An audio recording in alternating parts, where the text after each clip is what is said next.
Welcome to the Kirtland Air Fiesta.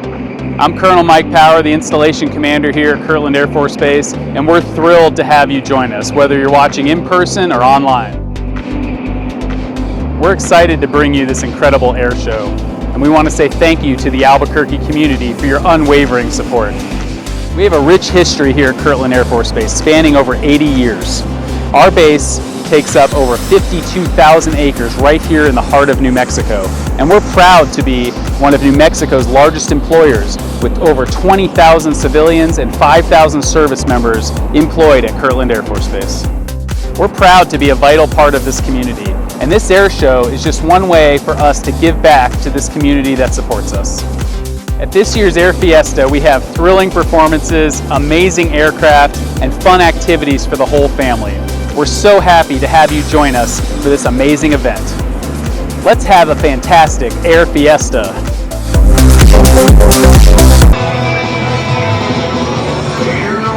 Are you ready for some oohs and ahs and oh my, I can't believe it.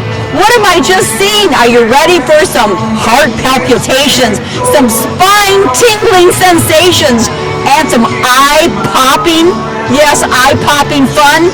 Are you ready for all that? Are you ready for, I can't believe it? Well, you better believe it, because we are right here at Kirtland Air Force Base, and we are here at Air Fiesta 2025, and things that you will see are unbelievable as we look at soaring over the Sandias.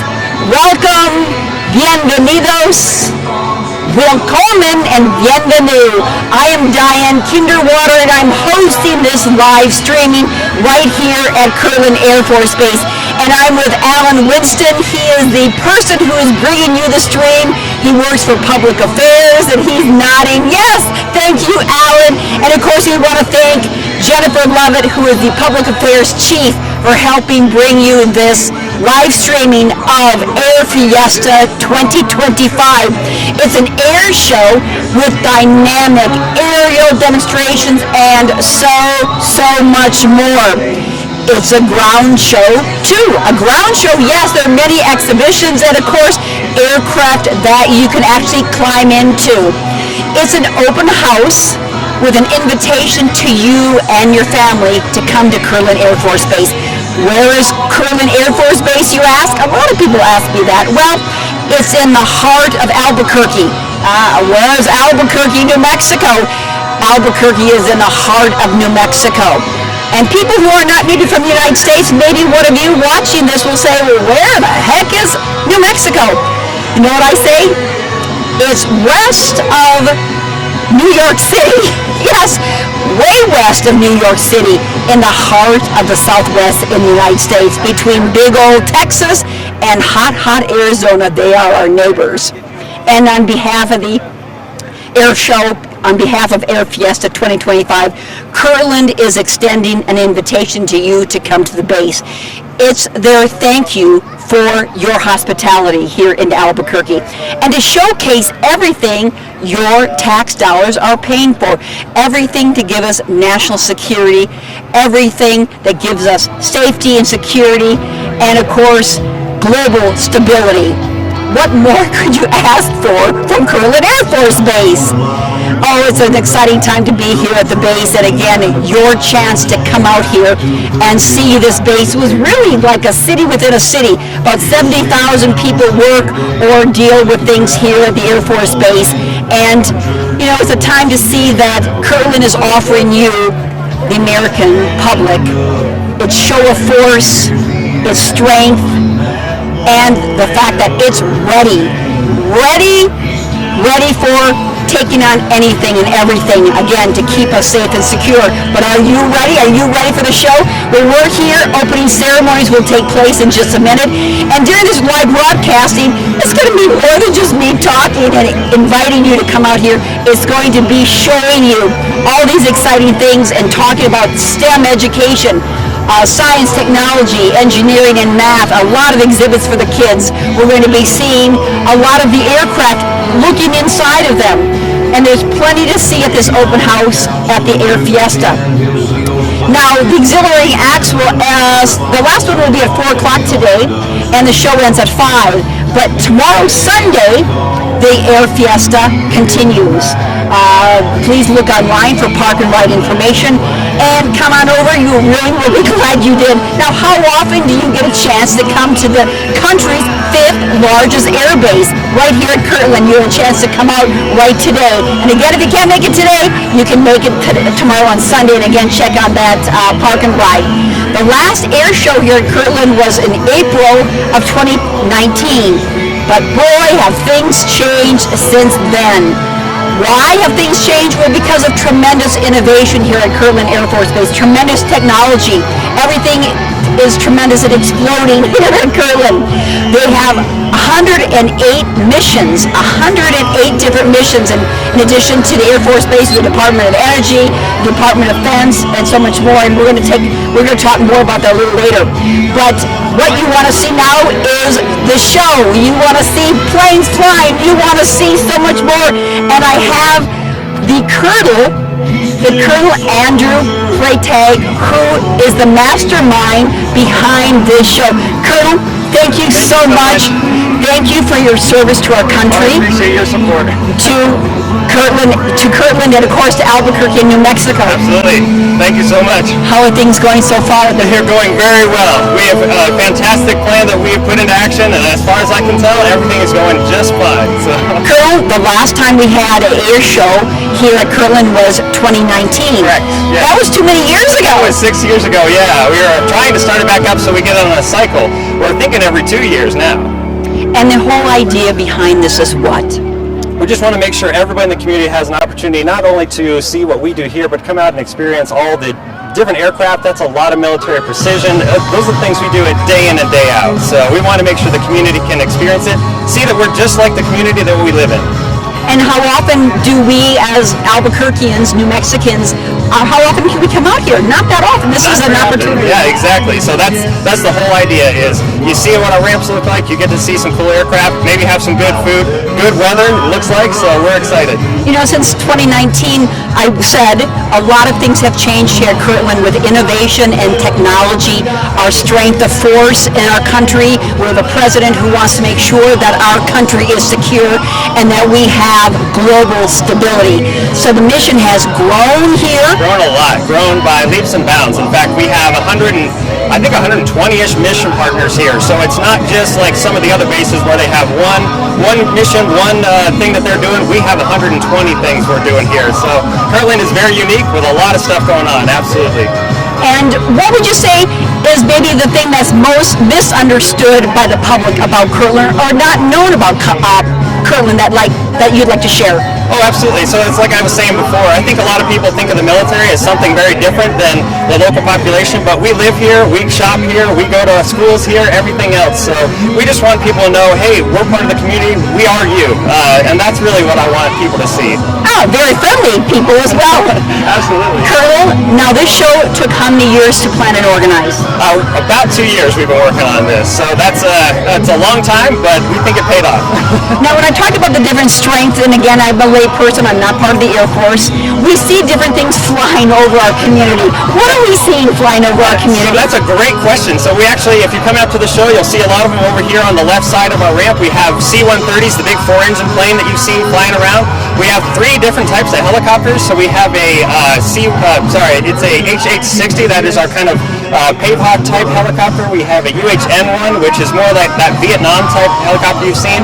And then if you hear the really loud 2-rotor CV-22s, that is our tilt rotor aircraft that is more like the kind of the Marines one as well. So. Now your mission here at Kirtland, I've been reading online about it. We can all find out more about Kirtland online. Yes, absolutely. But of course, if you work at the base, we know what the mission is. But please tell the members of the public, what is our mission here at Kirtland? So the mission here is really to increase lethality, it's to increase resilience in the Air Force, it's to increase our special operations units that do their search and rescue and training missions. That is the mission of Kirtland Air Force Base. So basically, we're not really training fighter pilots here. That oftentimes, I'm sorry, lay people think, oh, the Air Force is training fighter pilots, but there's so much more than that. They are training multiple types of pilots here, mostly search and rescue with special combat, and a whole bunch of the special warfare folks get trained here for that mission, and a whole lot more. And the search and rescue, you also help with our community with search and rescue as well. Absolutely. That is another ancillary but very important part of the mission here. We do have those search and rescue folks, and there's no better place to put their skills to work than right here. And with Special Ops, Colonel, as I understand in warfare, Special Ops, you actually deliver people and pilots and retrieve them. Yes, and that's what Special Ops means. And you will see that here today in our capability demo. So we have what we're calling our CAPEX, and we have over 7 aircraft that are participating in that particular capability demonstration right here. Can you kind of give me an example of what Special Ops would be doing out in the world? Absolutely. So they deliver special cargo, like you mentioned. They pick up, for our scenario here, it'd be a down pilot. We will have a lot of folks participating in what we call a pickup of that pilot. And, so like a down pilot. Yes. If we're in another country and a pilot has been distressed, could be a Navy pilot, could be... Anybody. Yes. Give me an example. There's down, and what would you come in with? What kind of aircraft would you come in with? So they would typically come in with these, either the CV-22s or those HH-60 helicopters that I mentioned. They would go out there, drop off folks either just straight onto the ground or via fast rope. You'll see that today. They'll go in, take out the bad guys, get the good guy, and bring them onto the aircraft and then lift back off. That's what we're training here to do. That is what we're training here to do, yes. In addition to, you said, search and rescue missions. Give me an example of that out in the world. So we have the great Manzano Mountains and the Sandias here. If somebody were to go missing hiking or something like that, oftentimes we'll send somebody to search and rescue and try and figure out where they are and then pick them up. But other than our Manzano Mountains, where in the world would you be doing rescue types of things? Anywhere there's a combat AOR, any of those kinds of things, absolutely. What do you mean by AOR? Oh, sorry, I gotta stop using the jargon. So we have our combat areas of responsibility. That's the areas that we call downrange, where folks may be in danger. The pilots that fly in some of these other aircraft, like you mentioned, the fighter pilots and stuff, if they have a bad day or something happens to them, they know they can count on these special search and rescue guys to get out there and find them and bring them home safe. And for members of the public, it's more than the pilots. I mean, there's the crew, there's all kinds of logistics. So tell us, behind the scenes, we see the pilot, we see the aircraft in the sky. Yes. So just like putting on an air show, we have a whole lot of stuff that goes on behind the scenes before any action actually happens. So we have all of our logistics. We have logistics readiness squadron here. We have our civil engineers. They do a whole lot of the stuff that keeps all the facilities running. There's also big, heavy emphasis on the maintenance. So the maintenance personnel that do a fantastic job keeping the aircraft flying, turning wrenches, doing all that kind of stuff. So to include just scheduling it, and really even I'll include the families. So the families back home that are just helping us get what we need on a day-to-day basis and take care of us. It's all goes together in this big adventure that we call the Air Force. Colonel, thank you so much for spending time with us. Thank you for all you did to put on this Air Fiesta 2025. I know they're calling you to the main stage right now because you have more to do, a lot of demands, but we appreciate your service to our community, to our nation. I really do appreciate it. Thank you. Best of luck to you. All right, thank you very much. Colonel Andrew Freitags, thanks so much. He is going to get on the main stage behind us. We're going to take a look. They're setting up right now. We believe that the parachutes are coming. Where are they? Opening ceremonies, but I know the plane did. Oh, it's delayed a little bit more. As we do that, let's take a look over here. We're going to pan over this way. We got our public affairs. Oh, look at, he's in great command. He's in great demand over there. There's Jennifer. Jennifer, we need you. We need Jennifer Lovett right now. Jennifer, thank you so much. Welcome to Air Fiesta 2025. I'm thrilled to be here. It's a good time. We just talked to the Colonel about all that Kirtland has to offer. You are with the Public Affairs. You help bring the streaming. You along with Alan Winston and your crew. Yes, Alan behind the camera right over there doing a great job. We've got 17 Public Affairs people out here along with Miss Eva Whalen also behind the camera right now. And we've got everybody out. So come on out and have a good time with us. We're having a good time, but also we're showing our community, our state, our nation, the world, because this is streaming, the force and power that Kirtland Air Force Base is bringing to the world. So Kirtland Air Force Base is at the center of national security, and we really want to make sure that all of New Mexicans know that. It's a great place, and it's got a lot of we've got a lot going on here, so if you come out, you can see quite a bit of that in our STEM section. out here in Kirtland. You know, I went and visited the STEM. There's a lot of exhibits over there, and they're all so excited. Of course, STEM is for science, technology, engineering, and math. Yes, ma'am. There's a lot of military. I saw a lot of drones, and it said, no drones, no drones. And I said, well, you got a whole table full of drones. Well, drones are for official use only. One thing I do want people to know is we have a lot of space out here too. So I don't know that New Mexicans really know that, but the Space Force is out here in droves, and you can see a lot of that down in the STEM section too. You know, it's interesting. This open house is an opportunity for people to look at Kirtland, maybe for the first time in their life. But also, I believe they're starting tours back up Yes, here. we are starting Tell me a little bit about that. So in August, if you would like to come on out on a Tuesday or Thursday for you gotta have about 10 people with you, we will open up the base tours at the base for tours, and you can tell us what you'd like to see. We'll also offer you the opportunity to showcase what we have, and that'll start in August. So be on the lookout in all the media outlets, and you'll be able to figure out how to do that. And you also have a speakers bureau Yes. where you're able to have people who know a lot of things about that I don't know to that. Yes, ma'am. Schools, the Lions Club, whatever. If you'd like for us to send a speaker out to you, we're happy to do that. I'm going to head out to the opening ceremonies. Here we go. We'll see her at the Yes, opening ma'am. ceremonies right now. Thank you, Jennifer Lovett. She is the Chief of Public Affairs. Now we're going to show right now, we're going to look at the main stage. Right now, so let's get things underway. I can't think of a better way to start any day than with a prayer. We have Chaplain Aluka with us, and I want to introduce him now as he will give our opening invocation. Please join me in prayers. The period we've been preparing and waiting for has arrived. What a great moment in the history of our beloved the base. guy behind you and then stretched to go. He was God, standing we there the cannot whole thank time I you was doing the enough opening. for He so was many fear that good he would be right things here. that have led up to this You know what I mean? moment. I don't want him here. The idea to have this air show here in Kirtland Air Force Base and the approval from our fearless and courageous leader, Colonel Michael Power, which has made it possible for this event to see the light of the day. The coordination and the countless number of hours and manpower, so many of our dynamic, superlative and supportive leaders, airmen and civilians have invested towards making this event a reality.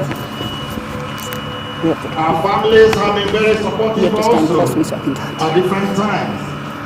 When preparing for this event, they didn't allow us to be there for them as we would have loved to.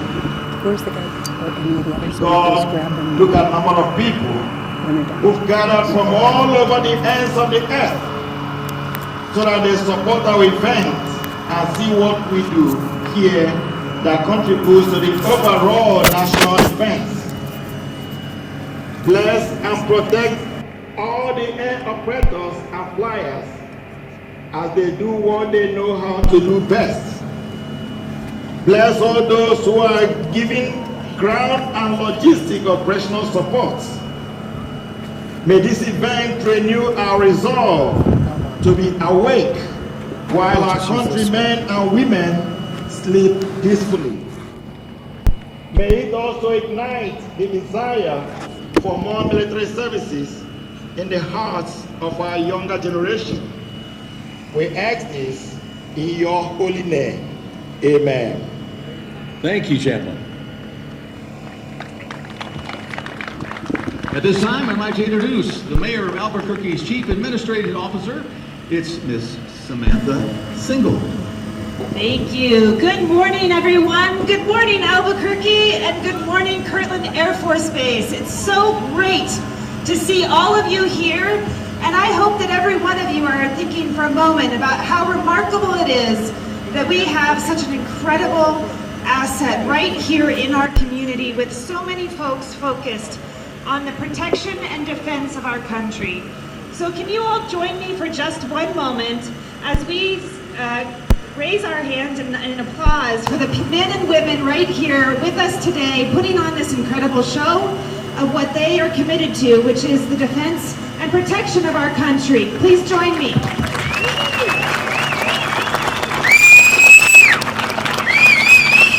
It is incredibly remarkable when we think about what an incredible asset Kirtland Air Force Base is. And I have to say, I call it the Kirtland National Security Complex. Because when you think about what happens right here every single day, it is incredibly important for our country. It's obviously incredibly important for our community. And it's incredibly important for the families that live right here. More than 100 missions right here on Kirtland Air Force Base focused on protecting our country and providing jobs for people that reside right here in Albuquerque.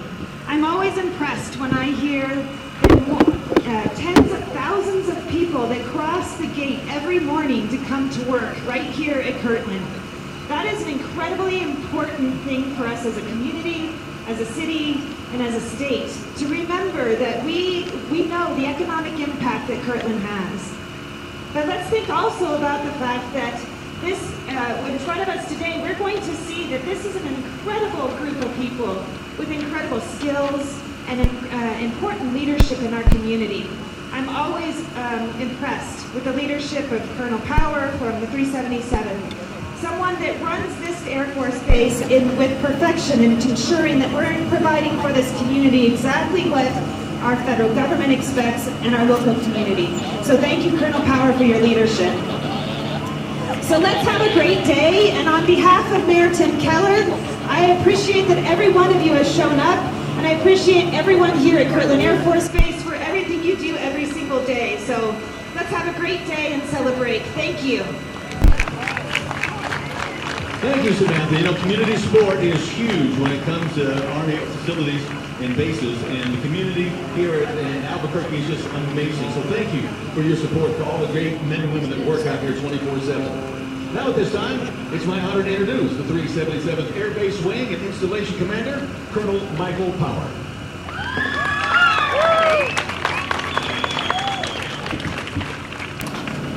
Well, good morning, Team Kirtland. Good morning, Albuquerque.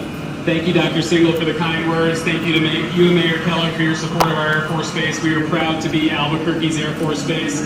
It's so great to see so many people come in from all over the United States to be here today, throughout New Mexico and throughout Albuquerque. On behalf of Team Kirtland, that's the 377th Air Base Wing and all of our mission partners here, I want to welcome each and every one of you to the 2025 Kirtland Air Fiesta.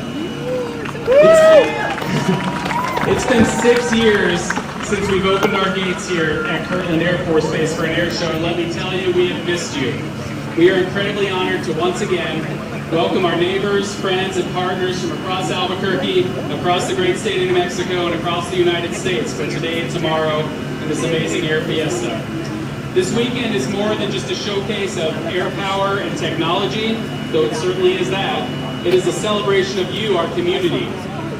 You support us year-round, and this is our way of saying thank you. Thank you for standing with our service members, thank you for standing with our families, and thank you for supporting the very important missions that we operate here, right here in Albuquerque at Kirtland Air Force Base. Today and tomorrow, you will witness precision, power, and passion from some of the best aviators and teams in the world, including the U.S. Army Golden Knights, the F-16 demo team, and our very own amazing 58th Special Operations Wing that you see flying every day here in Albuquerque. They're going to put on a heck of a show the next 2 days, though. It's going to be really amazing. And as you look to the skies today and tomorrow, we hope you feel pride, not just in what you see, but in the partnership we share with this incredible community. We are so glad you're here. Welcome to the Kirtland Air Fiesta, and welcome to Kirtland Air Force Base. Thank you. Thank you, Colonel Power.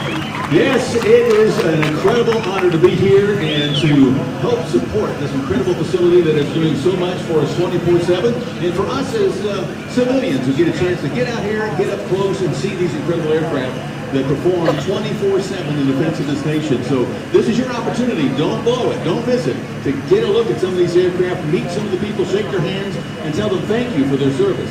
It means a lot. All right, ladies and gentlemen, we're just moments away from jumper number 1 exiting high above our heads as we get the Day 1 2025 Air Fiesta underway. Everybody ready? Yeah. All right, I'm ready too. So in just a few moments, we'll look high overhead. We got just a few moments.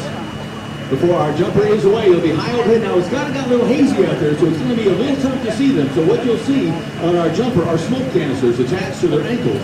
These will give us an indication of where the jumper is, because at over 1.5 miles above our heads, it's very hard to see you. You look very small up there.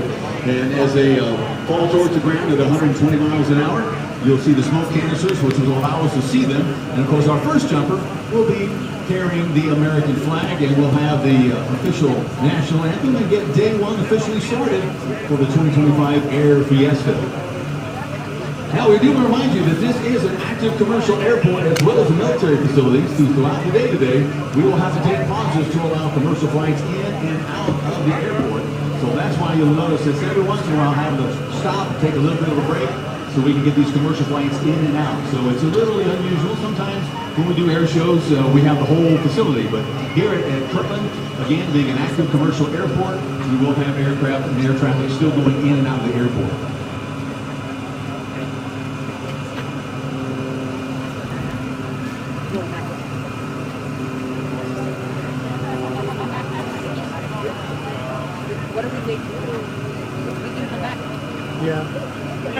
Every air show needs support, needs sponsors, and we've got some great sponsors. We want to thank Skate Romania. We're on now. I have Megan De La Rosa. She is the Kirtland Partnership Committee Director.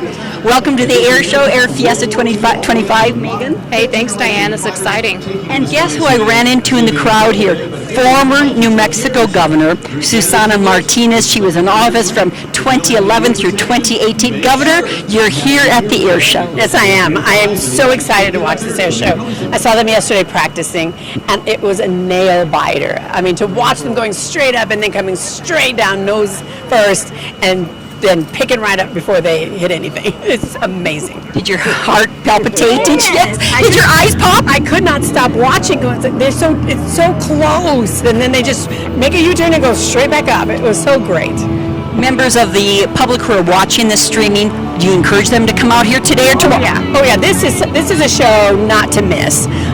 It's exciting. It's interesting. It is daredeviling at its best. I think all of New Mexicans need to come out and watch this show today and tomorrow from 8 in the morning to 5 at night. And when you were governor of New Mexico, Susana Martinez, you had a very close relationship to Kirtland Air Force Base. Oh, absolutely. I mean, to all our bases, because in Kirtland Air Force Base, such an economic driver that it is for the state, as well as Clovis and down in Missile Range, White Sands Missile Range, and I mean, all our 4 military bases and national labs are our number 2 economic driver.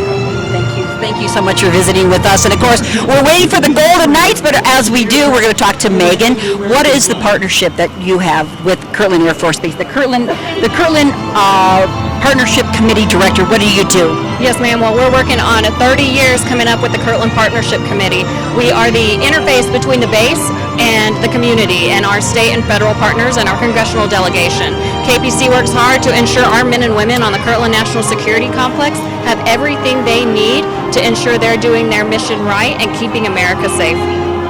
And have things changed over the years, Megan? Absolutely. We have a big presence over quality of life. Our men and women in the military deserve a great quality of life, and we're giving them a big focus. You know quite a bit about Kirtland Air Force Base, and folks who are watching, don't worry, there's nothing to see the sky yet. We'll get to the sky when there's something to see, but there's nothing yet, so I'm so glad to have Megan. What would you share with the public, Megan, that you know about Kirtland that the rest of us probably don't know? Kirtland Air Force Base is 52,000 acres, 109 mission sets. We have at least 77,000 people from the greater Albuquerque and New Mexico area who are related directly to Kirtland. We have those families in our APS public schools. We have them in our communities, and I think it's not just the Sandia Mountains. Kirtland Air Force Base is here. You're a civilian. Come out and work at Kirtland Air Force Base. Thank you so much. Now they're pointing to the sky, so that means the camera's going to go towards the sky. Megan, thank you. Nice meeting you. Great to meet you. Thank you. And we got a good interview. The black and gold of the Golden Knights. Aaron tell you, high overhead circling our jumper.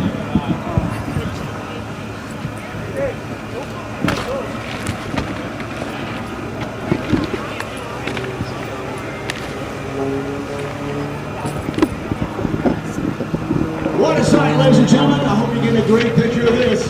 Eye overhead as Erin circling around our chopper. She's now headed towards the ground under a full canopy, controlling the airfoil. She controls it by control cables, pulling to the left or right. She can steer the direction that she wants to fly in.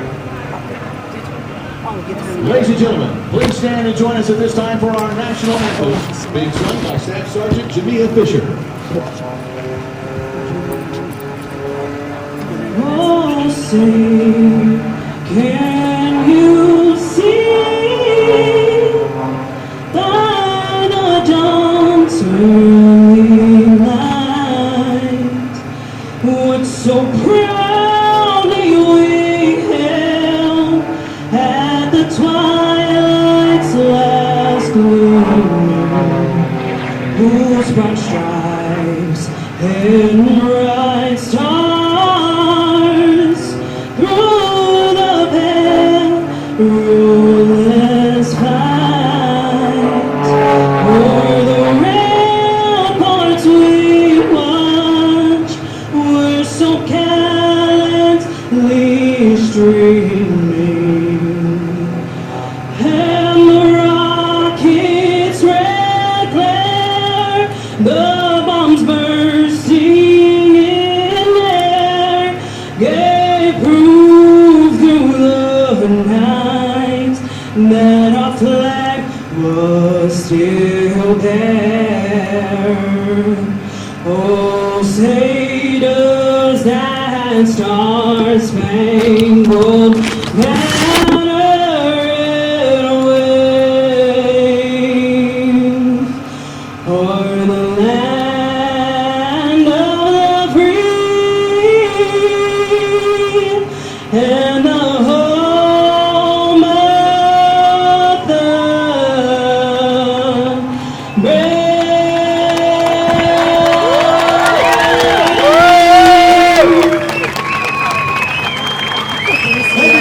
Ladies and gentlemen, our jumpers set for the ground, and day one of the 2025 Air Fiesta officially underway.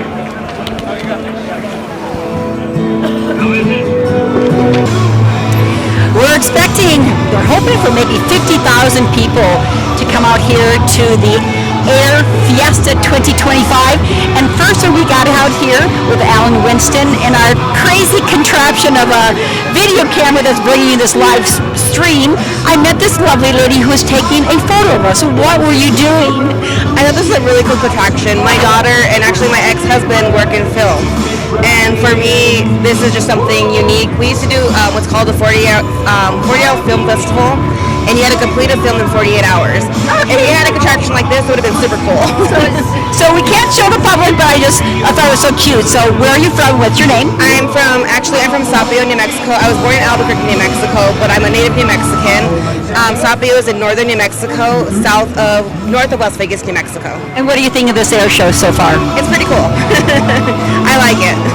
What did you think? We just saw the U.S. Army parachute team, the Golden Knights. That was really awesome. Just the way the whole flag came down, it just looked amazing. Did it make you feel patriotic? Very patriotic.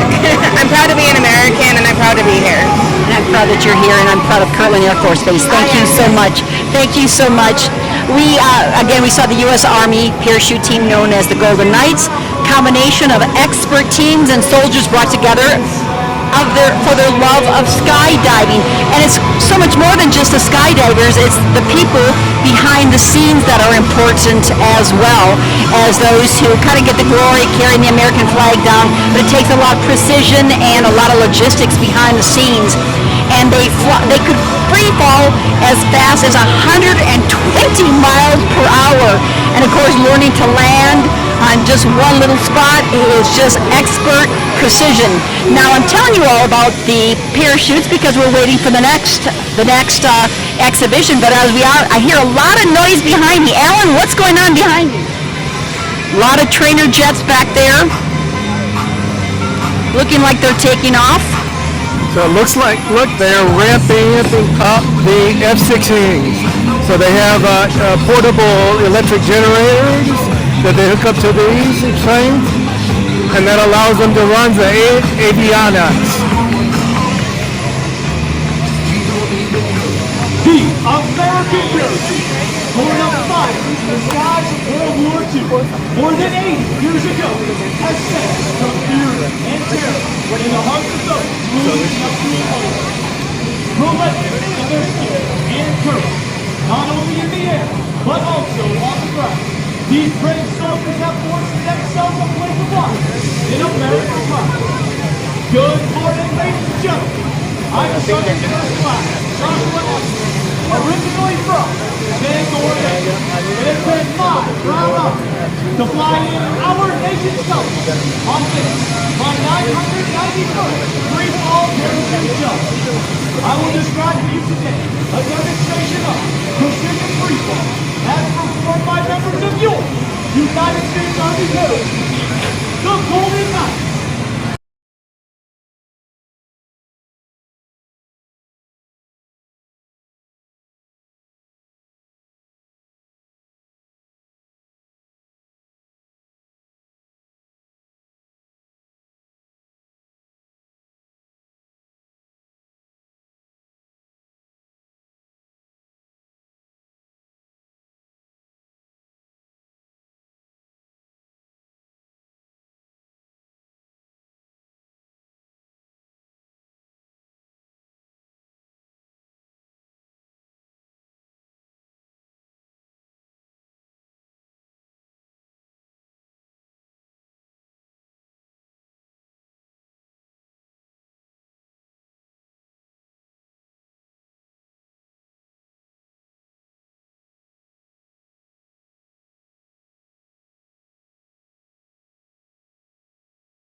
And fly with them in formation.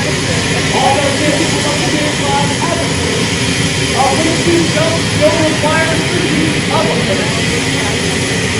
On this next time, you will see one of the many transforming shots.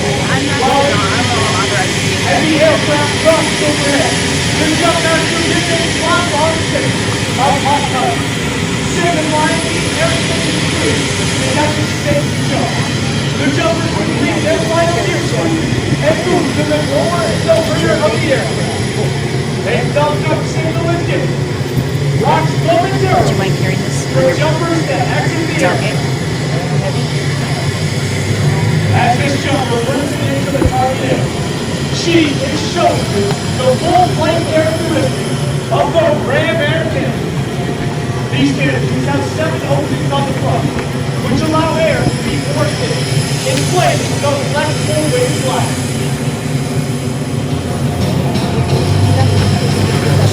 She is showing you the full flight characteristics of this Ram Air Cannon as you bring it over the target for a beautiful air orway.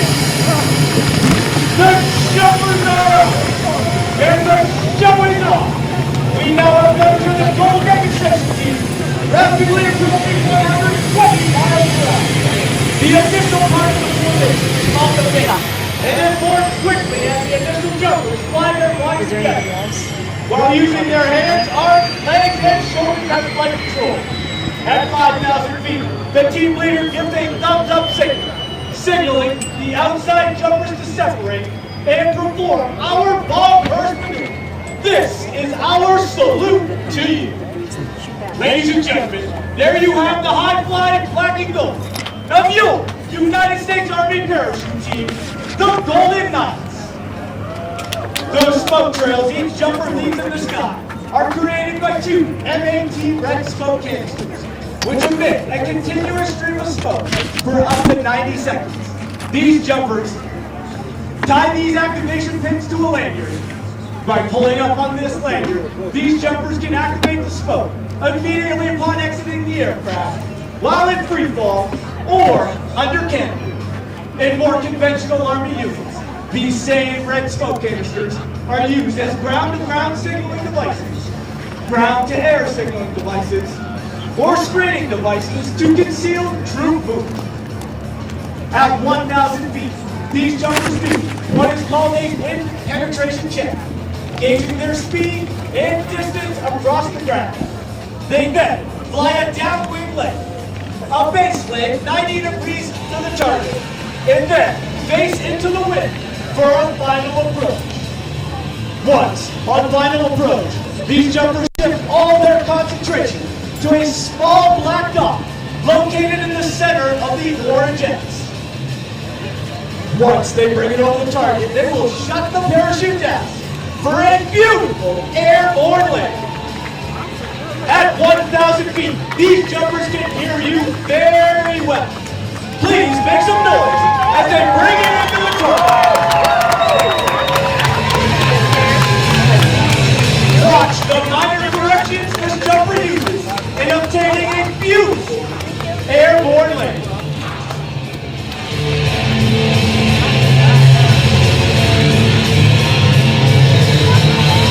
Ladies and gentlemen, redirecting your attention back overhead.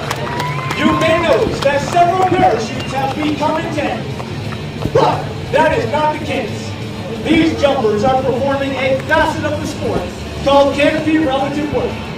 Thanks in part to the advanced aerodynamic design of these. Okay, they're still up there. They're still up there. And of course, we have the Golden Knights Extreme, also known as the GKX, performs exhibitions for audiences across disciplines like base jumping, wing, suiting, and vertical formation diving. GKX is the group of creative experts responsible for keeping the Golden Knights on the cutting edge of skydiving. We're going to take a look now back at the sky to see them coming out. Total control of the formation. This leaves the bottom jumper free to connect their harnesses.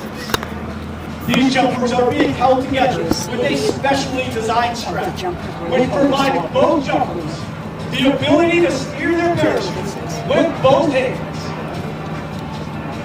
As this formation flies closer to their target area, the pilot will give a command for the outside jumpers to orient their parachutes downward. Is the audio good that you're These picking up? jumpers will then accelerate toward the ground at speeds in excess But is it of picking up 80 miles per hour. As they near the ground, you may hear the pilot give the command of ready, break, and these jumpers will separate for a safe, soft, stand-up landing. Ladies and gentlemen, there's one. Can we do a quick review? You gotta talk to our public affairs. Soft, Oh, we're with public affairs. You gotta talk to our public affairs guy. So he's actually over at the tent right now. Airman Carter. Yeah. Unlike the military jet teams, the United States Army You gotta talk to him parachute versus I'm not a permanent team is member. comprised mostly of non-commissioned officers.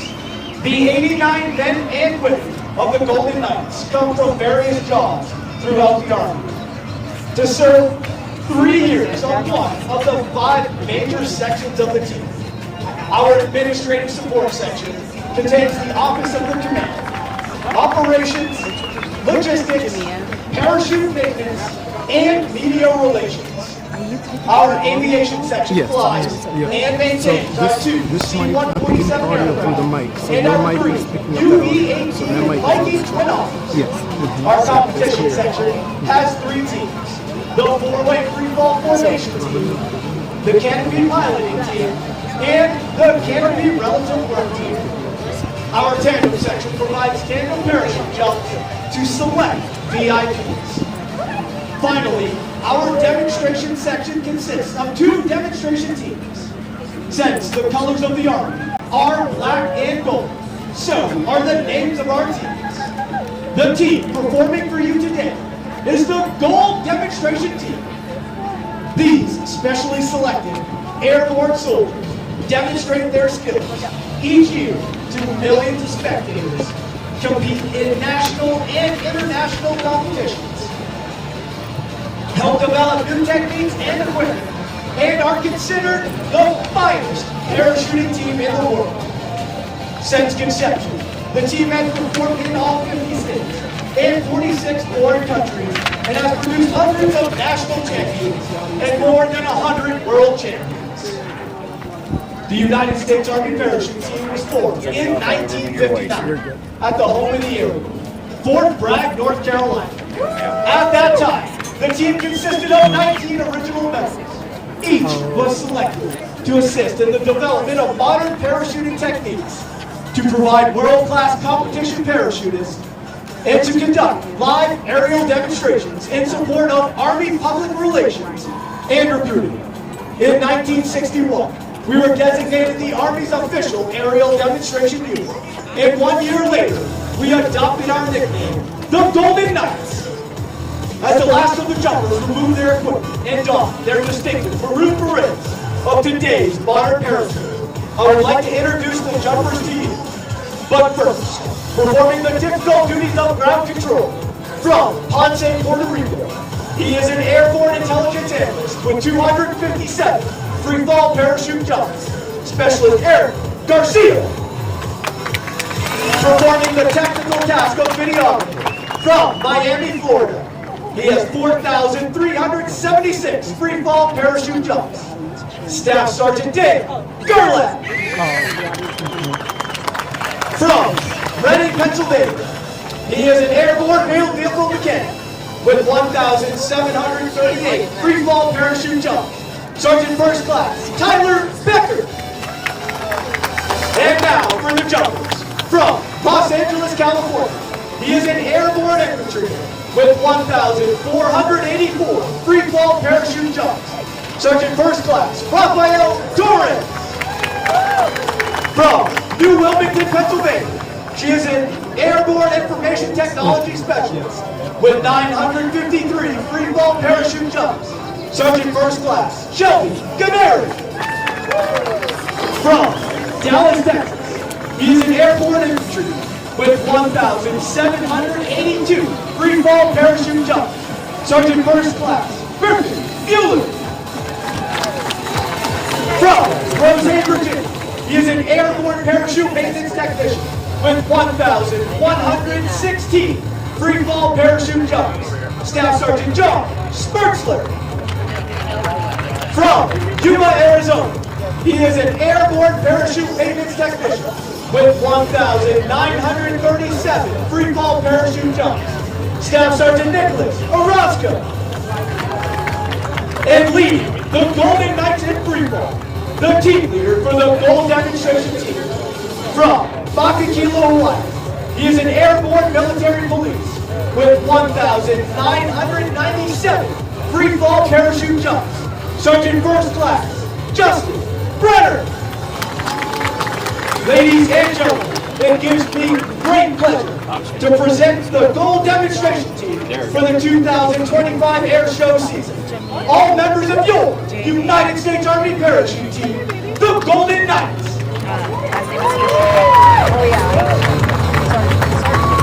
Now, in keeping with long-standing Golden Knights tradition, we would like to present today's baton, which was flown in freefall to a distinguished member of today's audience. Senior Airman Burnett has stepped forward and been introduced to the team leader. He will be presented with today's baton and meet the individual team members. Senior Airman Burnett hails from Springfield, Missouri. He began his career in February of 2021 as a financial operations technician. Senior Airman Burnett was able to resolve a backlog issue that had been affecting the entire Air Force for 2 years.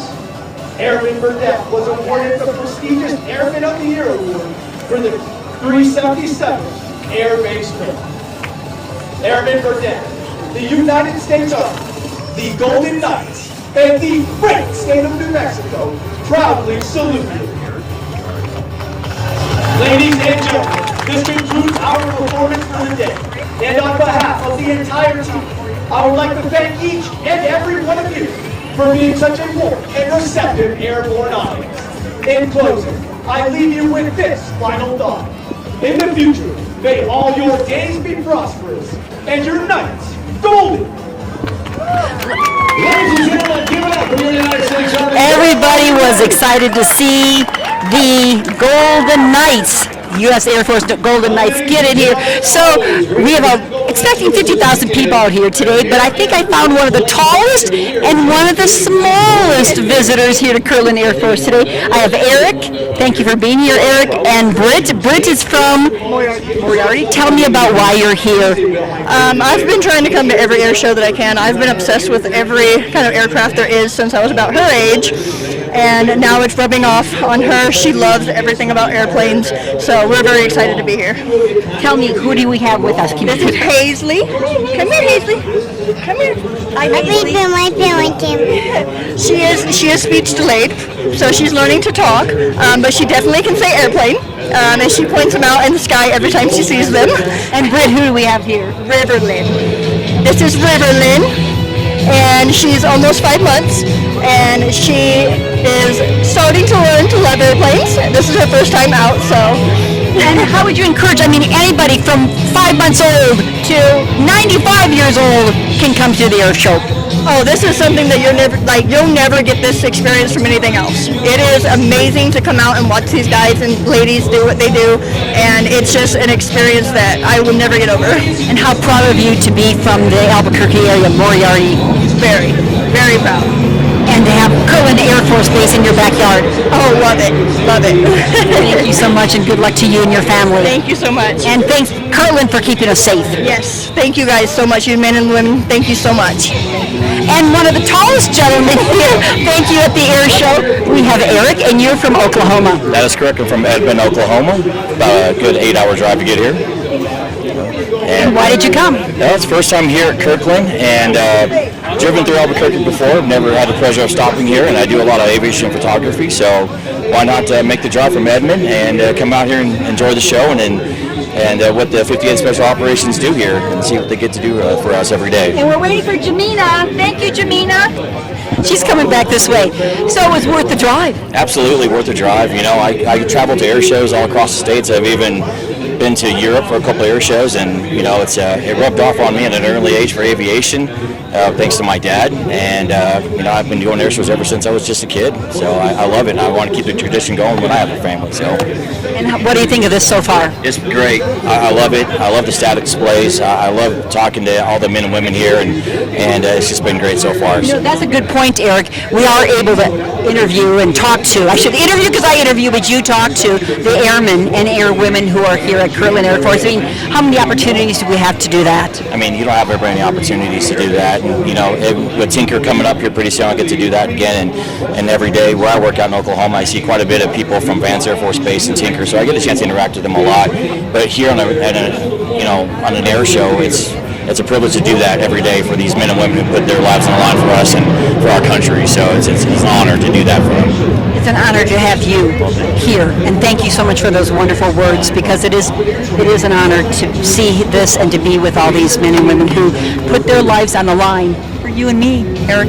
Absolutely, 100%. Glad to be here, and I look forward to a great show today and a great show tomorrow. And how strong does the Air Force look right now to you? They're looking pretty strong right now. I love it. You know, Oklahoma is Air Force country too, so I see it every day. And so here in Kirtland and in Albuquerque, it's looking really strong, so I love it. And I can't wait to get to edit some photos tonight and post them up on social media and get it going. You've got a big camera there. Yeah, this is it's a little older camera, you know, 5D Mark II camera, and I got stickers all over it from different shows, different demonstration teams, and I love it. So I get stickers from everywhere. Appreciate it. Thank you so much. Thank you. You have a great day. I'm Diane. We're streaming live. As we mentioned, here at Kirtland Air Force Base, they work a lot with search and rescue, as well as 108 or 109 different other missions here. But you're Station Chief, Jay Martinez, and you are Station Chief, A. Rankin. Please tell me what your mission is here at Kirtland and what you're doing here at the air show today. So the air show today, I'm actually here with the air boss, making sure all the crews know where to position themselves. Also, we're in charge of the medical out here. We have a few rangers out there with our firefighters covering medicals in case something does happen. They can get them to safety and get a medical attention. But how close are you with the Kirtland Air Force Base on a day-to-day basis? We are actually 24/7 with them. We've been here. That's pretty close. That's pretty close. Yeah, both of us been here for over 17 years, so yeah, we have. We're stationed here. We actually have 5 stations on base.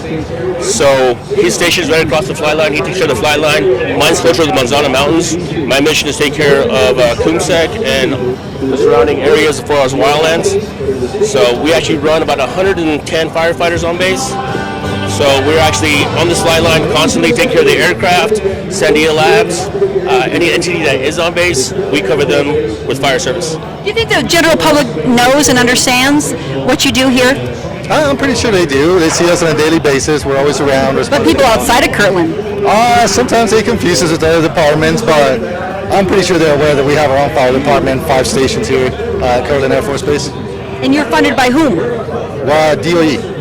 DOD and DOE. Yeah. Thank you so much. And of course, what would you suggest for people who come out here to the Air Force, to the Air Fiesta today? Be hydrated, cover up. Yeah, hydrated, have fun, and just enjoy the show. Thank you. Thank you so much for spending time with us.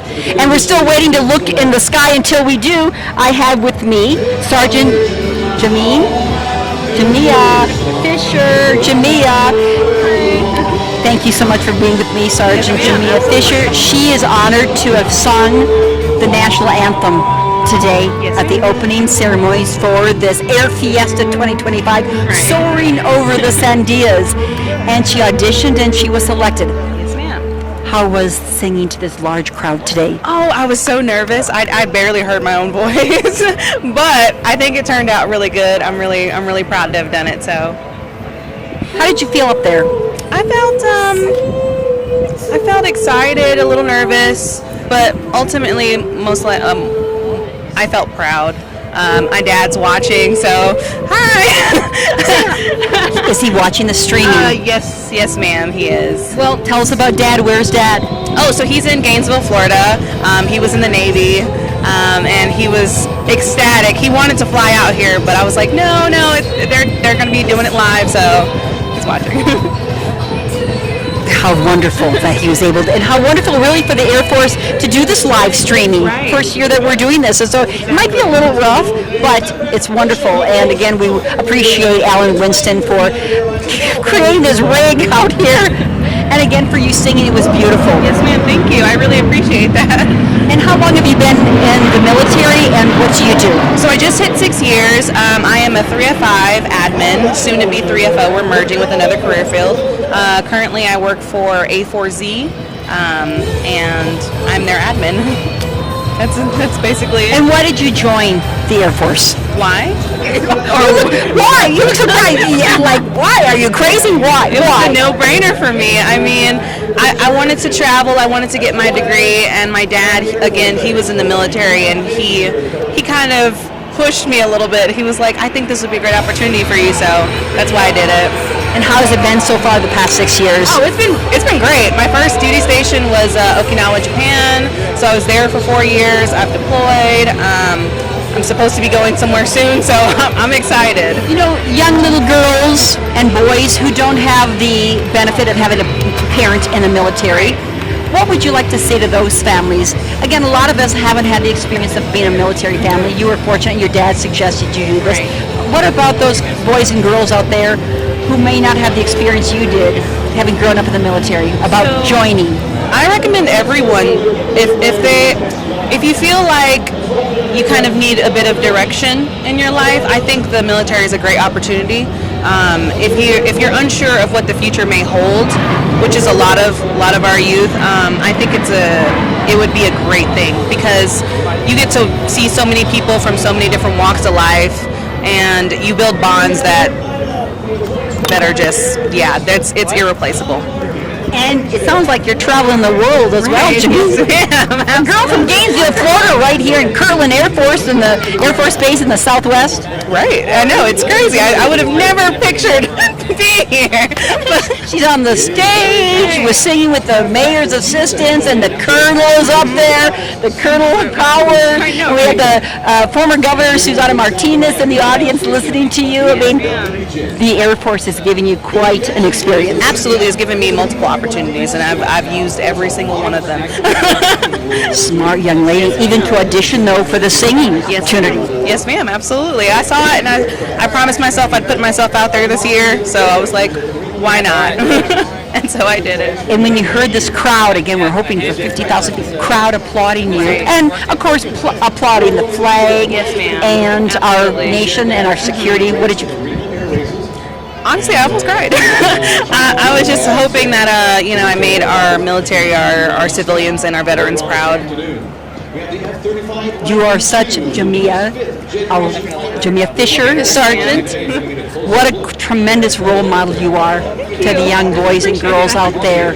And I almost cried too. Oh, thank you. Appreciate that, ma'am. Thank you. It was a pleasure meeting you. I gotta direct you. Come over here. It's like, no, I can't. You were behind secure areas, right? Yes, ma'am. Yes, ma'am. I was trying to get back to you, but I did eventually, so we did good. Thank you. Wonderful. Appreciate it. Oh, that was fantastic.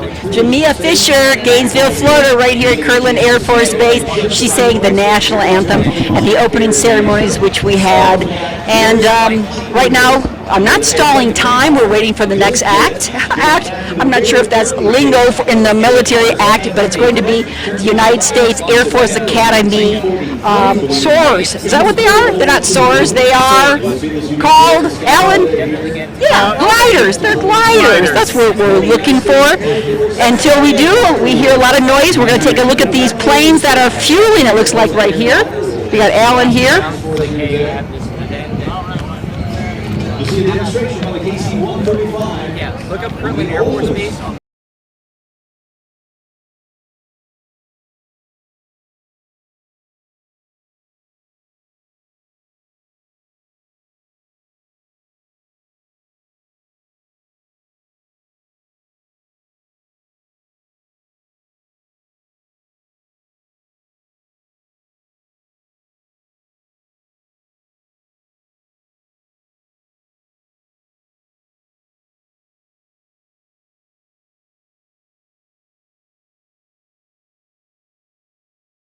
I really didn't want to do it. I was afraid of heights, never been on an airplane before. But I went to the local drop zone, I made a jump and absolutely loved it.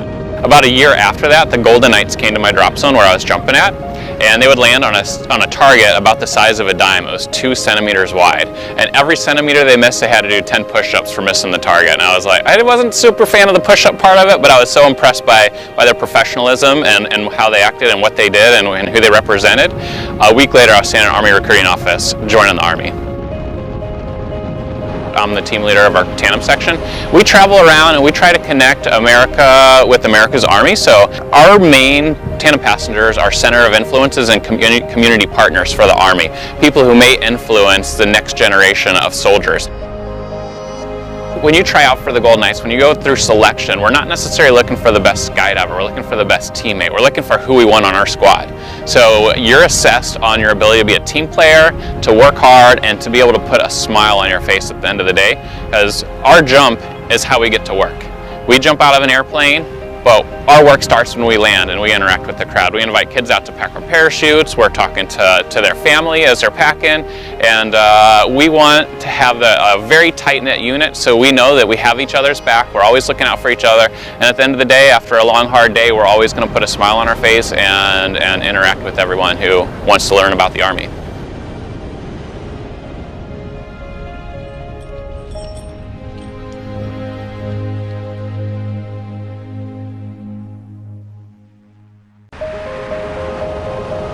I really didn't want to do it. I was afraid of heights, never been on an airplane before. But I went to the local drop zone, I made a jump and absolutely loved it. About a year after that, the Golden Knights came to my drop zone where I was jumping at, and they would land on a target about the size of a dime. It was 2 centimeters wide. And every centimeter they missed, they had to do 10 push-ups for missing the target. And I was like, I wasn't super fan of the push-up part of it, but I was so impressed by their professionalism and how they acted and what they did and who they represented. A week later, I was standing in an Army recruiting office, joining the Army. I'm the team leader of our tandem section. We travel around and we try to connect America with America's Army. So our main tandem passengers are center of influences and community partners for the Army, people who may influence the next generation of soldiers. When you try out for the Golden Knights, when you go through selection, we're not necessarily looking for the best skydiver, we're looking for the best teammate, we're looking for who we want on our squad. So you're assessed on your ability to be a team player, to work hard, and to be able to put a smile on your face at the end of the day, because our jump is how we get to work. We jump out of an airplane, but our work starts when we land and we interact with the crowd. We invite kids out to pack our parachutes, we're talking to their family as they're packing, and we want to have a very tight-knit unit so we know that we have each other's back, we're always looking out for each other, and at the end of the day, after a long, hard day, we're always going to put a smile on our face and interact with everyone who wants to learn about the Army.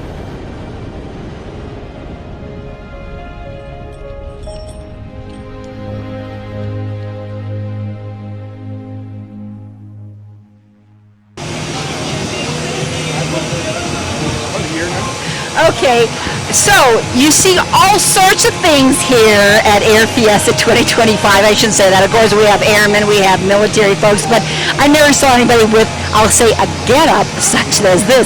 I have Sergeant Matt Olivero, originally from Illinois. He's been here at Kirtland Air Force Base for about a year and a half, working in special ops as a major. And major, I said get-up. I don't think that's a military term for what you have. What are you doing? So this is just kit that I have to be able to control our CapEx that we have later. So the 58th Special Operations Wing is putting on our capabilities exercise, which includes all of our aircraft that we have here, 6 different types of aircraft, and they're going to fly and showcase a rescue scenario for you guys.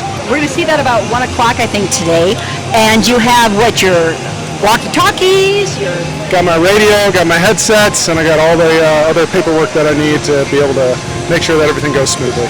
And what will we be seeing with the special ops? What kind of performances? You call it a CapEx? Yeah, which is a capabilities exercise. So we've got AC-130s, MC-130s, CV-22s, UH-1, Hueys, as well as 60s, all participating in a rescue scenario. So combine all these together, the different capabilities that they have to pick up a simulated down pilot.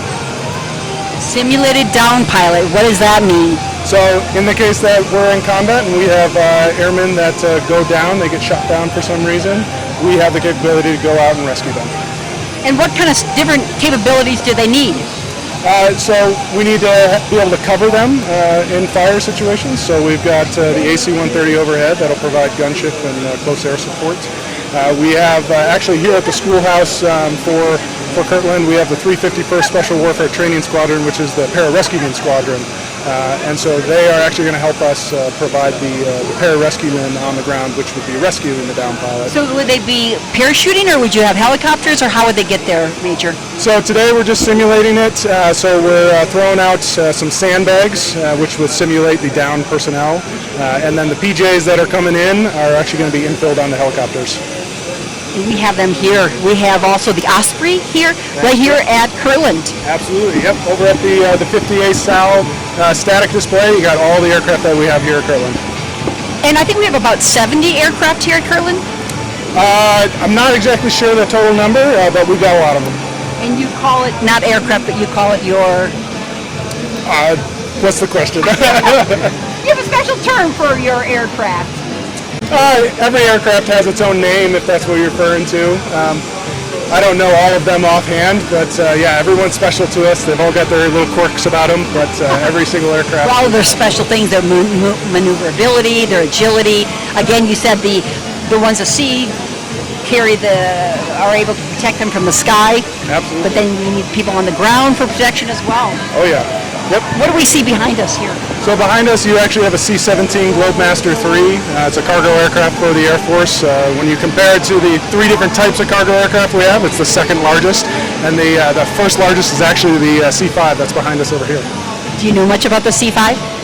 The only thing I've known about the C-5 is that the cargo compartment is as long as the Wright brothers' first flight, which is pretty impressive. Very good. We've got Major Matt Olvero here at Kirtland Air Force Base for about a year and a half, originally from Illinois.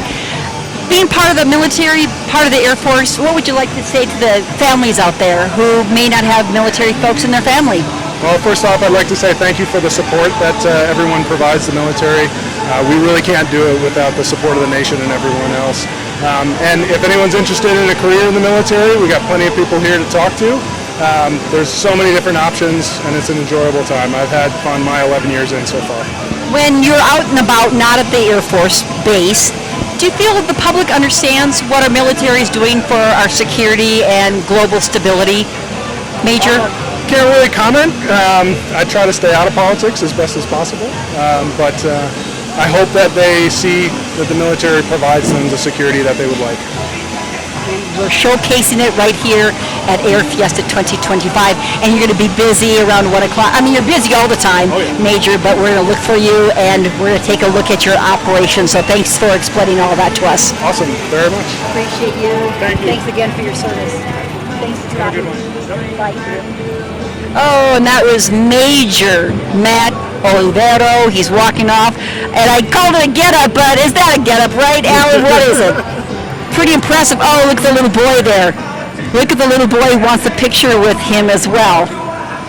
Isn't that wonderful? The mom is taking time, and Major Matt Olvero, is taking time to take a photo with that little boy. And that's the opportunity here. We see all over people, families, talking to airmen and women and talking about what their responsibilities are here at Kirtland Air Force Base. We'll call it up close and personal. You can get right in their face if you want to see what's going on. We're going to head now over to look at the largest plane here, and we're headed over there right now.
That plane back there? Sure can.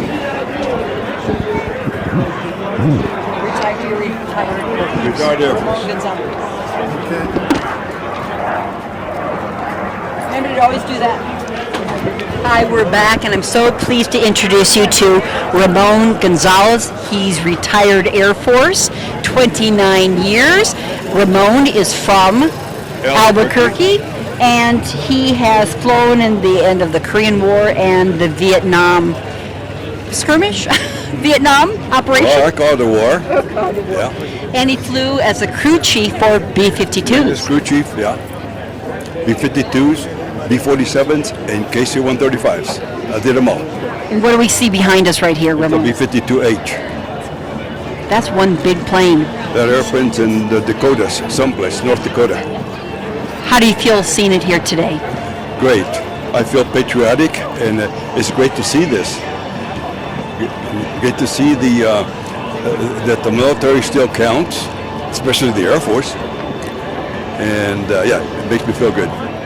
29 years of service, that's a tremendous career in the Air Force. Tell us what a crew chief does. They are in charge of the maintenance of the airplane. They maintain the airplane either themselves or through support, maintenance support through the wing. We keep that airplane flying. We have it inspected. We have it ready for flying, and our job is to keep it flying. Have it ready for the air crew to fly it. How do you feel things have changed? Oh, we got something we're looking at behind us right here. We gotta take a look at that. How have things changed? The innovation, the technology. Is it a whole new world, Ramon? It's a new world. I left in '75, so you can imagine how much has changed. The airplanes themselves. I started out on F-86s and T-33s, and I went up to B-47s, B-52s, and KC-135s. So I saw a lot of change in my time, but since then, we still have the old airplanes around. Because when I was in Vietnam, we had old airplanes from World War II in Vietnam, B-26s that were in World War II. So things change, and we adapt to the situation, to what the crisis is at the time. We adjust to that, and that's what the military's done. Since I left in '75, I mean, since then they've come out with the F-22, the C-17, the F-35. Yeah, we're going to take a look at the F-35 pretty soon. And now the C-46, which the KC-46, we replaced the KC-135, which replaced the KC-97 when I came in. Wow, and being from Albuquerque, having Kirtland Air Force Base right here in the heart of our city. Yes, well, since a little boy, my brother came back from World War II, and he got a job at Sandia Base. We had Kirtland and Sandia Base, Army and Air Force. And he used to bring me to work with him. And I had a brother in the Army from World War II, had a brother from Korea, a brother Air Force, a sister Air Force, and then myself. There was 5 of us in our family. Three of us in the Air Force at one time. Ramon, thank you. And you encourage people to come out here to Kirtland to this open house? Yes, I do. Yeah, it shows what the country stands for. I mean, what's behind us in this world in turmoil. We need the military. You have to have a military, and obviously you don't see all the airplanes the military has, but it does show people that the military exists, especially the Air Force. Fantastic. Thank you for your service. Thank you. Appreciate your time. Thank you. Thank you, Ramon. From Albuquerque, 29 years of service, and now we're going to look towards the sky.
belly of the beast.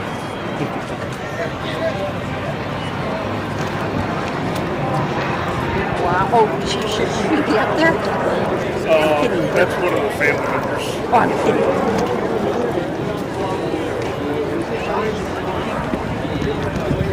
Well, we gotta see how big it is. What's your title with this? I am a loadmaster. Loadmaster.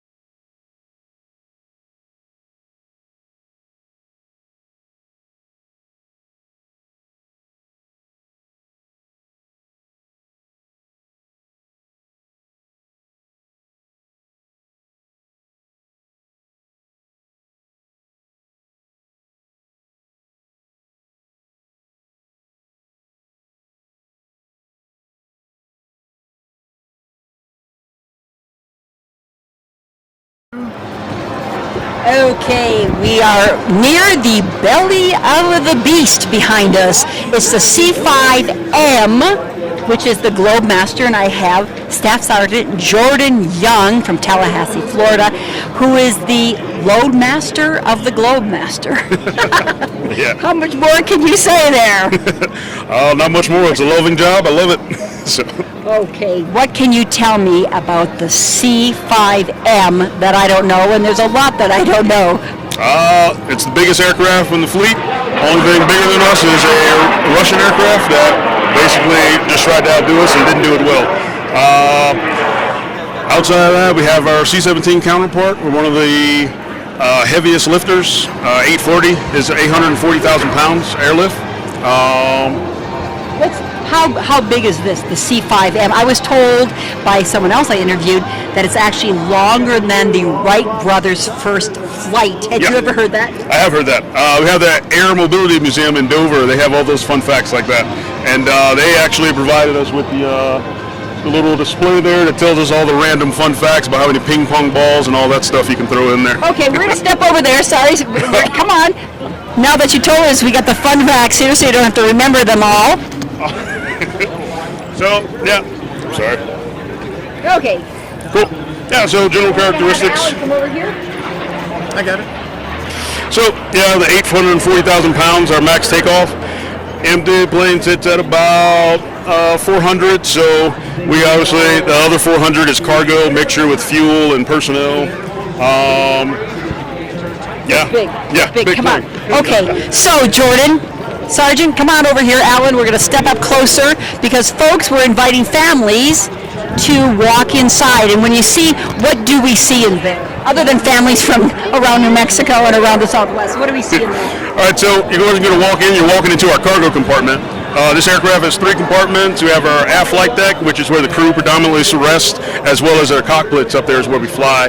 The 3rd compartment is going to be our troop compartment. It's like a commercial airliner, what you will see on like a Southwest flight. The only difference is you'll fly backwards. You see passenger seating. And what's the main mission? Main mission is delivering cargo, whatever Air Force needs, DOD. What types of things? I mean, we can fit in tanks in here. We can fit in school buses. I don't think we want school buses in here, but what types of things have they brought in, Staff Sergeant Young? Pretty much anything that you could think that you would need in any base. Anything from actual vehicles, to high mobility vehicles, to tissue to maintain regular household stuff out there. I think this plane carries more than tissue. A little bit of everything. Tanks. What have you seen? I mean, you've been the cargo chief, cargo loader. What have you loaded? Some things I've loaded, multiple of our high mobility vehicles, Humvees, a lot of things you see out there. Humvees, okay. MRAPs, Humvees, a big one, a lot of trucks. Done some presidential movements. Those are pretty cool. What do you mean by presidential movements? Basically, whenever the Air Force One goes somewhere, takes the president, we bring all his household goods and stuff.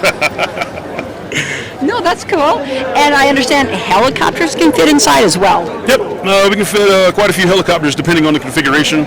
Well, you have to take the rotors off, though, right? What do you have to take off the helicopter? Helicopters, those rotors actually just fold back. You can take them off, but for the most part, they just fold back. Pretty cool. Is this one of the public's favorite displays out here? We've got a lot of traffic in there, and a lot of people will say, "Oh, it's the biggest." We also got a lot of people just hanging out in the shade. Oh, because of the wingspan. Look at Alan. Take a look right here. So this came from Dover Air Force Base? Dover Air Force Base, yep. That's in Delaware? Delaware, yeah. Landed here Thursday. Where all have you flown? Where all have you flown with it? Pretty much a lot of places I wouldn't have been without it. Europe, Ramstein, Rota. A few trips to England was pretty cool. Cool. You're going to stay with me, Sergeant Young. Okay. We have a family who just came out of the plane. Okay. Come on, folks. Come on over here. Maybe I'm going to have you talk to them and ask them what they thought about it. All right. Hello, guys. I'm Sergeant Young. I'm a load master on this plane. I just want to know what you guys thought about the plane. They're so cool. Yeah. It's so big. It's the biggest one out here, huh? Yeah, it's massive. Where you guys stay with? So this is the gentleman, actually the Staff Sergeant Young here. He loads this plane, and you know what he told me it takes? Toilet tissue. Do you believe it takes just toilet tissue? I think he meant face tissue, right? A little bit of everything. A little bit of everything. Especially he brought the president's toilet tissue. He has to use the bathroom too. What did you think when you went inside? It's big. It's big? What did you think? It's super cool. Why do you think it's super cool? Because it's like huge. It's huge. What does your shirt say? USA. Why are you wearing a USA shirt? You like the USA? Can everybody say, go Air Force? Go Air Force! Thank you so much for being with us. Staff Sergeant Young? Thank you. Any other little details, secret details you can tell me about this aircraft? I wouldn't trust the labs in there, but it's a good plane. The strangest things you've seen carried, other than the president's toilet tissue? This plane's moved Shamu once. Tell me about that. Well, I don't know too much about it. I wasn't in, but apparently Shamu was moved. That's a whale. That's a whale. Sorry, delivered him to Orlando, I believe. Was that a military mission, or what kind of mission was that? A Shamu mission. Sometimes we outsource some flights here and there. Yeah, people could pay users, get some heavy shipments moved. Oh, that's too cool. That's pretty cool. Bolstering community relations, I guess. We're sure to see this. So the question probably a lot of people are asking, how does this big, huge aircraft with a tank or with a Shamu or with a helicopter get off the ground? Some very powerful engines. Yeah, we got 4 engines. You can see they're massive. We fly the highest and the fastest.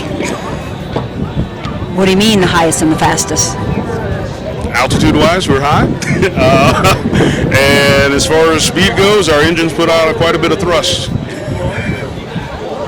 Cool. Thank you. Thank you so much. Appreciate you. No problem. Go visit your public. They're loving, adoring public. Okay, that was Staff Sergeant. Okay, Jordan from Tallahassee. Globemaster C5, and they like the shade over here, but they're coming on out and going on in.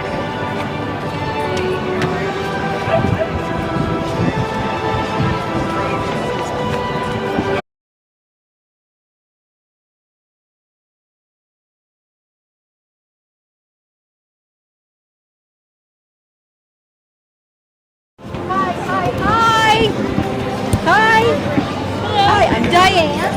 Hi there. And we're live streaming. Very good. What's your name? Deidre. Where are you from? We're from here, from Albuquerque? Yeah. Okay, I've got Deidre and family with me. You just came out of the C5, Deidre and family. What did you think? It's incredible. Why? It's so big. Can't believe it can actually fly. That's what I just asked. But they said take a look at the engines right there. That's why I just asked the staff sergeant, how does this get up there? Did you know it once carried Shamu? I did not know that, but that's pretty cool. What did they tell you about it inside? What kind of fun facts did they tell you? We didn't talk to anybody inside. No? No. Well, we're talking to you. What was your feeling getting in there? You felt small. I did, yeah, exactly. Did, felt small. Felt small. It was pretty cool. Was it what you expected? No, it was a lot bigger. Yeah, a lot bigger. Who do we have here? This is Ellison. First air show? Yeah. And what do you think of this air show so far? Oh, it's been so much fun. We love it. Thank you for stopping. Sure. Busy. Appreciate you. Bye. Thanks.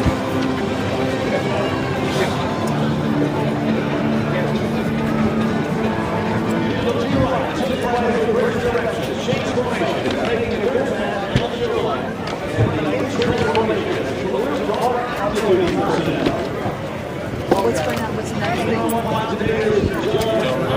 Can you help? Can you guys help with the schedule? Like what's we're missing because we're doing this and we don't know what else is going on. Do you have a schedule? Just because I think, you know, they don't want me just interviewing people, they want to see the show, right? Here, I got this. Thanks so much for your help. What time is it? I just put it in the main. What? 11:47. Chili flight demo, is that what we're doing? So what time is it? 11:47. There's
Hello, I'm Jeremiah Foster, the historian for the 377th Air Base Wing, and welcome to Kirtland, one of our nation's most important centers for the research and development of non-conventional weapons and special operations training. Behind me is the 377th Air Base Wing headquarters, which has been the host unit providing support and security for the base since 1993, in addition to executing a unique set of operational missions. Present-day Kirtland Air Force Base, it represents the congruence of three separate bases, Kirtland, Sandia, and Manzano, which were formed during and after the Second World War. Join me as we explore the key events, organizations, and sites that have shaped Kirtland as one of America's crown jewels of national security.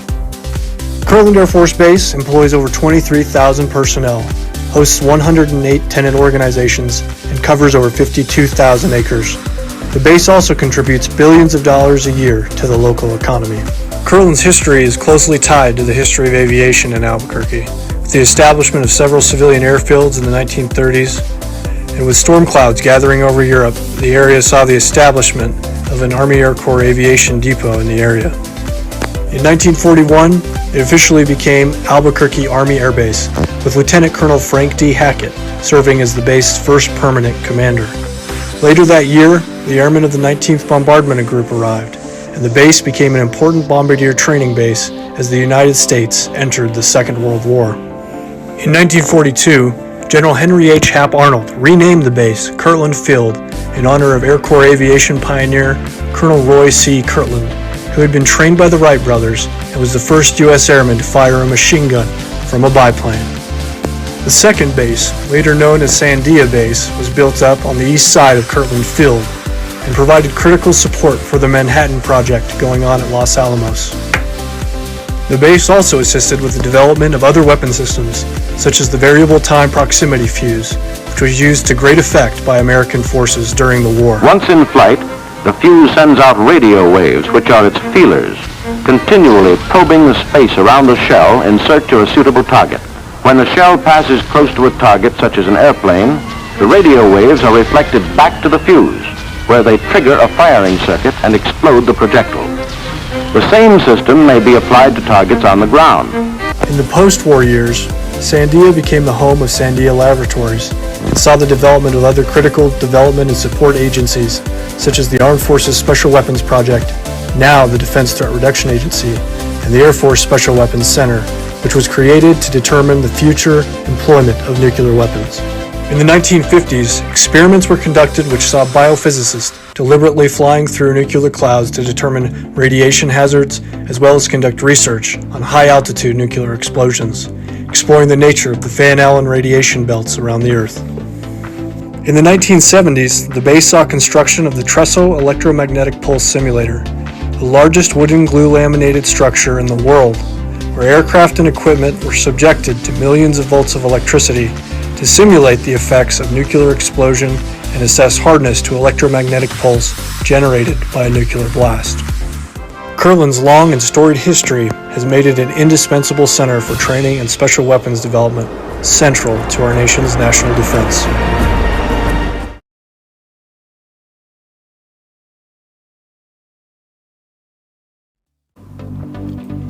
Hello, I'm Jeremiah Foster, the historian for the 377th Air Base Wing, and welcome to Kirtland, one of our nation's most important centers for the research and development of non-conventional weapons and special operations training. Behind me is the 377th Air Base Wing headquarters, which has been the host unit providing support and security for the base since 1993, in addition to executing a unique set of operational missions. Present-day Kirtland Air Force Base, it represents the congruence of three separate bases, Kirtland, Sandia, and Manzano, which were formed during and after the Second World War. Join me as we explore the key events, organizations, and sites that have shaped Kirtland as one of America's crown jewels of national security. Kirtland Air Force Base employs over 23,000 personnel, hosts 108 tenant organizations, and covers over 52,000 acres. The base also contributes billions of dollars a year to the local economy. Kirtland's history is closely tied to the history of aviation in Albuquerque. With the establishment of several civilian airfields in the 1930s, and with storm clouds gathering over Europe, the area saw the establishment of an Army Air Corps aviation depot in the area.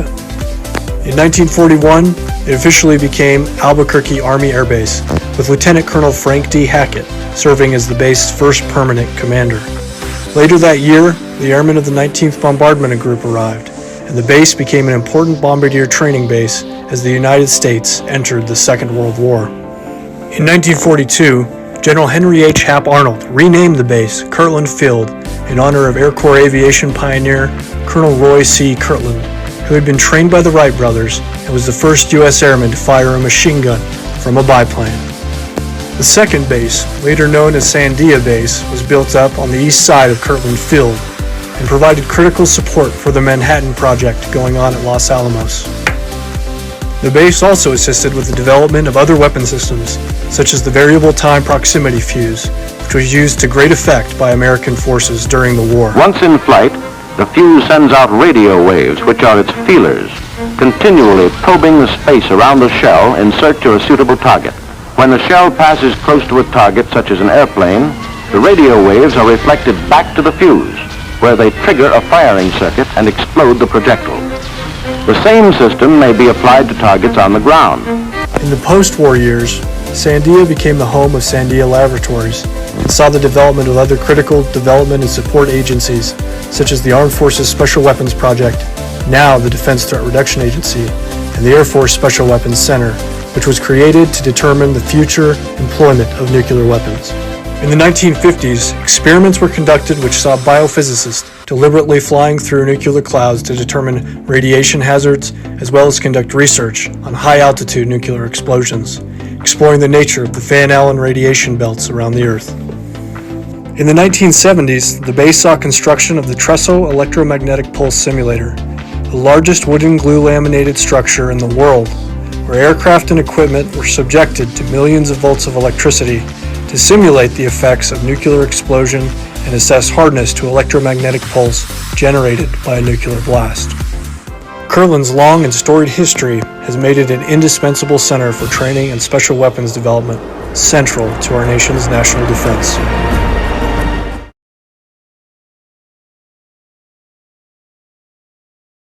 Development, central to our nation's national defense.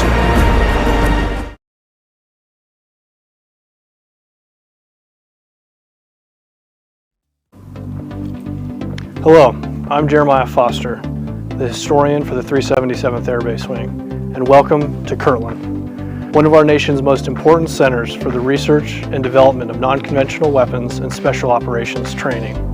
Behind me is the 377th Air Base Wing headquarters, which has been the host unit providing support and security for the base since 1993, in addition to executing a unique set of operational missions. Present-day Kirtland Air Force Base, it represents the congruence of three separate bases, Kirtland, Sandia, and Manzano, which were formed during and after the Second World War.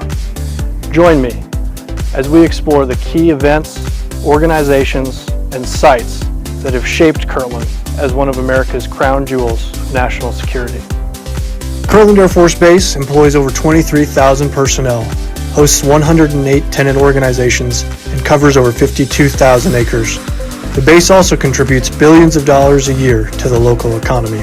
Kirtland's history is closely tied to the history of aviation in Albuquerque, with the establishment of several civilian airfields in the 1930s, and with storm clouds gathering over Europe, the area saw the establishment of an Army Air Corps aviation depot in the area.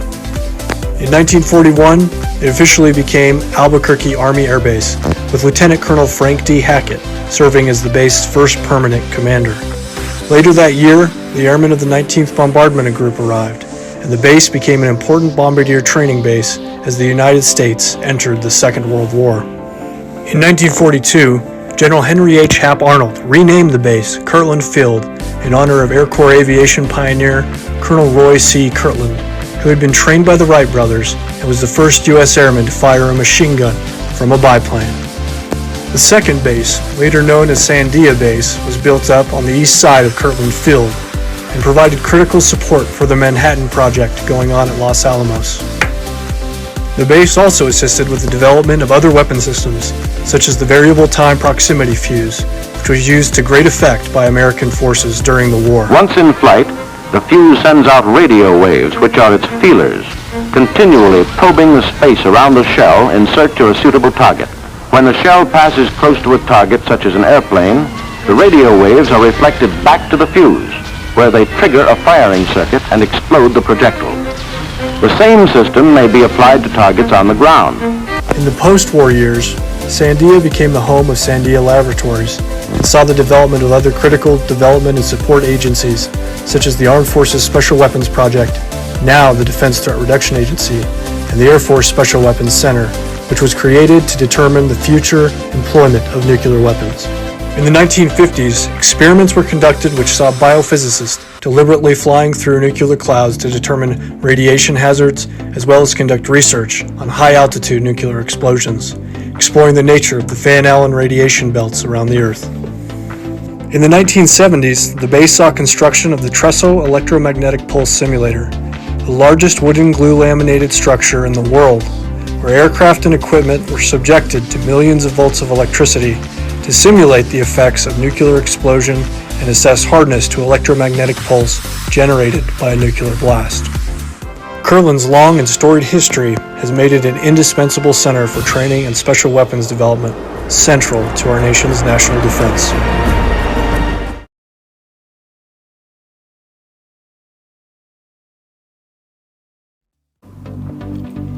Hello, I'm Jeremiah Foster, the historian for the 377th Air Base Wing, and welcome to Kirtland, one of our nation's most important centers for the research and development of non-conventional weapons and special operations training. Behind me is the 377th Air Base Wing headquarters, which has been the host unit providing support and security for the base since 1993, in addition to executing a unique set of operational missions. Present-day Kirtland Air Force Base, it represents the congruence of three separate bases, Kirtland, Sandia, and Manzano, which were formed during and after the Second World War. Join me as we explore the key events, organizations, and sites that have shaped Kirtland as one of America's crown jewels of national security. Kirtland Air Force Base employs over 23,000 personnel, hosts 108 tenant organizations, and covers over 52,000 acres. The base also contributes billions of dollars a year to the local economy. Kirtland's history is closely tied to the history of aviation in Albuquerque. With the establishment of several civilian airfields in the 1930s, and with storm clouds gathering over Europe, the area saw the establishment of an Army Air Corps aviation depot in the area. In 1941, it officially became Albuquerque Army Air Base, with Lieutenant Colonel Frank D. Hackett serving as the base's first permanent commander. Later that year, the airmen of the 19th Bombardment Group arrived, and the base became an important bombardier training base as the United States entered the Second World War. In 1942, General Henry H. Hap Arnold renamed the base Kirtland Field in honor of Air Corps aviation pioneer Colonel Roy C. Kirtland, who had been trained by the Wright brothers and was the first U.S. airman to fire a machine gun from a biplane. The second base, later known as Sandia Base, was built up on the east side of Kirtland Field and provided critical support for the Manhattan Project going on at Los Alamos. The base also assisted with the development of other weapon systems, such as the variable time proximity fuse, which was used to great effect by American forces during the war. Once in flight, the fuse sends out radio waves, which are its feelers, continually probing the space around the shell in search of a suitable target. When the shell passes close to a target, such as an airplane, the radio waves are reflected back to the fuse, where they trigger a firing circuit and explode the projectile. The same system may be applied to targets on the ground. In the post-war years, Sandia became the home of Sandia Laboratories and saw the development of other critical development and support agencies, such as the Armed Forces Special Weapons Project, now the Defense Threat Reduction Agency, and the Air Force Special Weapons Center, which was created to determine the future employment of nuclear weapons. In the 1950s, experiments were conducted which saw biophysicists deliberately flying through nuclear clouds to determine radiation hazards, as well as conduct research on high-altitude nuclear explosions, exploring the nature of the Van Allen radiation belts around the Earth. In the 1970s, the base saw construction of the Tresso Electromagnetic Pulse Simulator, the largest wooden glue laminated structure in the world, where aircraft and equipment were subjected to millions of volts of electricity to simulate the effects of nuclear explosion and assess hardness to electromagnetic pulse generated by a nuclear blast. Kirtland's long and storied history has made it an indispensable center for training and special weapons development, central to our nation's national defense.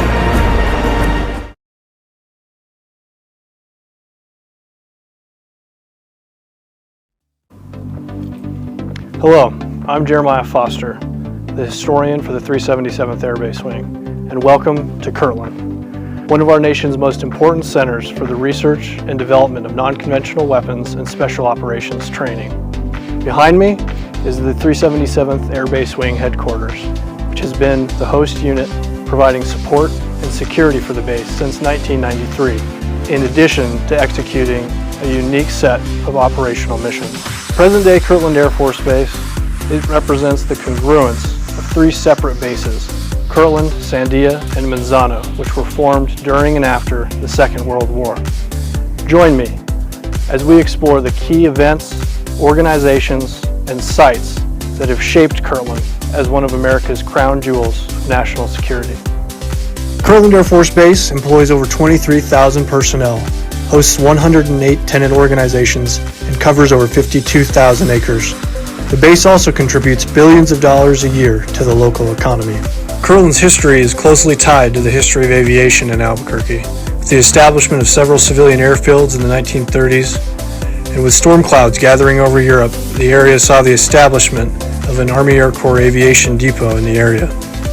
In 1941, it officially became Albuquerque Army Air Base, with Lieutenant Colonel Frank D. Hackett serving as the base's first permanent commander.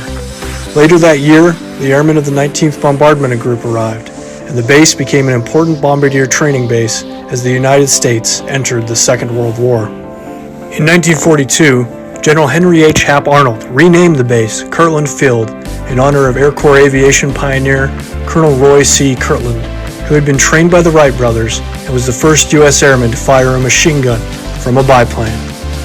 The second base, later known as Sandia Base, was built up on the east side of Kirtland Field and provided critical support for the Manhattan Project going on at Los Alamos. The base also assisted with the development of other weapon systems, such as the variable time. Hi, we're still here at, of course, the Air Force's Air Show 2025. And we're out of the heat, but it's not too bad out there. You still want to come down again. You can come here today, Saturday, or Sunday for the Air Show, the first one since, I think, 2019, 6 years ago. And we're inside the STEM building for science, technology, engineering, and math to kind of showcase what's going on in our community for the brighter minds and all minds. And we have Anirudh and Logan from the Timberwolves, East Mountains, and the name of your organization is? Enigma Robotics. We're based out near Manzano in the foothills. And Logan, what are we seeing here? What is going on? So this is two different robotics teams. These are robots fully designed and built by high school age students from the ground up, and they interact with these balls right here, and these are also being remotely controlled by students. And so these were designed for this year's FRC game, and both of these robots went down to Texas to compete back in March and April. And I see here on a root step right here, I see first robotics competition winner 2024, first in Texas District Fort Worth event. You won this? Actually, it was our Timberwolves, our team. We actually got second place. We were against them in that competition. Oh, wow. Yeah, so it was really fun because we were both finalists at that competition. So yeah, we basically were out in New Mexico. We don't have enough teams here in New Mexico to have our own competition. So we have to go to Texas and show them who's boss, basically. So we go into Texas, and that's, you can see right there that we go in there and we get championships and we go and win. You gentlemen are in high school? Yes, high school, and some of them are even middle school that they sneak in and do a little bit, but... What are you interested in doing after high school? So after high school, I'm really into planes and into robotics engineering. I want to go into aerospace engineering, and I hopefully want to go to Georgia Tech. And come back here to Kirtland Air Force Base. Yes. I'm already working here at Kirtland Air Force Base under an internship, so that's some of the things I got through this program, through FIRST. What I've done is I've actually gotten the connections and the mentors and the networks in order to build up these connections, build up like these sort of soft skills in order to build myself up and build my network up, and also as well build my community up, as you'll see I'm doing. And so when are you on a route running for President of the United States? We'll see about that. It sounds like you have a huge plan and that you're following. Are you a senior? I'm now currently a senior. I was just a junior, and actually on our team, this robot was built purely by juniors and below. No seniors were on this team, so we had to juggle so many things with high school, but we ended up getting a really good robot that really worked, and we were really proud of. And Alan's showing the robots. I think right there they're controlling some of the robots. Yep. Jordan, what is a robot supposed to be doing? Okay, so this robot, you can see there are the two objectives. There's this ball right here, so they're picking him up off the ground and putting him up into this net. There's also that.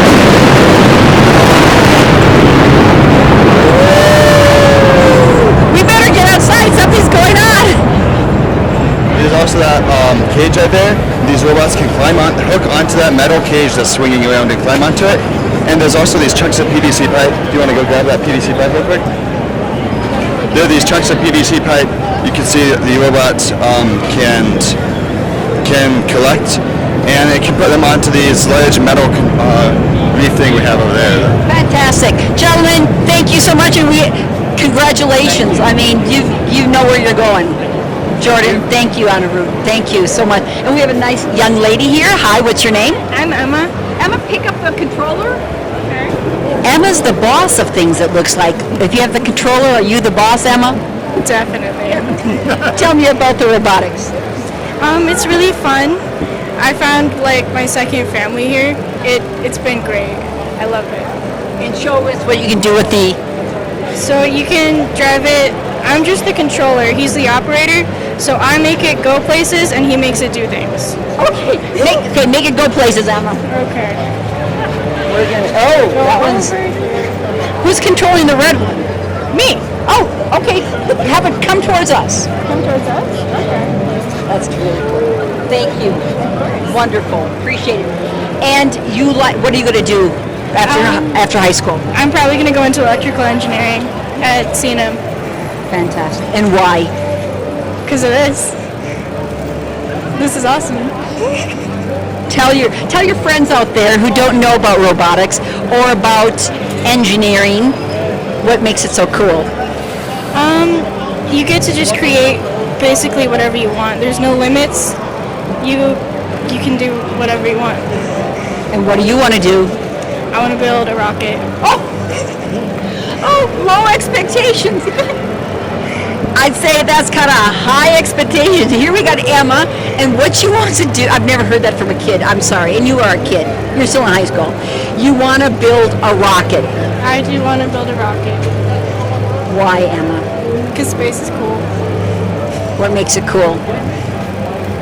It's space. It's space. Wow. Amazing kids, and they're from the East Mountain. Oh, we've got someone very proud over here. Very proud of the Timberwolves. Yes. I mean, come on, I think he's going to run for president someday. I agree. These kids are so smart. So I've been a part of this program for the 7 years that our team has been here. My son was one of the first students on this team, and we fell in love with it and been doing it ever since. These kids just excel every year, and yeah, they're just amazing. They learn so many things. They go great places. But have you ever heard of a young lady saying, I want to build a rocket? Build a rocket? Yes, we have like neurospace, we have underwater, like we have all kinds of things they want to do. Yeah, they're so smart. And where do they get the smarts? I don't know. I don't know either. I run the business end. All of our smart mentors come from here at the labs. They come in and teach the kids all these beautiful, beautiful things. Come on, kids, everybody get around. Come on, operators, we're going to show. We're talking about smart kids. Come on, get in here. Get in here, Hiram. What do you want to say, Hiram? Look, I'm on live TV. We're streaming actually across the world. Thank you, Hiram. What do you want to do when you graduate from high school? Engineer of some kind. I haven't figured out what field yet. What would you like to do? Probably mechanical engineering or architecture. Come on over here. You're an operator. So, your friends, what do you tell your friends about engineering and about robotics? I tell them that they can always try, and that even if they fail, that it's okay to fail, because it's always a great lesson to fail, and you're always going to learn from it. And so even though it might seem like a failure, it's a success in the long run. And not to shy away. I mean, who would imagine you do this, right? I know. These kids are going great places. I'm going to applaud them. Thank you. Thank you.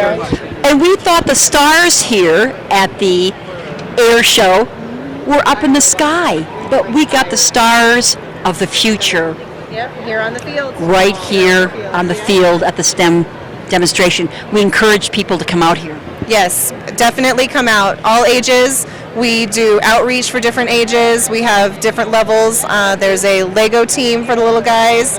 They have all kinds of fun in this program. So yes. Thank you. Again, congratulations. The stars are right here. Not in the sky, they're right here in the STEM building at Kirtland Air Force Base during the air show. We're going to take a look now over here at printing. Here we go. She's back. That was exciting stuff. Howdy, howdy, howdy. Howdy, howdy, howdy. Come on over. That was pretty impressive, those robotics. That was pretty impressive. But you know what? This is impressive too. We had a little key here, a little plane. What happened to the plane? Okay. These are printers. And I guess, what can we print? Come on. We're printing. AFO Maker Hub. It's for the Air Force. Come over here. Oh, okay. Come on. Sorry. So this is the AFL Maker Hub. We're an on-base resource for people. Right. Sorry. And we are an on-base resource for students and for engineers and for everyone who has base access. So you can always come on base, learn how to 3D print, learn how to CNC, learn how to do all of that jazz. All right? Tell me what we're seeing here.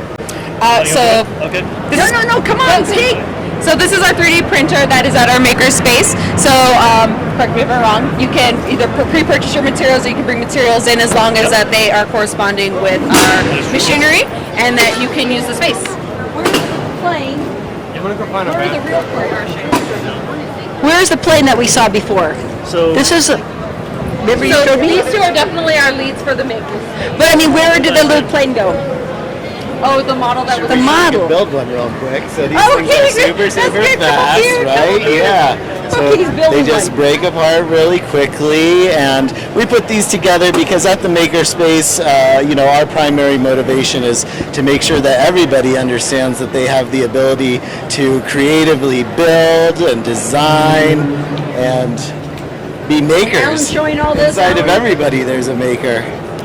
And so we've had a great time today with kids coming along and seeing that the process of 3D printing can translate into creating these neat little designs. In our space, engineers are coming in and collaborating to create innovative prototypes, and they'll iterate those prototypes time after time until they've created something that really works. That came from something like this and made into a plane. That's right. And I really never knew how a printer works. Breaking them out, your last step, there we go. Always a little tricky, and there we are. And this was printed as well. That's right, that's 3D printed as well, and we have all kinds of different utilities at the Maker Hub. Besides 3D printing, we can also do laser cutting and engraving. We have CNC machines. Our goal at the Maker Hub is always just to help people understand how things are made and to make things better and to be their best, most creative selves. And where are you located? We are on Kirtland Air Force Base, and we primarily serve base partners. Anybody with base access has access to our space, and we're free to anybody with base access. So we serve active duty members of the military and their families. We serve Sandia, but our primary mission actually is in support of innovation for Air Force Research Laboratories. So we're supporting engineers who are creating prototypes and iterating different design elements for their projects that will go into satellites in space and be used in antenna structures all across the world. You're Super excellent. fun. You're excellent. What have you printed or what can be printed that people would be shocked about? Oh gosh, what are some interesting things that were printed? We have printed a micro sediment filtration system that was used in satellites. You know, in satellites. I know, I'll have to back up on that one, right? Okay, so in satellites in space have very little opportunity for maintenance, right? It's very expensive to send someone into space and maintain a satellite, but they have all kinds of air and fluid systems that can accumulate debris, and that debris has to be removed. So one really interesting thing that we printed at the Maker Hub is a no maintenance solution for removing debris from fluid systems in satellites. It sounds more exciting in my head, I don't know. It sounds good, and you're enthusiastic and passionate. You're very passionate. What is your first name? What's your name? My name's Shay. Shay? Yeah, Shay Lindner. What's your background? Well, okay, so I have a very eclectic background. I started off as an English teacher. I've been a nature tour guide, but one day I stepped into a makerspace, and a makerspace is a place that has all of these tools like this, right? And I stepped into a makerspace, and I started making things with my hands, and I never turned back. I realized that I really love to make things and to facilitate other people designing and making things. And so I've become really excited about STEM, and in fact now I'm, as a 40-year-old person, I'm in graduate school starting a second career in support of technological companies. What are the kids asking, the children who come here to the STEM exhibit at the Air Fiesta, what are they asking? Yeah, the kids absolutely want to know more about 3D design, about how 3D design and 3D printing is going to factor into their future careers. They're excited to see these technologies applied to their favorite thing, like Minecraft boxes, and they want to take that technology really, I think, into their future. It's what? It's from a video game that a lot of kids play. So if you don't recognize it, but your kids will, and they'll have fun with it. That's what they're asking, how it can be in their future. Yeah, how can I do more of this kind of stuff?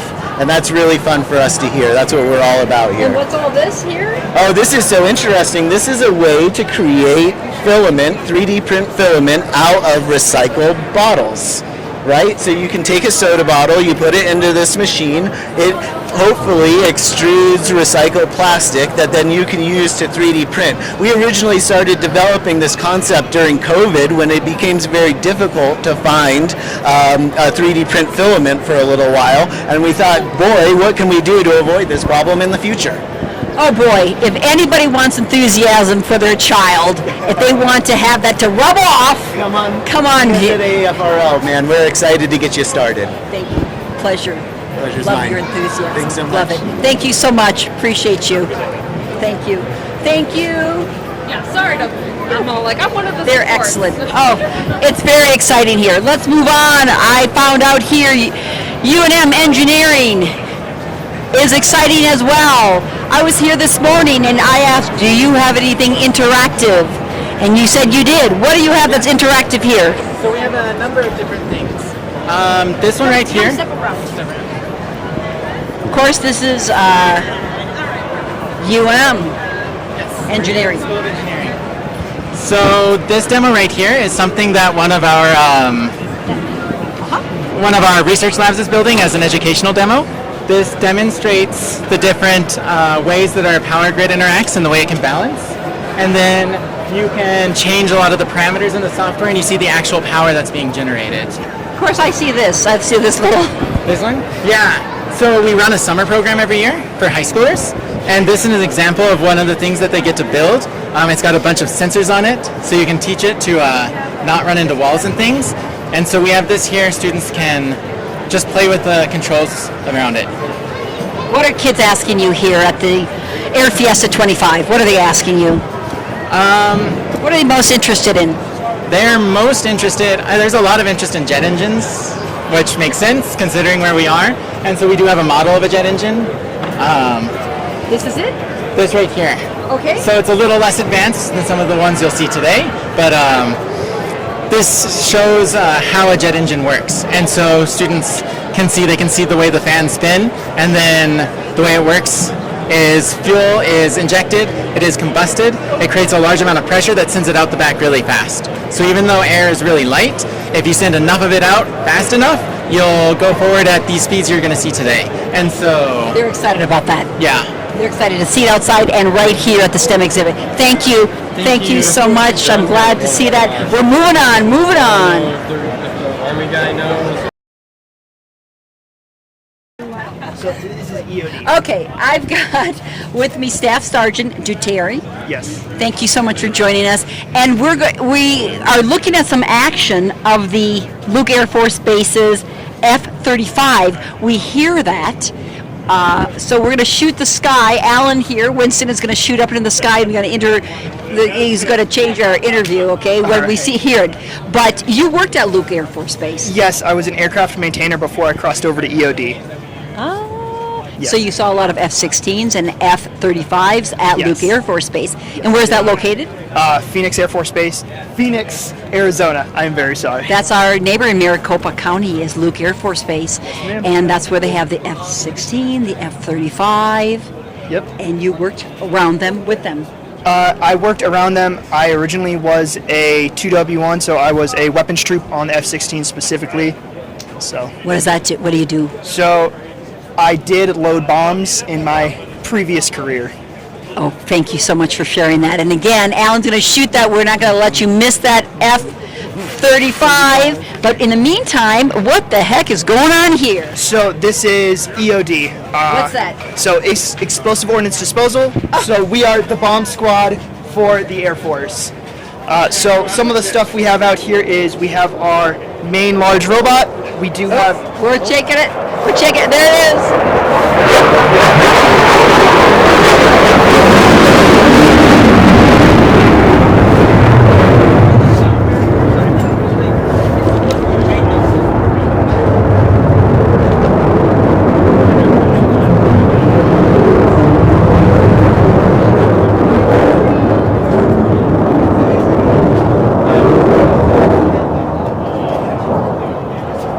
That is so powerful. Wait a second.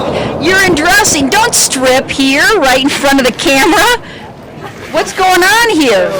This gentleman is down dressing out of our bomb suit. Oh, down dressing. We don't call it stripping in the Air Force. No. Down dressing. Yes, it is down dressing. So the primary purpose of our bomb suit is to keep us safe when we actually walk down on suspicious packages or IEDs.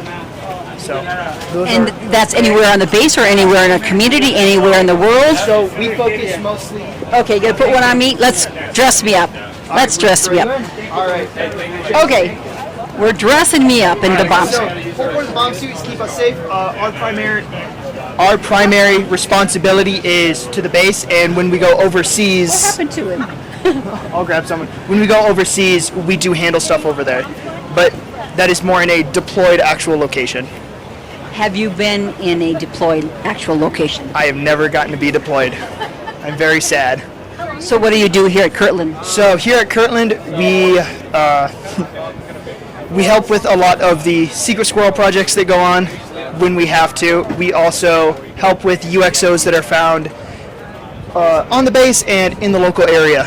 What attracted me to your exhibit here, all these kids I saw a little earlier, what were they doing with these? So they were picking up a few of the items we have, such as a rocket launcher. So this is a man-portable aircraft launcher. We have let me see you pick it up. It's pretty big. So hold it here. It'll get thrown over your shoulder. It's got sights over here. Let me see you look through the sights. Right out there. Awesome.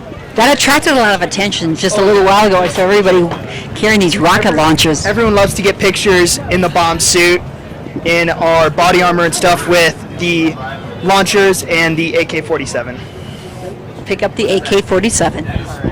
Now, why do they like that? It's powerful. It's a gun. Everyone recognizes it from Call of Duty, so everyone enjoys it. Everyone wants to get a picture. This is giving them security of safety here, giving us a sense of power, giving us a sense of our readiness here at the U.S. Air Force. Yep. We are ready to handle any problem in our scope of responsibilities at any point in time. That's fantastic. Let's move over to this. I'll call it a contraption, but I know it's not a contraption. What's this over here? So this...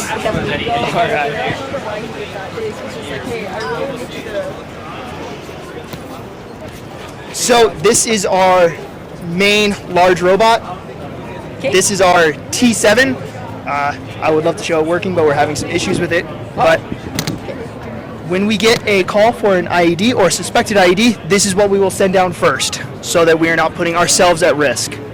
And when that can't do the job, then you have to wear your... We have to wear the whole bomb suit. Yep. We're bringing the bomb suit over. I don't know. Yeah, we saw it. No, that was fantastic. Anything else you'd like to share with the public that they may not understand about actually the importance and significance that bombs really are a real threat to us? So any of the older munitions, World War II, I know a lot of the area around Albuquerque and into the Pueblos have been former firing ranges, so not messing with any kind of suspected ordnance is important. Don't mess with it. It can be unstable. It can go off at any point in time. Best thing is call local PD, and then we'll end up out there as soon as we are able to. And why did you choose, or why were you assigned to the bomb squad? I wasn't assigned to the bomb squad. I chose it. I was looking at other career fields. I was already in a career in the Air Force. I wanted to challenge myself and actually do something that I can be happy with. I get actual job satisfaction out of this. So I've actually been on base and had to render safe fuses and World War II ordnance that have been found. So I've actually got to see my work, keep people safe. And then I've also got to not go overseas, but travel the country and actually do protection for people like the president, foreign dignitaries, and things like that. Tell me about that as we look at him donning his... Tell me about that.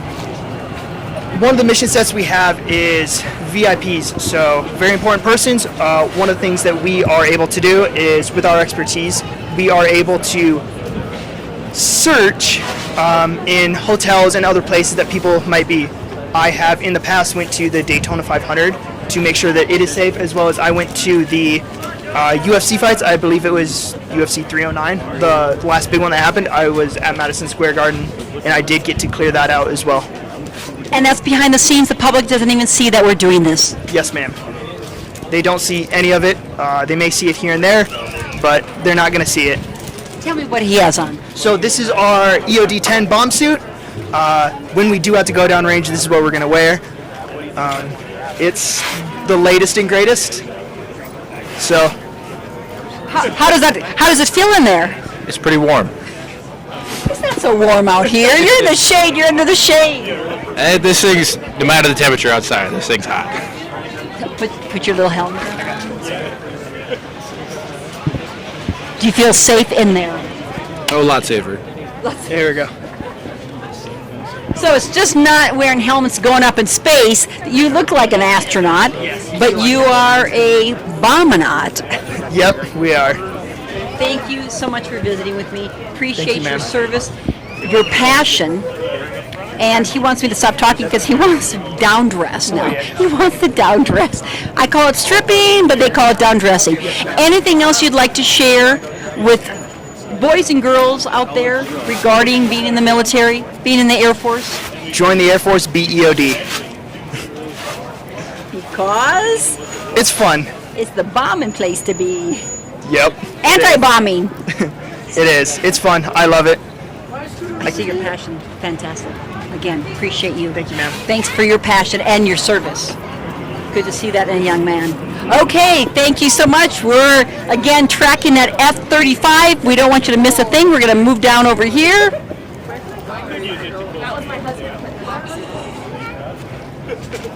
We are streaming live for the U.S. Air Force, and it is on YouTube and Facebook. U.S. Air Force.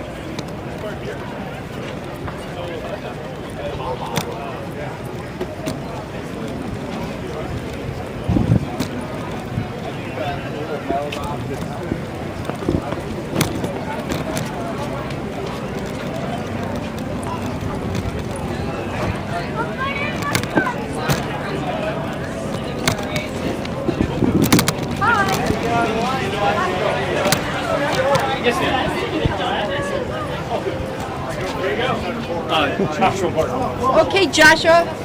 Hi there. Hi, Joshua. We are with the U.S. Air Force ourselves. I'm a civilian, but we are here streaming live. Yes, ma'am. And it's going all over the country, all over Albuquerque and New Mexico. Of course, we're encouraging people to come out to the Air Show. Yes, ma'am. Air Fiesta 2025. And you are Joshua Martin. Yes, ma'am. Where are you from? I'm from Niceville, Florida, but I'm from the 73rd SOS, which flies the AC-130J. What can you tell us as we look at people boarding it? I don't know. They're not boarding it. What are they doing? They're Climbing inside, taking a view of inside the airplane, letting them see what we do, how we do things, and checking it out. What are they most surprised about? What do they say? The best question we've had so far is the trackballs for our computers. That's the best question we've had so far. Tell me what that means. We have some computers inside that help us coordinate our sensors and work the guns. Part of that is our trackballs for it. It was one of the best questions we've had so far. They asked about what they do or how they work? They asked how they work. So a lot of the questions we're getting from guys is how do we employ, how many weapons do we carry, what are we doing here, that kind of stuff. So it's awesome. But you're based here. Yes, ma'am. You're based here at Kirtland. Yes, ma'am. We're fantastic. Happy to have you here at Kirtland. Yes, ma'am. We're happy to be here. And why should the public be happy to have this here? It's the what is it? The AC-130J. AC-130? Yes, ma'am. So bringing a lot of students out here. So we're the formal training unit for the AC-130J. So we're going to have all students that train to fly this airplane are going to be coming through here. So bringing a lot of folks out here. We got maintainers, lots of folks coming to the base, building up the base population. So more people in Albuquerque that get to enjoy Albuquerque. And what does this plane do? So we are a close air support platform. So we provide close air support to ground forces and strike targets within, help out the ground forces. Help out the ground forces how? Give me an example. This aircraft is equipped with guns, missiles, and bombs. So wait, slow down. Guns, missiles, and bombs. Yes, ma'am. Okay. And then basically we talk to the ground forces when they're there, and when they need us to strike a target, we're overhead and can employ against the enemies and protect our forces. And these are just Air Force forces or? All sorts. Yes, ma'am. You're backing up, supporting all types of forces. Not only U.S., but coalition and allied forces as well. So if they're stuck or they're afraid of the enemies close by, you swoop in, fly in? Pretty much it. Yes, ma'am. That's my layman's terms. That's it. You said it. You swoop down and clear the area. Yes, ma'am. We protect the ground forces. So we're overhead, persistent watch overhead of those guys, and then when they need it, we were there. Of course, there's pilots, but more than pilots that are needed for this plane. Tell me a little bit what types of opportunities there are for young men and women regarding the Air Force and this. So with our aircraft, not only do we have the air crew itself, but we also have the maintainers that work on the air crew, so there's opportunities there. But then we have combat system operators, and there's the ones that actually sit on the sensors and work the sensors. And then we have aerial gunners, which is our enlisted members, that load the guns, work the weapon systems. That's a lot. Yes, ma'am. 8 crew members. 8? Yes, ma'am. 8. Where have you flown? All over. All over. Middle East, mostly the Middle East, so, yep. And to young men and women considering being part of the U.S. Air Force? Yes, ma'am. What would you say to motivate them or to consider? And what has it offered you that you did not expect? I would say it's an awesome job. I get paid to go out, fly an amazing aircraft, work with amazing human beings and people. Incredibly rewarding at the end of the day to talk to people on the ground and hear their stories on how we work together to get something done. And then at the end of the day, it's just a rewarding mission. It's awesome, and I love it. What would you like to tell the public out there regarding Kirtland Air Force? Of course, this is based here. We have a number of aircraft that we're going to see shortly in a demonstration to show what they do. But about our safety, our security, and global stability, what mission do you take a part in personally in keeping the world safe? So we support U.S. Special Operations all over the world. That's our core mission set, is to provide close air support and air interdiction for U.S. Special Operations everywhere, and that's how we provide that security. So we're able to sleep better at night. Yes, ma'am. But we're not sleeping here because we see that F-35 flying all over, and soon we're going to see this fly. Yes, correct? ma'am. Yes, ma'am. We're excited to see it. Thank you. What should we look for when we see that? What types of maneuvers will this do? Oh, it's going to be awesome. So what you're going to see is you're going to see an aircraft go overhead. It's going to be a simulate shoot down, and then you're going to see how the 58th Special Operation Wing employs its entire range of forces to protect the guy on the ground and get them out of there in hostile territory. That's what you're going to see, and it's going to be fantastic. It's coming up soon. And I understand the guy is going to be a sandbagger too. Yes, ma'am. Yeah. Today, no real guy is going to be on the top. No, I think we'll have a couple sandbags hopping out. So. But it's all hopping out. Oh, yep. Very good. Appreciate you and your Yes, ma'am. service. Thank you you, so ma'am. much. You're Take care. wonderful.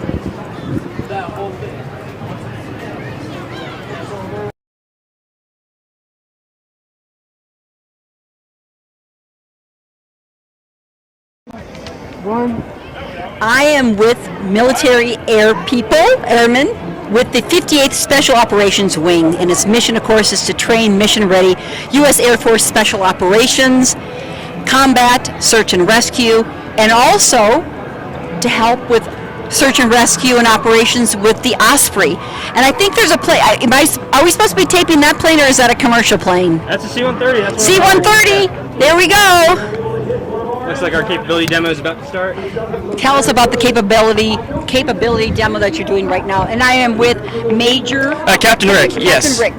One of the student pilots in the Osprey program here, and we have the 58th Special Operations Wing capability demo going on right now.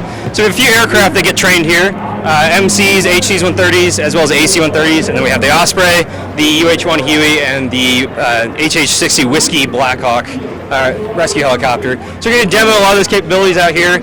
I believe we're going to fly in a few of our rotor wing assets, and they're going to pick up some dudes and take them out, fly them away. Because one of our primary missions here is rescue, personnel, infill, exfil. So putting people places and taking them back out again is kind of our bread and butter. Thank you. Yeah. That is for me, a really easy way to understand what you're doing. Oh, well, we're not showing it, but we're showing the little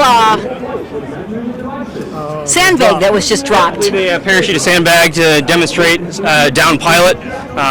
Personnel recovery is one of the primary mission sets for the 60. We're showing the Osprey right here, but in the meantime, I think we should face that way. We're going to show, but you can explain to us as well, Captain Rick. Captain Rick. So personnel recovery is also something we'll do in the Osprey. Basically, if U.S. personnel or friendly forces are stuck somewhere and they need to ride home, that's us. So we'll go and pick them up. Either via airland, or we can use the hoist to winch them out of a spot, and that's one of our primary mission sets. So thank you, Captain Rick. You're doing an excellent job. Again, we have two things going on. We want to talk about the Osprey, but also we have this maneuver. We have this demonstration of all 5 or 7? How many different main aircraft do we have? We have 3 flavors of C-130, so the AC, the HC, and the MC. We have the Osprey, of course, my favorite. As well as the HH-60 Whiskey, Jolly Green 2 rescue helicopter, and the UH-1 and Huey. So. And in this demonstration, what will we be seeing? We will see a capability of our rotary wing assets, so our helicopters and tilt rotors, that will come in and try to extract personnel, as well as an AC-130 that will be loitering above, providing overwatch. And that's what we just saw, right? I believe that was an MC-130 flying over to demonstrate, aircrew potentially ejecting from an aircraft. And then we'll have an MC-130 doing an aerial refueling demonstration with the Ospreys.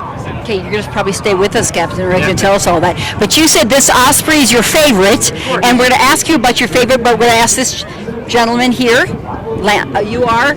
Senior Airman Lance. Senior Airman Lance. And what do you like about the Osprey? What do you do with the Osprey? It's a very complex machine. I am a crew chief by trade. It's very rewarding when you get to, see these guys go ahead, take it up, and know that you made that happen. And it's just very rewarding at the end of the day. Appreciate you. Thank you so much. Thanks so much. And I know you're on duty, so you're getting back there and talking. What's nice about, thank you so much. What's so nice about this here at Air Fiesta 2025 is that, Captain Rick, people can come and talk. Yes, ma'am. They're sitting back there talking to them. I mean, they can come and talk to our military just face to face and ask them all sorts of questions. Tell people about our aircraft or capability. We're also letting them come inside and tour the inside of the Osprey. There's not very many Ospreys flying around, so any opportunity to show people our amazing aircraft is something we're going to jump on. And while, again, we're looking at the Osprey, we're going to be looking at the air show as well. A couple flying in somewhere, probably just behind this airplane. You can hear them. Yeah. Okay. Yeah. They're going to come Yep, there they are, just behind the camera. Okay, we're gonna step over here. Oh. Got a pair of Ospreys and a 60. Yep, formation of 2 Ospreys that are coming, as well as a HH-60 whiskey rescue helicopter, and they're going to make an arrival into our demonstration area and show what a rotary wing asset brings to the table. The ability to land anywhere. There they are. There they are. You see them, Alan? Got them? Wow. Yeah, there's 2 of our Ospreys in VTOL mode, we call it, kind of helicopter mode, with their cells up in the vertical, landing like a helicopter. And then the 60 following behind them in more conventional helicopter format.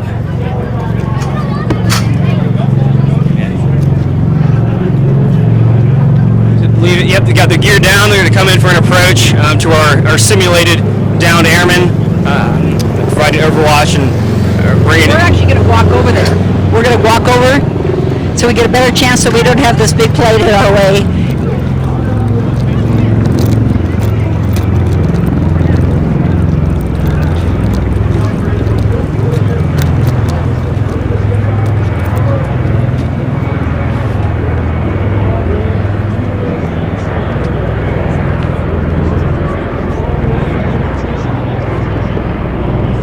What are we seeing here? So our formation of 2 Ospreys. Formation is one of our core things we'll train here, being able to fly in close proximity to the aircraft. They're going to come in here for an air land, so fully landing on the ground, because that's our primary means, getting people in and out through our back ramp. We send a lot of guys out or bring a lot of guys in. They're coming out of that. They're jumping out of that. And the HH-60 looks like they're faster opening a pair of pararescuemen, the Air Force's primary means of rescue and medical care from a helicopter asset. Okay, we're going to move closer, Alan. So, Alan, come on. We're going to find a better place. Want to join us? I'm all right. I got to get back on there. Is he with you? Yeah, he's one of my classmates. Come on.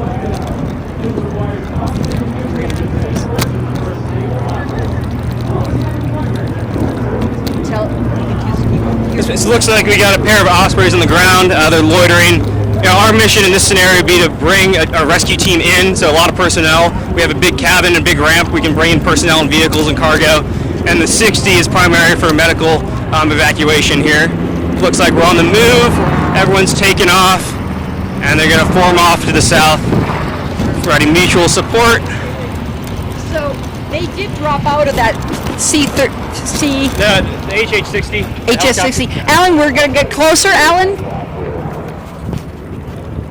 They dropped out of some sandbags that were supposed to be simulating isolated down personnel, so any sort of pilot that is going to be stranded in a hostile area. And then our Ospreys, in conjunction with the 60s, are going to bring in our rescue team, our rescue package that can be comprised of special operations personnel and pararescuemen. And of course, you have our AC-130 loitering overhead in a pylon turn, basically providing gunfire support to the zone.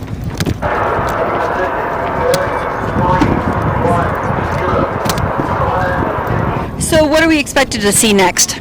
I think next would be a formation of our other rotary wing assets, the 60s and the Hueys. Let's get...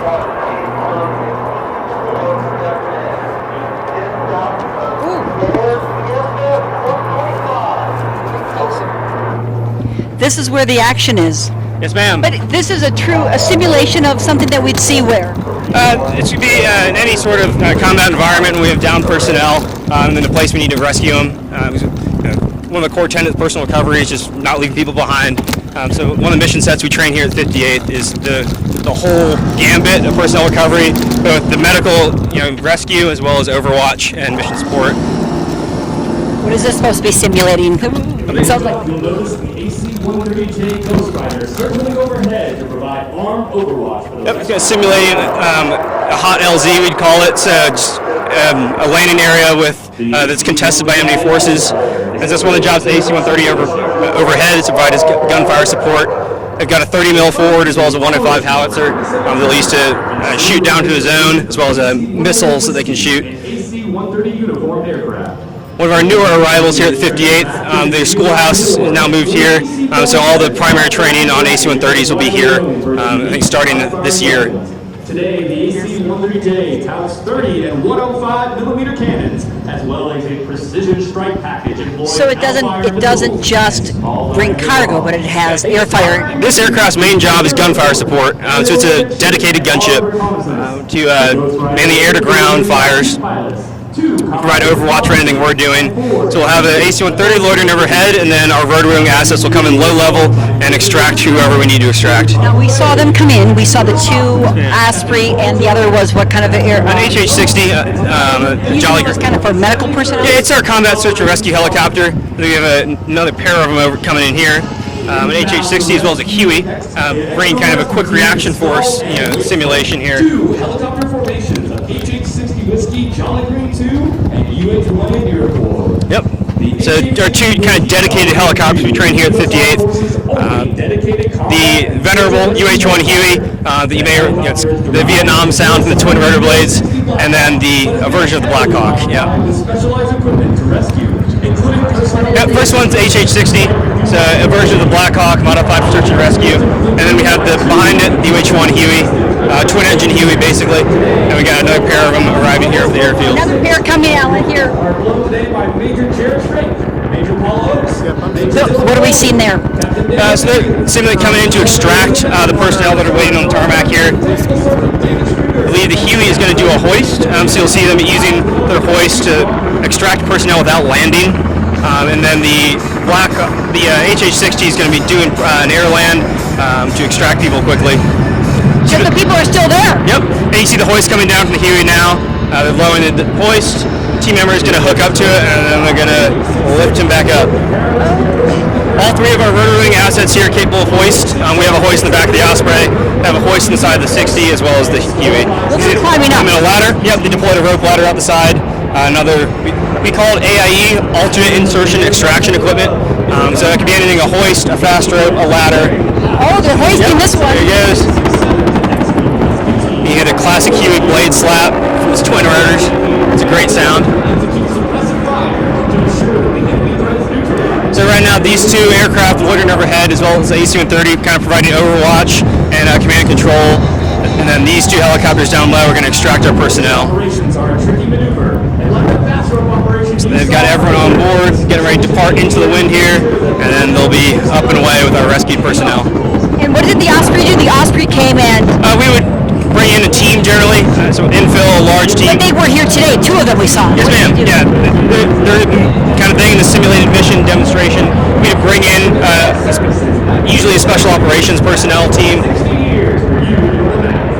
Oh, it's kind of exciting out here. Exactly.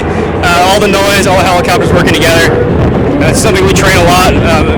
Multi-aircraft ops. The airfield gets busy. It's something we have to work around in training. Commercial traffic as well as our military traffic. Now, how often you're doing this for our open house, but how often do you train like this? Well, in the schoolhouse, I'll generally fly, once or twice a week, sorties. They're not always like this. We do a bunch of different training missions. We'll do just regular contact lines where we're taking off and landing to an airport. Instrument flights as well, to be familiar with instrument flight in the National Aerospace System. And then our more tactical sorties where we're landing in zones out in the desert and practicing our mission set. Okay, Alan. Wow. Captain Rick, if you're an example of other military personnel here at Kirtland, we are really in safe hands. I just pulled you off this tarmac and asked you to please join us and explain this exercise, and you did it with passion and extreme knowledge, and you're just an incredible asset. You're an asset to our Kirtland Air Force Base. Well, thank you, man. I mean, everyone who trains here, we're passionate about our mission. We take it seriously day in, day out in the schoolhouse, and then go to our ops unit and do the mission for real. So. We need you. We missed that one. Remarkable. Alan, remarkable. What are your final words? Now everybody left. The operation, is it over? I believe we have one more demonstration that's going to happen. We're going to have an MC-130, which is one of our support aircraft, a C-130 modified for air refueling as well as airdrop. And it's going to be coming in with we call it TAR, tilt rotor air-to-air refueling. So we'll plug into the C-130, get gas midair, and I believe they're going to come over and demonstrate that formation. At some point, we'll see when they arrive. Oh, that's craziness. Actually, while we're right here, what have I not asked you that's important? Let's see. Maybe one of my favorite parts about the Osprey is the speed that we can fly at, as well as our ability to land like a helicopter. So we'll rotate our nacelles, take off, land like a helicopter, take off, and then rotate them forward, and really get places. So. Any place. I mean, you're not limited. You're not limited to needing an airfield. Yes, ma'am. We'll take an airfield sometimes if we need it. If we're really heavy, we'll take off and land like an airplane, rolling it. We prefer to bounce out like a helicopter. Why do you like that? It's fast, it's quick, and we can really deconflict other traffic, stay low, and really exploit our capabilities as tiltrotor aircraft. So, okay, share us. What's going on? So we have two Ospreys in formation here with a MC-130, one of our tanker aircraft. They have a pair of refueling pods in either wing that will trail a hose with basically looks like a badminton shuttlecock, a big basket. They will plug in with our probe on the front of the aircraft to take gas mid-air. Basically, we don't have to land for fuel. It really extends our missions. And kind of a unique capability that U.S. aircraft bring to the fight. Not a whole lot of other countries train to the extent we do with air-to-air refueling.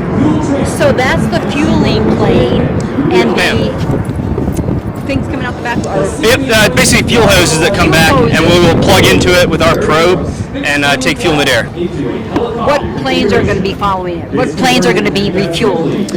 So the MC-130, especially here, primarily for refueling our helicopter assets. So Ospreys and 60s are the two aircraft with probes that'll take gas from them. So did they do it yet? Did they do the refueling yet? That would have been our refueling position right there, and now they broke off from the tanker, kind of come in for a landing. See them moving their nacelles aft, and they go their landing gear to get into a landing configuration here. I think they're going to land just over here. Yep, that would have been the refueling behind the tanker. And the tanker's going to break off, we're going to break off, and then the air refueling evolution's been completed. That's the Osprey right there. Yes, ma'am. One of our Ospreys coming in here to land kind of front and center. I believe our other rotary wing assets will come in and join it. Good little photo op for the crowds. The Osprey will be front and center, like it should be. What were people asking you about the Osprey? Just a lot of curiosity of how it works. It's the only tilt rotor, the operational tilt rotor at this time, so there's a lot of confusion about how we take off, how we land, how the nacelles work. So right now we're seeing it as a traditional helicopter, right? Yes, ma'am. This is kind of our VTOL helicopter mode with our nacelles and the vertical and our gear down. We'll kind of land like a helicopter. See the dust we're kicking up. It's one of the things we'll do. Our call sign is Dusty out here because of all the dust we blow around. And they should land front and center using our nacelles there like a helicopter. Oh, we see some other coming. Yep, and the other helicopter should join it here, landing a beam or Osprey. They're like taking a bow right now. Pretty much, just kind of center stage, demonstrating what we can do with helicopters, as well as our fixed wing assets overhead. Still overhead, is it? Somewhere.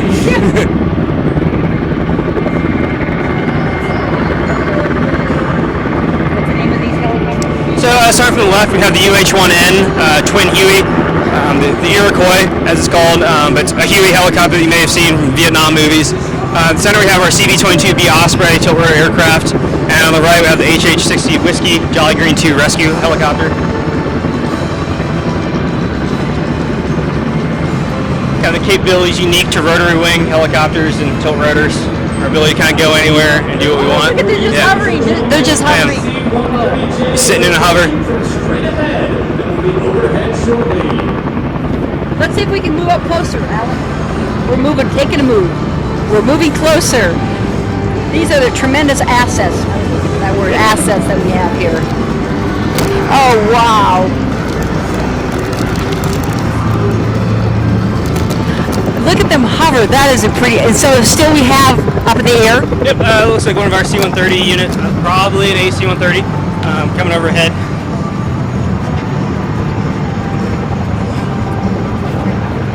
Thank you. Just kind of overflying our formation of rotary wing here. They do need a runway. They're the fixed wing aircraft. We can kind of come in and land vertically. That makes you can go anywhere, anytime. Pretty much. It's kind of the Air Force motto is for being able to get stuff anywhere, anytime. So.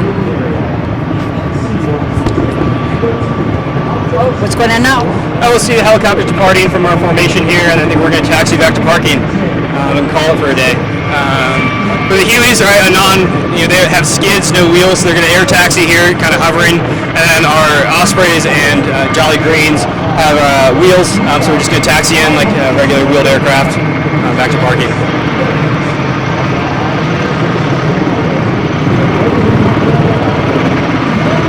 Eight-man crew on the Osprey. 8-man. We generally have a crew of 4. Just 4? 2 pilots, 2 enlisted flight engineers. That's it? Yes, ma'am. 2 pilots up front with a flight engineer between them, kind of working the systems, checklists, dealing with emergencies. And then we have a flight engineer in the tail, so we're working the gun, the hoist, and the fast ropes, as well as working the cabin. 4? Yes, ma'am. Just a crew of 4. And we have generally we can install 24 seats in the aircraft for any personnel we're transporting. How many can you transport? Put 24 seats in the aircraft. We can also pull the seats out if we need to transport like palletized cargo or vehicles. Following? How many crew in the following? In the 60s, generally you'll have 2 pilots as well up front, as well as 2 special missions aviators working the hoist, any gunnery, any systems in the back. And they'll also generally embark pararescuemen, or PJs as we call them, to work on any injured personnel on board. Wow, what a show, what a show. Captain Rick? Yes, ma'am. What did you think of the show? Huh? Hi, this is Captain Rick. Would you like to meet him? How's it going? What did you think? Mom and Dad? Come on. What did you think of that show? It was pretty good. I liked it. What did you like about it? I liked how they all got together in one. That's true, how they all got together. Yeah. They're very agile, and I liked how the helicopter was just kind of hovering there. I think it was waiting for you to applaud it, don't you think? It was right in front of you, saying, when is that little boy with the Jordan hat going to applaud? Can you applaud them? Yeah. Thank you so much for visiting with us. Appreciate it. That was some show. Captain Rick, wow. We've got what? Folks, would you like to meet Captain Rick? Sure, going. He flies in the Osprey helicopter. Okay. Pilots here in the Osprey. So. Yeah, we're from Sky City, Yakima, and we see you guys fly over there all the time. We're waving at you guys all the time, so we say thank you for protecting us. So yeah, awesome. Thank you. Awesome show. Yeah. Why are you here today? My son works on base here, and he invited us to come, and we want to come see all the planes and stuff like that. And so. But also, you thanked Captain Rick for keeping us safe. Yes. Exactly. Yes, we support our troops wherever they may be. So they're in our hearts, they're in our prayers. Without you guys, we wouldn't be doing this. Thank you.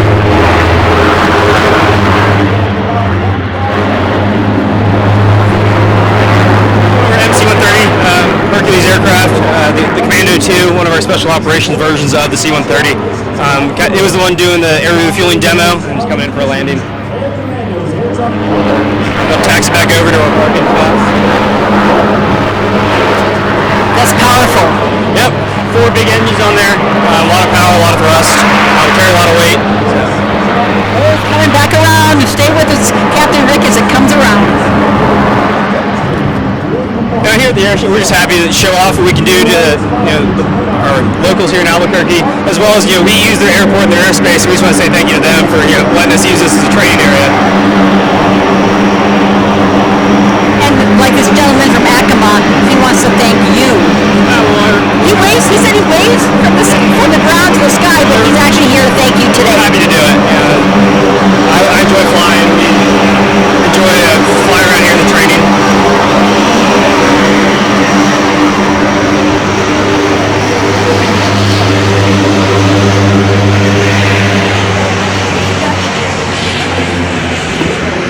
Thank you, Captain Rick. Thank you. It's a pleasure. Yeah. Thank you so much. Yes, ma'am. Appreciate you and your service, and really you being interviewed today to fill us all in what the 58th is doing out here. It's a great demonstration. Enjoy the show.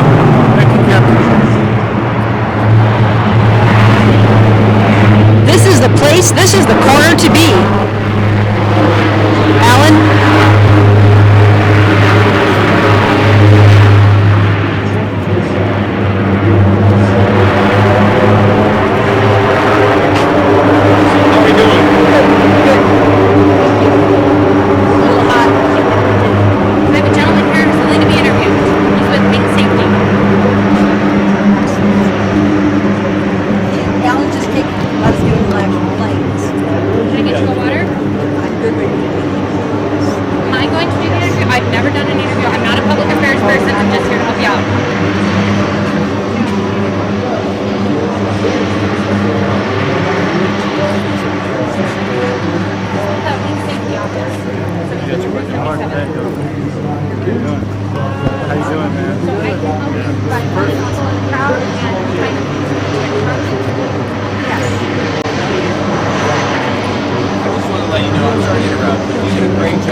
Wow. He has put in a lot of huge effort. Oh, you guys are in show. How do you feel about it? Interview the show until we got here. Thank you. Ready? Want to do an interview real quick? Yes. Let's have this as the backdrop over here. Can you wait just 1 second? Absolutely. Just, and I'm dying. We just saw that was. Stay here. Stay right over there. Where are you gonna be in the back? Stay in the back. Perfect. Okay.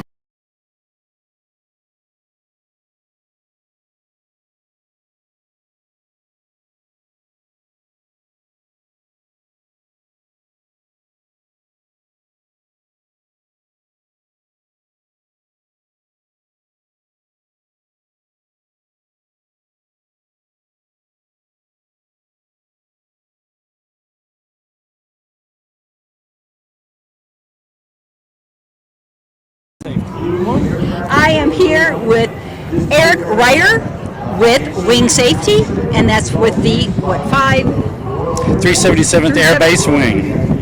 And what do you do, Eric, with Wing Safety? Well, I work in the occupational shop, and we've been out here since 7:30 this morning, looking at all the vendors and the aircraft, making sure that before the public got out here, everything was good to go, and making sure the public is safe. So the people who haven't come out here yet today, they're watching us streaming live, and we thank the Public Affairs. He was at Kirtland Air Force Base for bringing you the show. Those people who haven't made it out here, what would you like to tell them about tomorrow? Oh, I'd tell them it's been exciting, and if you could even come out today, we still have the F-16 is going to come out this afternoon, but tomorrow you'll be able to see a full show. There's full of vendors and lots of aircraft, static displays to look at, and you'll have a great time. Everyone's had a smile on their face today. And it's not that hot. Not hot at all. There's a good breeze today. It's not bad. It's beautiful. Appreciate all you're doing. Thank you so much, Eric. Thank you. Thanks for coming and being interviewed. Thanks again. Probably one of the safest places. We're probably at one of the safest places in Albuquerque, right? Kirtland Air Force Base. Folks! Hi. Hello. How are you? Diane. Hi, Diane. I'm Brittany. Nice to meet you. Yes. Where are you from? Born and raised Santa Fe, New Mexico. Met my husband at Kirtland Air Force Base. Do you work at Kirtland still? No, ma'am. Actually, we own an art supply store, but I used to work over in the 58th Aircraft Maintenance Unit and the 550. Loved it. It was awesome, and I actually developed the F-35 for Rolls-Royce and worked on the C-130s here. So, and this is the first air show I've ever been to, but Brittany's been to many. He was always working them. Yes, ma'am. Working them. That's right. That's right. So what did you think of what you saw displayed by Kirtland Air Force Base? The Osprey, the helicopters, the C-150s, all of that. It was a pretty cool show. Absolutely, 100%. Now, first of all, I want to thank Kirtland Air Force Base for coming out here and putting this on. I know it's been a couple of years since we've done it.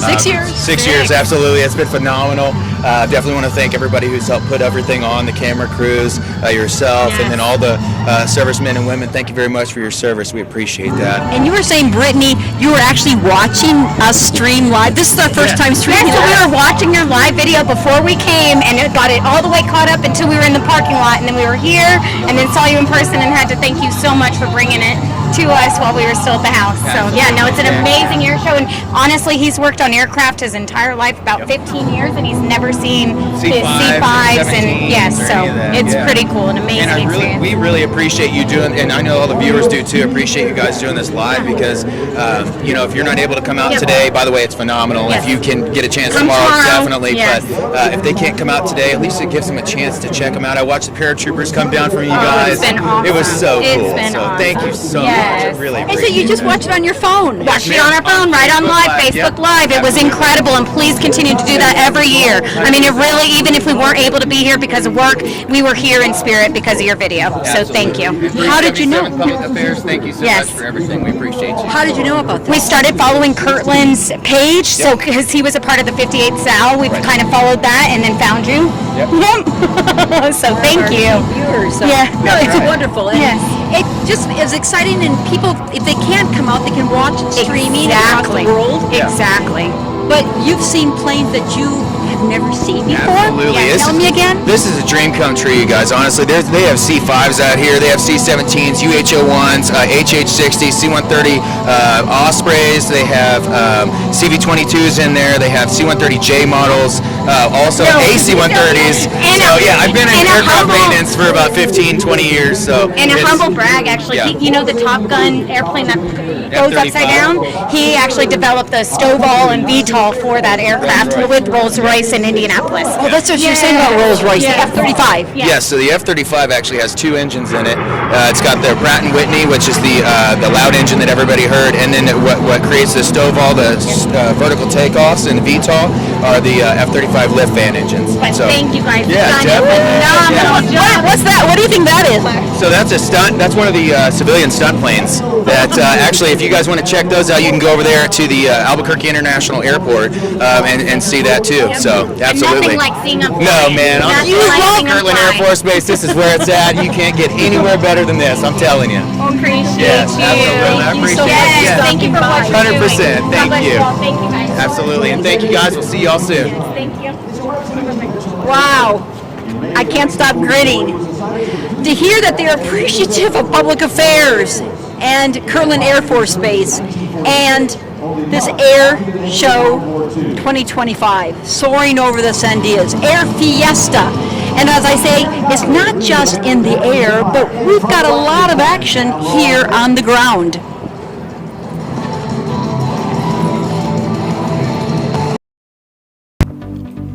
Hello, I'm Jeremiah Foster, the historian for the 377th Air Base Wing, and welcome to Kirtland, one of our nation's most important centers for the research and development of non-conventional weapons and special operations training. Behind me is the 377th Air Base Wing headquarters, which has been the host unit providing support and security for the base since 1993, in addition to executing a unique set of operational missions. Present-day Kirtland Air Force Base, it represents the congruence of three separate bases, Kirtland, Sandia, and Manzano, which were formed during and after the Second World War. Join me as we explore the key events, organizations, and sites that have shaped Kirtland as one of America's crown jewels of national security.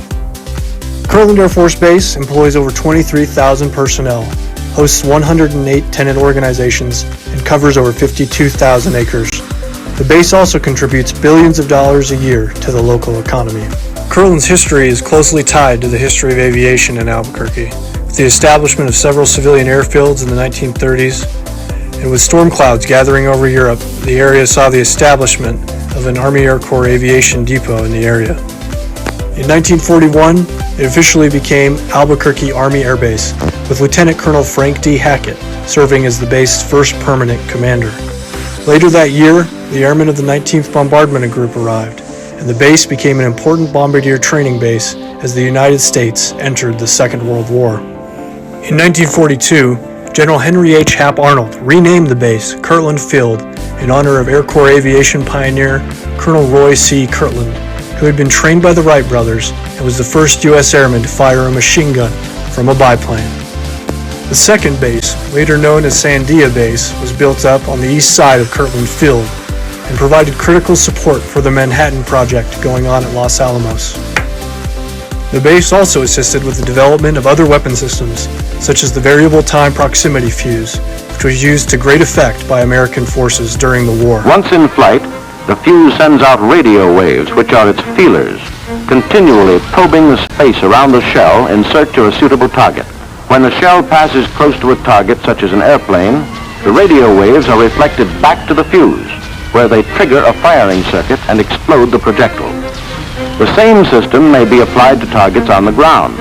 In the post-war years, Sandia became the home of Sandia Laboratories and saw the development of other critical development and support agencies, such as the Armed Forces Special Weapons Project, now the Defense Threat Reduction Agency, and the Air Force Special Weapons Center, which was created to determine the future employment of nuclear weapons.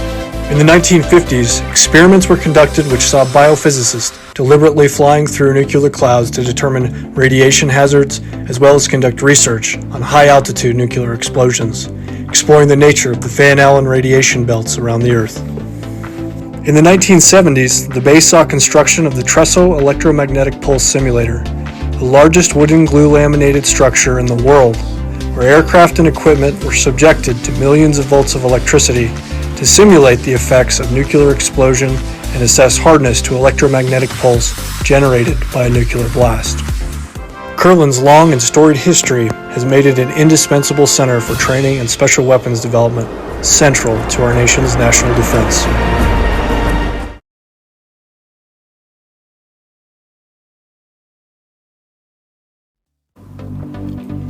Hello, I'm Jeremiah Foster, the historian for the 377th Air Base Wing, and welcome to Kirtland, one of our nation's most important centers for the research and development of non-conventional weapons and special operations training. Behind me is the 377th Air Base Wing headquarters, which has been the host unit providing support and security for the base since 1993, in addition to executing a unique set of operational missions. Present-day Kirtland Air Force Base, it represents the congruence of three separate bases, Kirtland, Sandia, and Manzano, which were formed during and after the Second World War. Join me as we explore the key events, organizations, and sites that have shaped Kirtland as one of America's crown jewels of national security. Kirtland Air Force Base employs over 23,000 personnel, hosts 108 tenant organizations, and covers over 52,000 acres. The base also contributes billions of dollars a year to the local economy. Kirtland's history is closely tied to the history of aviation in Albuquerque. With the establishment of several civilian airfields in the 1930s, and with storm clouds gathering over Europe, the area saw the establishment of an Army Air Corps aviation depot in the area. In 1941, it officially became Albuquerque Army Air Base, with Lieutenant Colonel Frank D. Hackett serving as the base's first permanent commander. Later that year, the airmen of the 19th Bombardment Group arrived, and the base became an important bombardier training base as the United States entered the Second World War. In 1942, General Henry H. Hap Arnold renamed the base Kirtland Field in honor of Air Corps aviation pioneer Colonel Roy C. Kirtland, who had been trained by the Wright brothers and was the first U.S. airman to fire a machine gun from a biplane. The second base, later known as Sandia Base, was built up on the east side of Kirtland Field and provided critical support for the Manhattan Project going on at Los Alamos. The base also assisted with the development of other weapon systems, such as the variable time proximity fuse, which was used to great effect by American forces during the war. Once in flight, the fuse sends out radio waves, which are its feelers, continually probing the space around the shell in search of a suitable target. When the shell passes close to a target, such as an airplane, the radio waves are reflected back to the fuse, where they trigger a firing circuit and explode the projectile. The same system may be applied to Most unique aircraft you'll see anywhere in the world, the Diamond Vampire. Jerry Conley doing an incredible job of demonstrating this historic jet for us today. Hopefully it's still a little cold. Yeah, I'm a little worried about Grandma finding, like, Grandma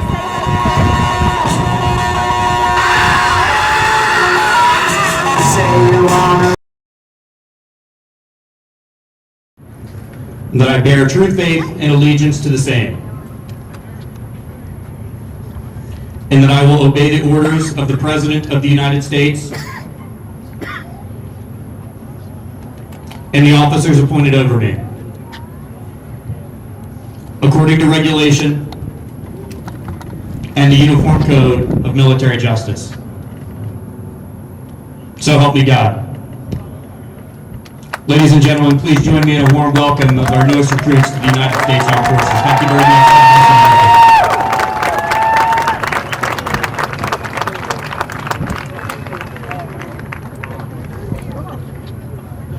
All right, who's next? It'll be you? Think about it. What a great opportunity. Incredible training you'll get. Right? Come on, help me out, guys. Shake your head. There you go. All right, there you go. Yeah. We need more, and I tell you, that's one of the things that's been happening here lately. A lot of people have been jumping on board now and saying, hey, I want to be a part of this incredible family this military family, and we're getting a lot of new recruits. That's awesome because we need you, and it's an incredible step to say that I want to volunteer to defend my country. What a commitment that is, and we want to again congratulate our newest members of the military family. They're now in. And something you might think about if you're growing up, you're in high school right now, thinking about a career, an opportunity. This would be an excellent way to get a training, to get a bow tag, to get whatever. You can really get a lot of different training in the military. It's really amazing. So the opportunities are endless. So think about it real hard because we want you all to Kirtland right next to us had, that's where that came from. Oh, okay. Oh, okay. Next to Public Affairs Group. Can we get you anything? Well, thank you for all of it. Yeah. No. We're getting you a layer. With your hat on. So we're battling this thing. It's overheating. Yeah. So I'm gonna see if I can bring some cold packs and just put it between that two. The ice did help, but You need more? the shit I was saying was Do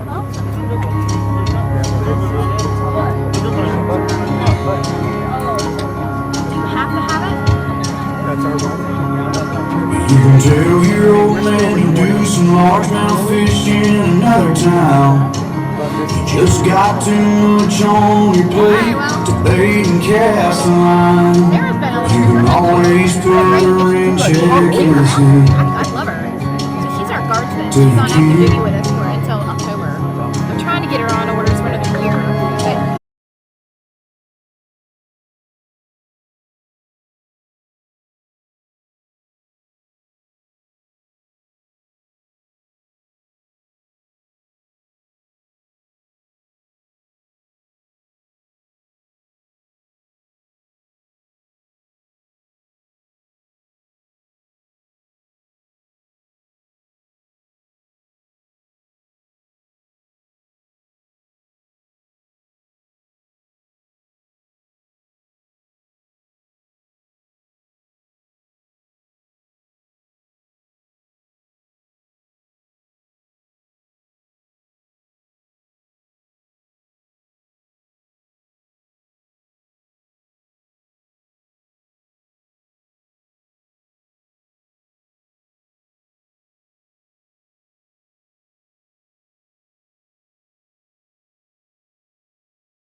It also relies aerial and fuel support, the Air Force, Navy, and Marine Corps aircraft, as well as allied nations.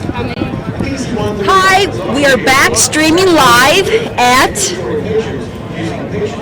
the Air Show, Air Fiesta here 2025, soaring over the Sandias, and we just were able to see the enlisted take their oath of office, oath of enlisted. You're told what? Follow the president. Follow what the president directs. Obey orders. All orders given to us.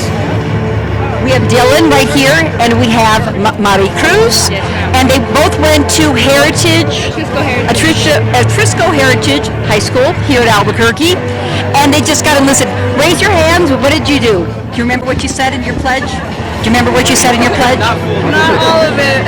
What did you say a little bit? We stated our full name and we solemnly swear to, obey the orders of the president and our commanding officers and stuff. And we swore an oath to God and to serve our country. Serve your country. Very good. Thank you.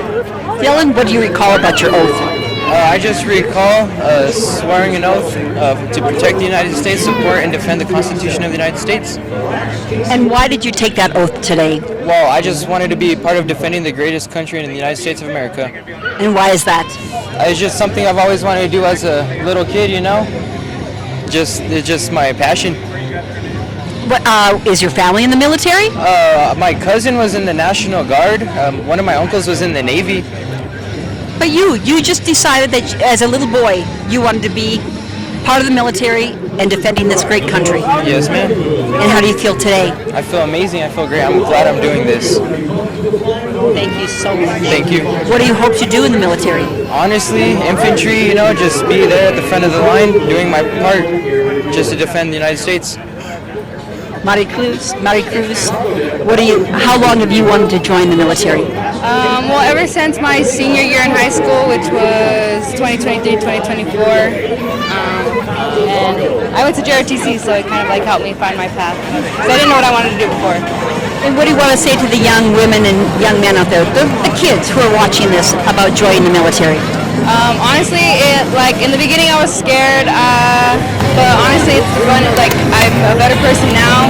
I could definitely outrun my past self, so it helps a bit with the ego as well, but it's also fun. You make fun out of, working out and stuff like that, and you just find the fun in, I don't know. Did you ever think you could run that fast? Honestly, I don't know. I didn't think I could run as slow as I did before, so. You're slow. You're nodding your head. Why are you nodding? Oh, well, I just agree with everything she says, about listing and everything. I'm sorry, I'm a bit nervous. Well, I do agree with her about joining. It's a big change and everything. I've been wanting to join for, I'd say about 3 years since my sophomore year. I graduated just last year, so. Yeah, so I've been in the delayed entry program for about a year now, for a few months actually. So. And how do you feel today? I feel pretty happy, pretty proud of all of us, everybody that came. We have everybody, family, come on in here, family. All family members, we're so proud. It's because of you that these young men and women are serving our country. All the family, get over here. And let's hear everybody a round of applause, please, for these new enlistees. These new enlistees. Thank you. Now, take a bow. Take a bow. And you're all Air Force? Marine Corps, Navy. Oh, Marine Corps?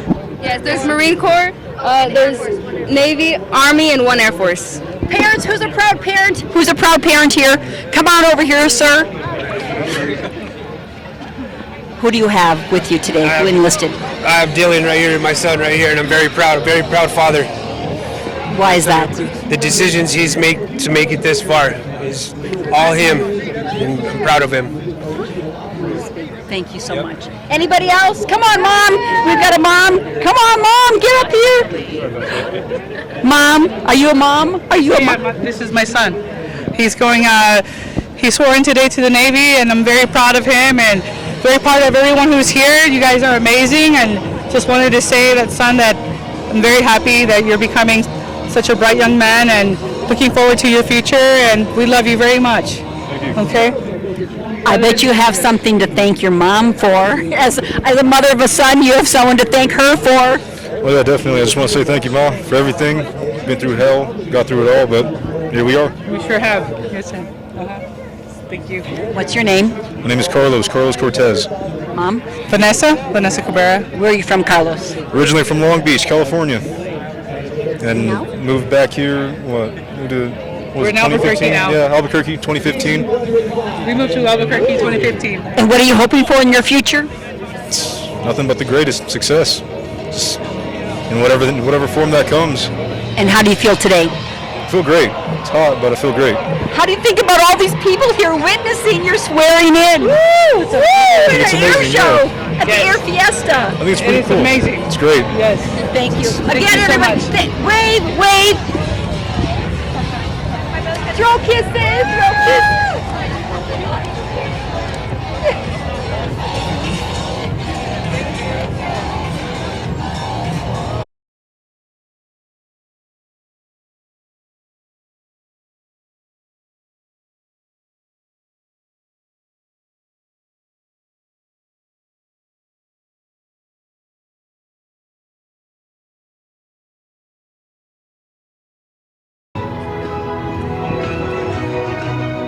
Hi, this has been a fantastic day so far, just one of 2 days of Party in the Sky as we celebrate Kirtland Air Force Base. We celebrate Albuquerque as hosting Kirtland Air Force Base, and I'm so pleased to have the commander, the chief, the big guy here at Kirtland Air Force Yes, ma'am. Base. So I'm Colonel Mike Power. I'm the 377th Air Base Wing Commander here and the Installation Commander, Base Commander for Kirtland Air Force Base. What do you think of the show so far? It's been absolutely amazing. There's been so much hard work put in over the last 2 years to make this happen, and it's just very rewarding to see the city of Albuquerque and the state of New Mexico turn out to support our folks. You know, it's a great opportunity because those of us who live in Albuquerque and don't work here don't get a chance to come out, but you've invited us to say thank you to our community. And that's one of the biggest things about this, that it truly is an open house, and we wanted to make sure that people could get up here onto the base to see it. I've run into several people today who have maybe lived in Albuquerque 10, 15, 20 years, and I said, have you been on the base before? And they said no, and I said, that's why we're doing this. Thank you so much for being here. Thank you so much for being here today. And what are they saying in return to you? What are And they they're saying thank you. They're just saying thank you so much for setting this up, letting us get onto the base and coming up and seeing all this and seeing the airmen that make it all happen. And you made it very easy. I mean, you had the ride share, and you had the parking lots set up with buses. I mean, how much easier could it have been? Absolutely, and that was the goal, is to make it very easy for logistics to get people on and off the base. And we had some lessons learned from when we did this 6 years ago, and we're implementing that today to make sure that people can get on and off very easily and come up and spend the weekend with us here at Kirtland Air Force Base. And Colonel, you have your son with you, your eldest son, Joey. Hi, Joey Power. I'm Diane. Thank you so much for being. What do you think of the show, and what would you like to say to other kids out there who haven't been able to come out today? The show's awesome today. I recommend coming out tomorrow for sure. It's going to be awesome tomorrow. It's the exact same show, but it's going to be even cooler tomorrow. What did you like so far the best, do you think? I know what I liked. I I liked the KC-135 today for sure. It looked really cool out there. And then the KFX demonstration was awesome from our special operations wing here. That was very, very impressive. We got some great footage of that. But that F-35, how much louder, Joey, could you be than that F-35? The F-35 was awesome for sure. It was probably one of the coolest aircraft for sure in the Air Force inventory. Kirtland does a lot for our community. It has a big influx of money into our community. Taxpayers pay for this. You've opened your doors up to the community to come out here, take advantage of seeing this with this open house. I say it's not just a show in the sky, but it's a ground show. And it's spectacular, and we're learning a lot. But what would you like to share with the public that they may not know about Kirtland? So the interesting thing about Kirtland Air Force Base, and we're very proud to be Albuquerque's Air Force Base, is that we have about 25,000 people that work on the base, but only about 5,000 actually wear this uniform and serve on active duty. The other 20,000 are civil service folks, different federal workers, contractors that serve on the base. And so what I like to tell people is, if you live in Albuquerque and this is your hometown, we have jobs on the base for you, and it doesn't necessarily mean you have to enlist in the military. We want people to do that too, of course, but there's so many opportunities here at Kirtland Air Force Base for the whole Albuquerque community. And for this open house, that's what I learned, 108, 109 different other missions other than the Air Force is based right here. It's like a city within a city. Can you name some of the other entities that are working out of Kirtland? Yes, absolutely. So again, about 108 mission partners, including Sandia National Laboratories, which actually is about 14,000 strong on this base. So they make up a large percentage of our base. And then some of our other major mission partners are the Air Force Nuclear Weapons Center, the Air Force Operational Test and Evaluation Center, our 58th Special Operations Wing, which you saw in action earlier today, and there's many more. We could go on and on, but it is a very diversified. 108. Yes, very diversified base. The technology that we have here, the innovation right here in the heart of Albuquerque, the heart of New Mexico, is right here at Kirtland Air Force Base. Absolutely. That's one of the things, too, we like to mention to people is that between Sandia National Laboratories, our Air Force Research Laboratories, and a presence of the U.S. Space Force on our base that a lot of people don't know about, we have a very high-tech operation going on here, lots of research and development, all happening right here in Albuquerque, right on Kirtland Air Force Base. And this is showing us the strength and the power and the readiness of our military. Yes, ma'am, absolutely. And that's something we think about every day is that deterrence for America and the defense of America. We're very proud to do that right here in Albuquerque. None of us want war. None of us want war, but we want to deter war, and that's showing our strength and power of what you demonstrated today. Yes, absolutely, and that's one of the things we're most proud of is to be able to show to the public a little taste of what we do in the Air Force and Space Force and all those things, and some of the aerial demonstrations today show that. But even more importantly, I encourage people as they come up to the base for the weekend to introduce themselves and meet these amazing airmen walking around the base because they're all doing an amazing job right here in Albuquerque, New Mexico at Kirtland Air Force Base. And you would be proud, Colonel Power.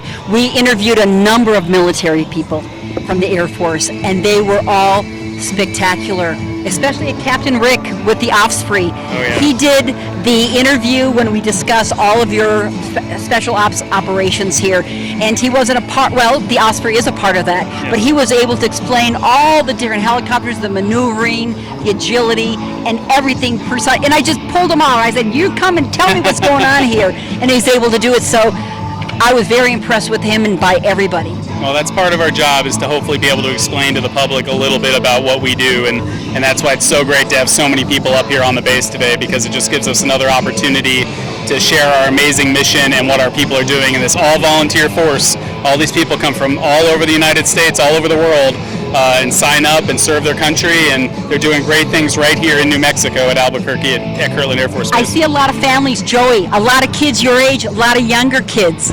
A lot of families have been invited out here today, and they're here. What would you like to say to kids your age about what they're able to see here at Kirtland? I would say it's awesome, and for sure come out sometime. And it's an awesome place here to see the aircraft and the operations we do here every day. And they're so loud. We love that.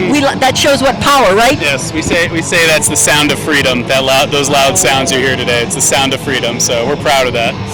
Anything else you'd like to share that I haven't touched upon, Colonel Power? Just want to say thank you to everybody tuning in. Thank you to everybody who's making their way up here to Kirtland Air Force Base this weekend. Again, we'll be out here for a few more hours today and all day tomorrow. So please come on up to Kirtland Air Force Base and participate in the 2025 Air Fiesta. Thank you. Thank you so much. Joey, appreciate you. Thank you. Awesome. Thanks. Colonel Mike Power, wow. This was a great show that he put on today. He had his son Joey with him. Come on over. Come on over. Come on over. We won't let him go. That was a great interview. Hi. Hi, how are you? Who are you with? I'm with the Trojan Flyers. Woohoo, we just saw you. Yeah, we're about to. They're okay, we're going to see. Tell me, I know you're busy. They're taking the runway now. So what are we going to see? Explain what. You're going to see one of the, if not the only warbird formation aerobatics team in the world. So we've got two T-28s, a T-28B and a T-28C.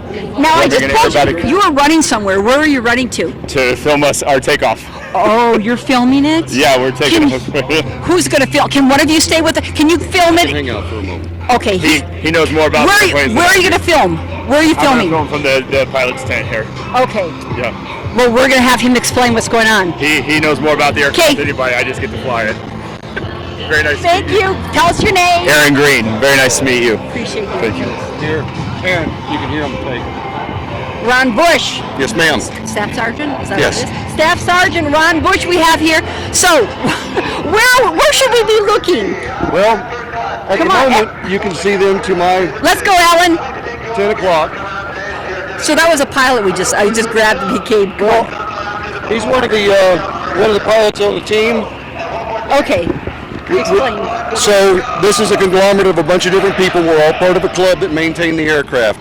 These aircraft were built around 1951, 52. So these are over 70 years old. But you're with the Trojan Flyers. Flyers. Out of where? We're in Midlothian, Texas. That's just a little south of Dallas. Okay. So Alan's following us. We're streaming live, just so you know. What's your first name? Ron. Okay, Ron. We're going to get a good position now, away from the microphone. So these are, we missed that. Let's just take a look there. Oh, the glider's amazing, isn't he? That's the U.S. U.S. Air Force Academy glider. That's correct. It's really quite impressive to watch. I've never been in a glider. We have 4 of them on the field in Midlothian. It's just on my checklist to go play with at some point. And that surprises me. It's flying without an engine. Well, the principles of flight are the same. You just have to find your own lift. A beautiful performance over the skies of Kirtland Air Force Base. You like that? That was kind of neat. That was different. That's what you Don't need earplugs for that. Makes it a little bit easier. Where is it? You see it? It's right there. All right, still more to go here at the 2025 Air good. Fiesta. So the glider, again. Still to come, we've got the Trojan Flyers. The Trojan Flyers, and I have Staff Sergeant Ron with me. They're explaining it on PA, but you're going to explain it to us. So we're going to walk up here. Tell me a little bit about what we're going to see.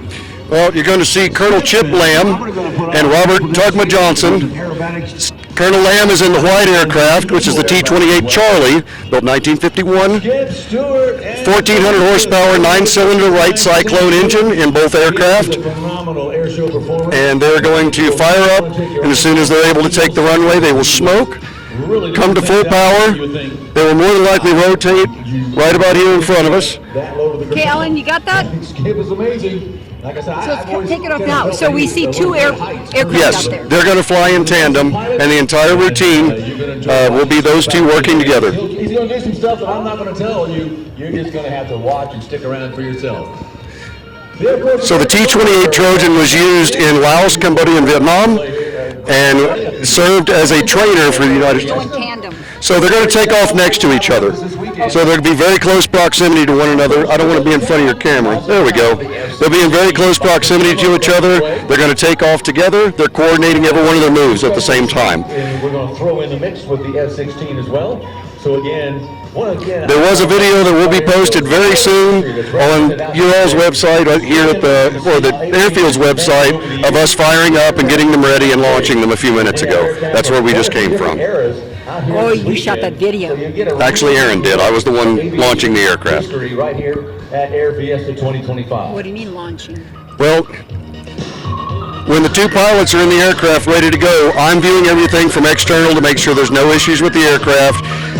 I'm going to let them know when their fuel pumps are at full capacity. I can tell because there's a little drip that comes off the bottom. I can tell when the engines are going to fire up in tandem. And then I can also make sure they know their chocks are out of the way and it's safe to move forward. They both get a salute from me and come on past, and it's ready to fly. My role here is ground support, but I'm also the living autopilot because it takes a long time to get here and you get really bored flying by yourself.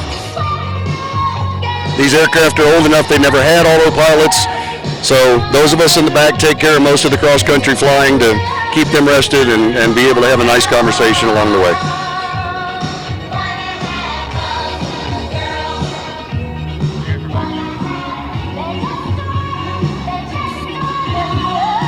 You're okay.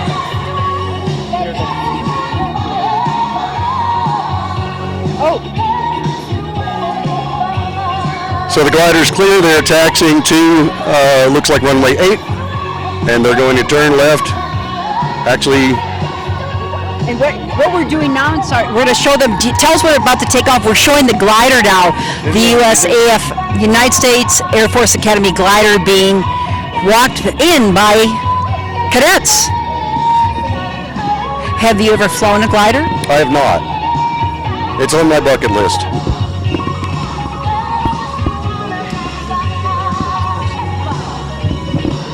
There the boys go. They're powered up. They're taking off directly away from us.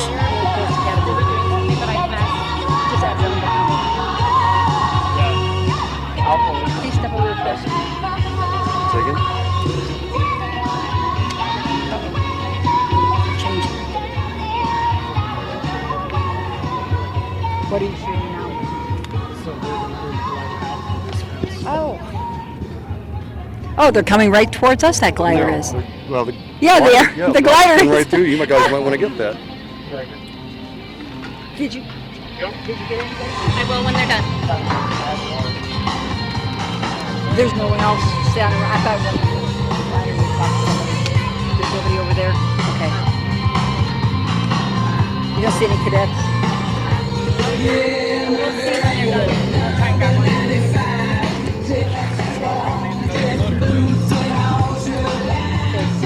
You don't want to be so They'll come in hot. I don't know. Where'd he go? Well, they took off.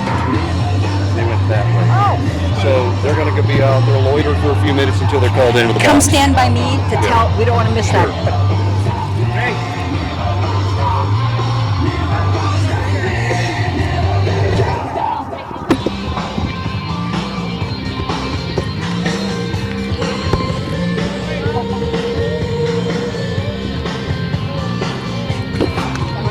Talk. So we're seeing the U.S. Air Force Academy glider demonstration. We just saw that. And it's a public showing featuring cadet pilot gliders, showcasing their skill and precision in aerial maneuvers. Of course, now we're watching them maneuver it on ground. It's a little more difficult, it looks like, to maneuver it off the airstrip back to its parking place than it is to fly in the air. Jump on you real quick, so again, make sure you're taking The demonstrations are part of the Academy's soaring program, which provides cadets with hands-on experience in flying And again, we do want to remind you that and builds character. the F-16 takes off, you might want to The captivating demonstrations are often held at air shows and other events, providing an educational experience for the public. The purpose of the glider demonstration is to serve as a platform for cadets to showcase their flight skills and provide a glimpse into the Academy's unique soaring program. They contribute to recruiting and public outreach, allowing the public to see the capabilities of Air Force Academy cadets. Right here this weekend with aircraft dating back again all the way to World War II, getting a close-up look at some of the historic aircraft that fought so many battles over 80 years. The glider demonstrations are often performed using the TG-16A glider, a two-seat engineless sailplane. The gliders are typically launched by a tow aircraft, which releases them at certain altitudes before they soar using prevailing winds and thermals. The demonstrations are led by cadet instructor pilots who have completed a rigorous training program to earn their G-wings. The cadets not only fly the gliders, but they also play a crucial role in training and instruction of other cadets within the soaring program. The C-5, the C-130s that are parked out here on the ramp. Take a look on the inside. Take a look at some of these aircraft. They're really amazing. It's hard to imagine how big some of these planes are. Like Thank the you. C-5, it's just a Are you huge cadets? airplane. And the inside Are you guys is like cadets? Somebody ginormous. Are you cadets? I can do it if you want. Are you cadets? Just a couple questions. Get a chance to see this military hardware. They work so hard for our military 24 hours a day, 7 days a week. And you're getting a close-up look at some of them right here this weekend. Volunteer for the air show, right? Yeah. Are you an Academy graduate? I am, yeah. Okay, you are.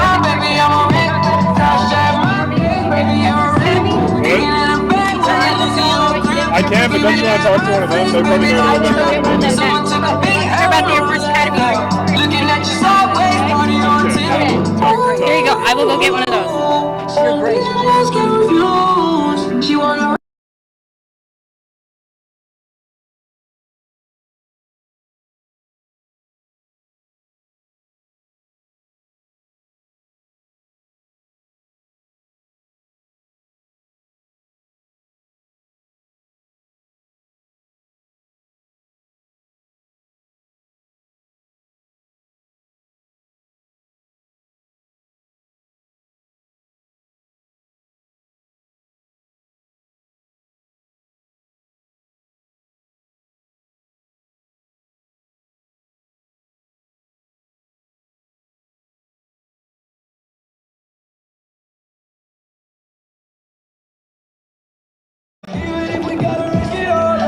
just saw a wonderful soaring program. We saw the gliders, and I have Second Lieutenant Lakin, who is a graduate of the United States Air Force Academy. Now you're right here at Kirtland Air Force Base helping with this tremendous air show, Air Fiesta 2025, soaring over the Sandias. Tell me a little bit about the gliders. It's just a fantastic piece of machinery. I got to fly it just 10 flights between my freshman and sophomore year at the academy. Had a great experience. Got to solo, so I really enjoyed it, and it's really cool to see them here today. What did they do today? We saw them, we caught them, but we couldn't talk to the pilots because they were up in the sky. It looked like they were given an aerial demonstration, like an acrobatic type demonstration. So there's a lot of training that has to go into that with the cadets who go ahead and specialize in that soaring activity. So it's a lot of dedication on their part to produce a pretty awesome show. Thank you. What's your role here at the air show? Right now I'm just helping set up and break down the air show. So. How many days have you been setting up? I think they started a few days ago, but I'm just here today, so. What did you do so far today? I opened this gate and closed it. How do you like Kirtland? Oh, I love it. I love being out in Albuquerque. Love everything about it, so it's awesome. Second Lieutenant Larkin, thank you so much for your service. Appreciate you. Hi, good to see you, Axel. Yes, Axel, you were pleasure. A cadet. Cadet at the United States Air Force Joshua, Academy, that's correct. nice to meet you. Step over here. Absolutely. Who was it? Were either of you the pilot? We were not. No, that was Peyton Nunn and Captain Emilio Captain. Tell us a little bit about the United States Air Force Academy and what you do there, what you're studying, and about the glider program. And you are Joshua Smith. Yes, I'm Joshua, absolutely. Well, the Air Force Academy is a 4-year college where they actually pay us to go to school. At the end of the 4 years, we commission as a second lieutenant in the United States Air Force. What that means for a lot of us is we commission and then we go off to pilot training. That's actually the whole mission of the 94th Flight Training Squadron, is to instill airmanship in the hearts and minds of the cadets who come to the academy, because it is a choice as to whether or not you become a pilot. We like to take in all the fresh cadets who have just graduated their freshman year, and then we introduce them to what it means to be in a plane, what it means to take off, what it means to land, how to fly a plane and get down safely. So that's what we're all about at the Air Force Academy. What year are you? Me and Axe both are rising seniors here at the Academy. Rising seniors, that means? We have 1 more year left at the Air Force Academy. What squadron are you in? I'm in Squadron 14, the Killer Cobras. What are you doing during your studies? What are you studying? So right now I study computer science at the Academy, and then on top of that we also all have to participate in some sort of extracurricular activity. So for me, I'm on the climbing team. The climbing team. What are you climbing these days? Boulders, not very well. Where are you from originally? Warner Robins, Georgia. What do you think of Colorado Springs? Colorado Springs is the greatest place in America. I stand by that. The weather during the summers, beautiful. The weather's during the winter, cold but beautiful. The mountains next to the Academy in Colorado Springs, I don't think you could ask for a better backdrop ever. You should paint a picture of it or take a photo of it. And how about those football games, Academy football games? Have you done a number of push-ups? Every time they score, every time the opposing team scores, especially if it's Navy or Army, you got to get down there as a cadet and do your push-ups. That's right. Nobody's more excited to watch Air Force football than Josh and I over here. It's true. Big fans. Air Force football is the best. You can't beat it. You can't beat it. That's right. So. And how about people here in New Mexico and Albuquerque? They can just easily drive up 4 or 5 hours and see a game. That's right. And what a stellar place to be. What a stellar place to be. Well, a lot of pageantry with these. Oftentimes we have people parachuting in, and we have F-16s flying by. What's flying by the games? Oh man, it can be an array. You know, sometimes it's even us at the 94th doing flyovers. So, yeah, Josh. I mean, literally every single plane that Air Force has to offer, I think I've seen flying over, with the exception of the drones. Absolutely beautiful pageantry. We get the gliders flying over, but the WAPs, the Wings of Blue, absolute stars of the show half the time. What are the stars? The Wings of Blue, the Air Force Academy's parachute demonstration team. So we fly the gliders, but they fly themselves down to the ground, and they can do some crazy cool tricks on the way. And then we see the Falcon flying around too, don't we? Yes, yes. The Falcon is absolutely just stunning whenever he flies around. Cadet Keller, where are you from originally? Ma'am, I'm from Barrington, Rhode Island. Beautiful state of Rhode Island. Well, you're back east. I know. And now you're in the west. Nothing's better. You know, my parents actually live in Taos during the winter, so very familiar with the Albuquerque area. What a beautiful place to be. What do you think of this Kirtland Air Force Base? Oh man, nothing's better. Nothing's better. It's stellar. I love it. So. Oh, we're gonna look at the Trojans right now. The Trojans are coming in. So thank you, Cadet Keller. What else would you like to tell about the soaring program, the glider program at Air Force Academy? Man, I would just like to say a big thank you to the 94th for providing this, and the Air Force Academy as well for allowing us for this incredibly special event over these next few days. And what would you encourage young men and women to consider joining the military, joining a military academy, of course? They say the Air Force is the kind of luxury with the Cadillac of the... I will say we have it pretty good. We have it very good, especially at the 94th. They really take care of us, and just a stellar squadron. But I would say if I had one piece of advice, it would get out and serve. We're so thankful and so appreciative to live in America, the best country in the world. So what a pleasure it is to serve our country. Get out and serve. Wow, those are words. Just to reiterate his point, it's absolutely a pleasure to serve and to be able to get back to the country that's done so much. The only other thing I have to say is go Air Force, sink Navy, and beat Army. That's right. That's right. Anything else you'd like to share? No, one more thank you to the 94th for providing this incredible opportunity to us. Thank so you. Special. Thank you. Good luck at your graduation next year. Thanks so much. Appreciate you. Thanks so much. Thank you guys. Robert Johnson grew up wanting to fly, which led him to get his pilot certificate at a very young age. When I'm flying airship into the sky, and we get a nice aileron roll. Have to admit, the T-28 is probably the roomiest aircraft of all time. The back seat makes you feel like you're sitting in a lounge chair in your living room. Watch now, from the right, Chip brings in the other T-28. If you ever see a plane, you can point out to him because we're hard to bring the traffic. Chip takes the aircraft up, over the top. So the sky is nicely turned blue over the afternoon. Chip comes down to 45. I'm a road that drives away, follows you back home.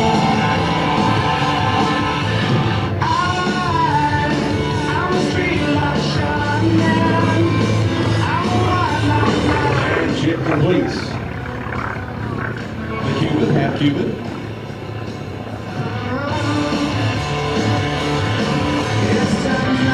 Robert now comes in from your right. Keep an eye on the T-28. He's got a lot of speed built up.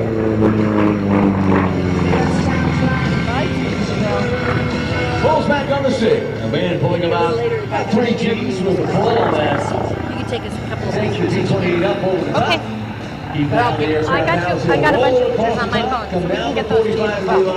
Yep. Roll the aircraft upright again. Brings the aircraft right back down to show center. Now watch as he comes off to the right. He's going to pull back on the 6. The aircraft's going to climb once again. As he does, it looks like he's going to do a loop, but as he comes across the top, he's going to take the aircraft down to 45 to go to your line, to roll the aircraft upright, and complete what's called the full Cuban 8.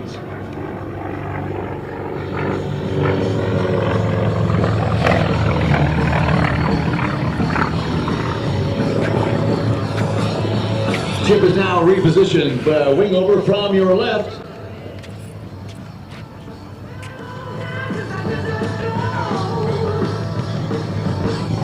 Flyers 2 T-28B aircraft have Wright Cyclone R1820 engines, 9-cylinder radials, producing 1,425 horsepower.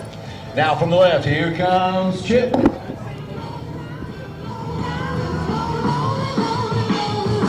As he comes in the box, we'll watch for the aircraft to come up.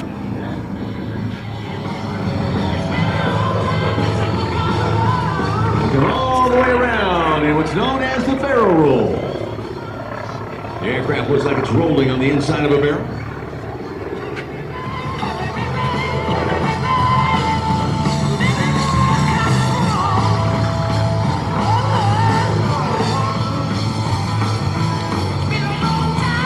Both the aircraft you see here today were built in 1953 and were used by the United States Navy as primary flight trainer. Now look to your left. Here comes Chip. And now let's watch as he approaches show center. He's going to pull up on the stick. Watch for the aircraft to roll. There's 1, 2, 3, and the 4-point hesitation roll.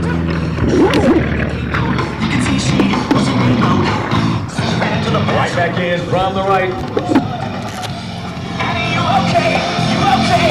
You okay, Daddy? Annie, you okay? You okay? You okay, Daddy? Now the ship takes the aircraft up, and then slowly, very slowly rolls the aircraft all the way around. Again, this takes a lot of stick and rudder coordination. Looks simple, but I guarantee you it's not to make the aircraft do what it's supposed to do.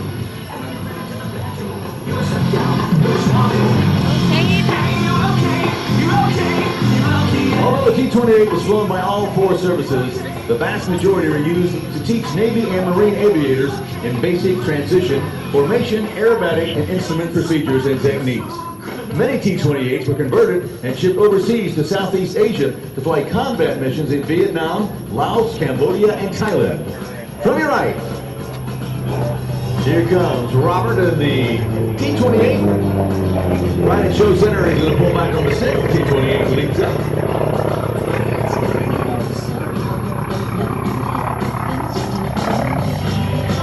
Watch now as he comes all the way across the top. In the classic Barnstormer's loop. The very first aerobatic maneuver ever performed by an aircraft way back in 1911. Now Chip off to the right. Will now reposition himself in formation with Robert.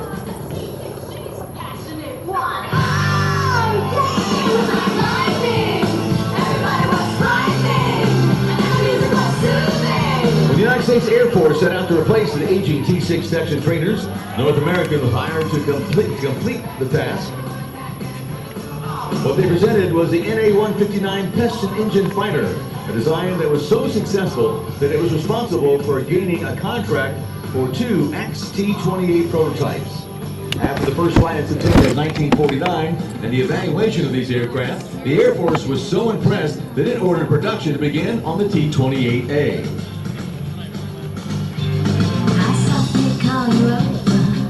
The first orders of 266 aircraft in 1950 eventually grew to 1,194. After it became evident that the Air Force had found a very successful design, the U.S. Navy and Marine Corps adopted it as well. 2 years later, 489 T-28Bs were ordered by the Navy. And these are the T-28Bs that you see approaching from your left. Chip in the lead. In a close trail formation.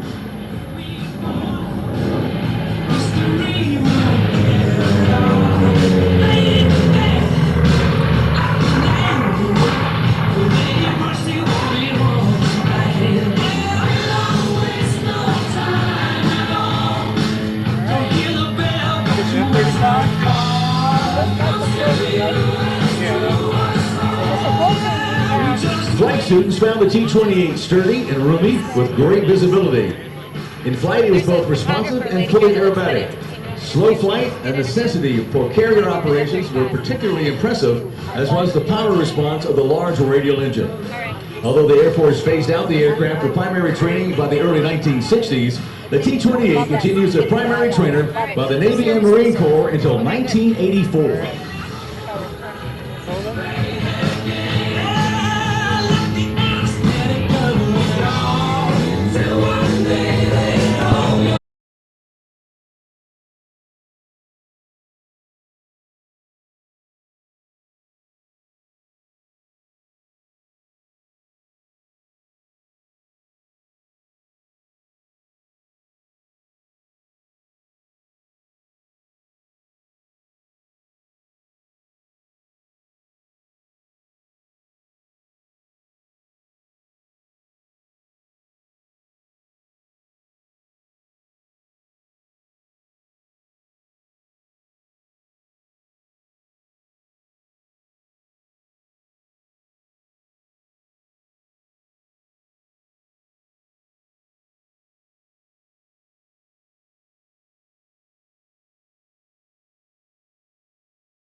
F-35. Okay, wow. We are now in the afternoon of the first day of the 2-day Party in the Sky, and it's a party on the ground. We are here at the Kirtland Air Force's base's Air Fiesta. That's right. 2025. It's called Soaring Over the Sandias. And I'm so proud to have with me Major Louis Bloom, originally from Boston. Now he's at our neighbor to the west, Luke Air Force Base in Maricopa County, basically Phoenix. That's right, just west of the Phoenix Valley. We're in the West Valley of the Phoenix Basin. Fantastic. And I'm so proud. I think you're the first pilot I'm talking to today because you've been busy up in the sky. That's right. I got to fly earlier in an aerial demonstration and give these folks what they came for, which is a lot of noise, with the Air Force's latest 5th generation stealth fighter. What do they say? That noise is freedom? Oh, absolutely. They say the sound of freedom passing over is what they came to hear. I'm glad we were able to provide that today. So tell me about this F-35. This is F-35 too? Yep, this is the F-35A Lightning II. So this is the Air Force's version. That's the most common question we get here. Is this the one that can do the vertical takeoff and landing? No, that's the F-35B. That's the one that the Marines fly. We take off and land normally, as I like to say, and that's how I prefer my runways, fixed and not moving. But the F-35A Lightning II is the Air Force's newest stealth fighter. The fast facts on it that people always want to know: how fast can it go? I like to say 1,000 miles per hour. And then for today, when I was passing over the crowd, they're asking, how fast are you going? Are you supersonic? Just under, about 500 miles an hour. So it's really exciting to get to give the crowd that experience when they come all the way out. That was a huge roar. You took off right over where I was. I was in the STEM building with all the kids, yes, yeah. And we heard the whole building shake. Yep. How many years have you been a pilot? I've been a pilot since 2014, so going on 11 years now. And I flew the F-16 for about 7 years prior to this, and I've been on the F-35 for 2.5 years now. Is this our newest jet? It is. Yep, it is the best fighter in the world in my opinion. But don't get me wrong, I love the F-16, but when I got the chance to transition to this, I jumped at it. And getting the chance to teach students how to fly it out at Luke Air Force Base at the 56th Fighter Wing, that is the greatest job on earth in my opinion. Well, we appreciate that as well. I'm a civilian, and the fact that you are protecting our country is amazing. And at Luke Air Force Base, you are the largest base to train fighter pilots? That's right, we're the largest fighter wing in the United States Air Force. So we have over 100 F-35s there, and our sole mission is to train combat-ready airmen and the world's greatest fighter pilots. So when we take students, they've never flown the F-35 before, and the first time they fly it, it is all by themselves.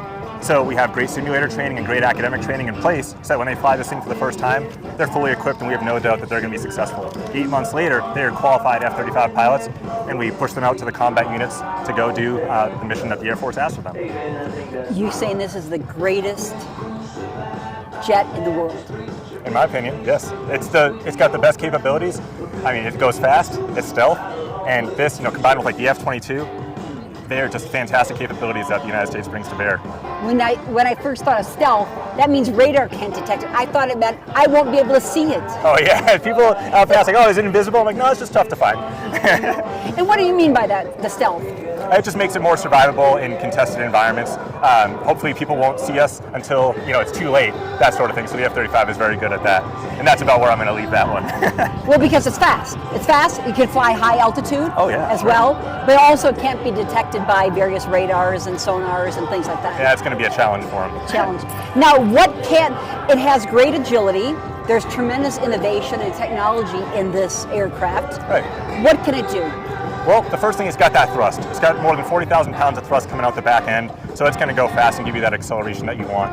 It's still extremely maneuverable, so in any close-up engagements, it's still going to be a very capable airplane, but the most awesome thing about it is the sensors. It just gives the pilot so much awareness of what's around them, very far out, and nobody can really surprise us, so we're going to get that first look, first shoot kind of advantage, and that's what we're really looking for with this kind of jet.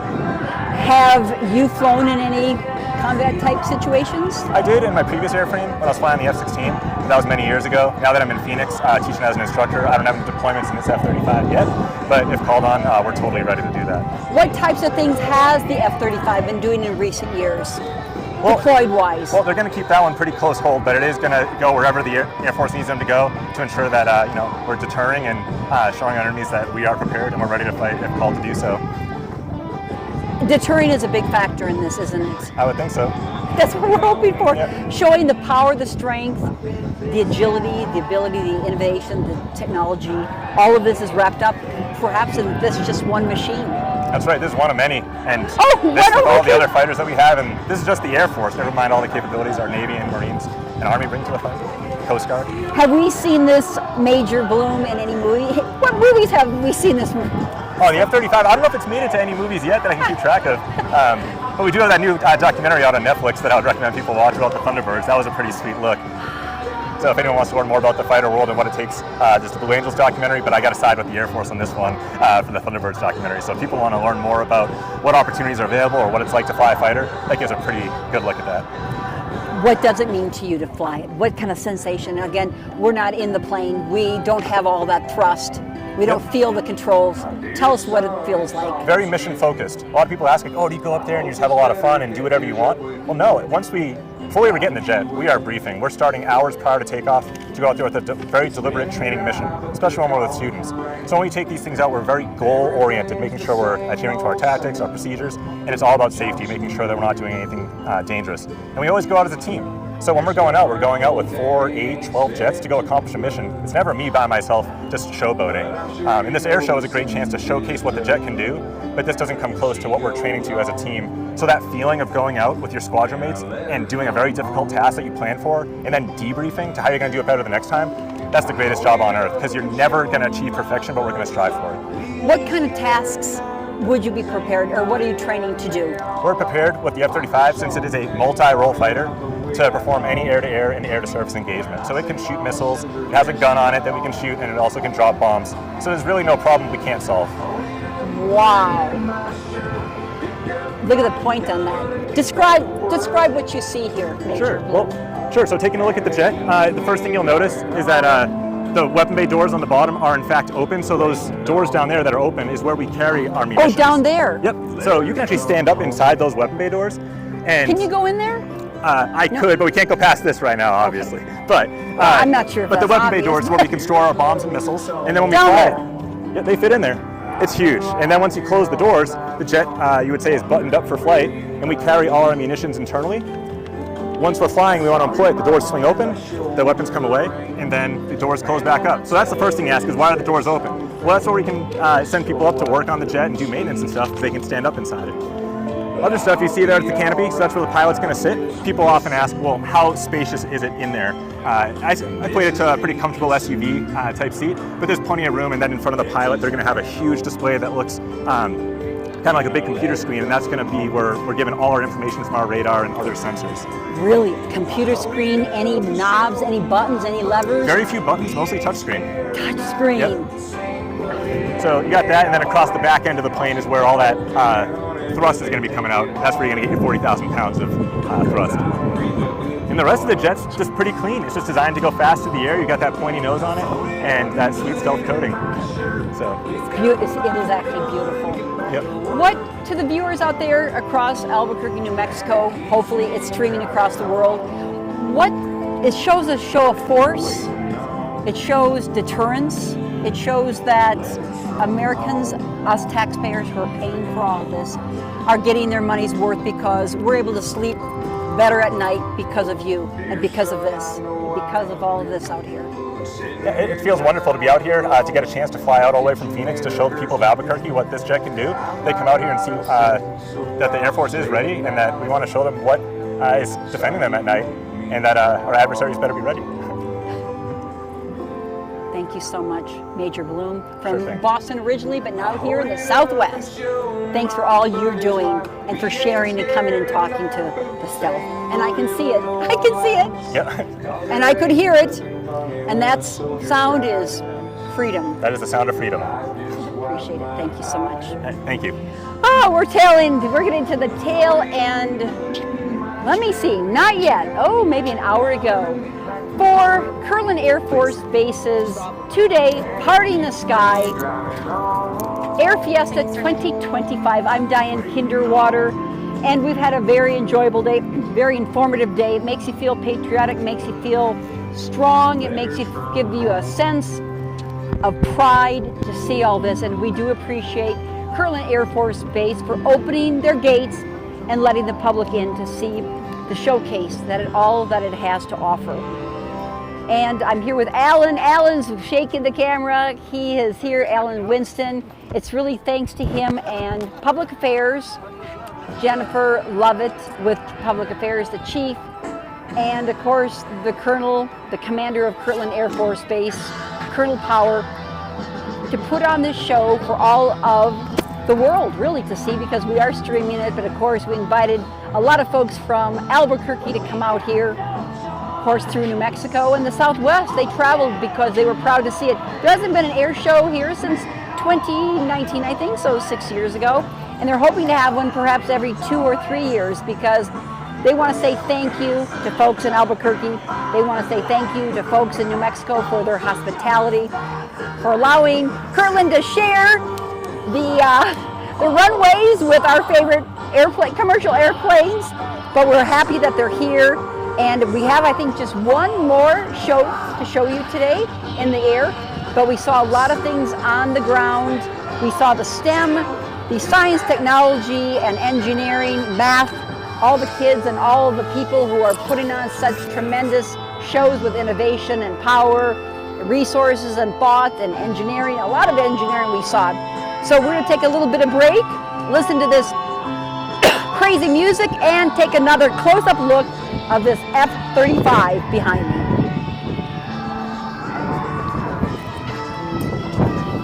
Good job. So the other pilot came by. We'll see if we can snag him tomorrow. He's from Santa Fe and graduated from UNM. Is that him? No, he's over there. Let's get him now. You want to? Okay. Just 1 sec.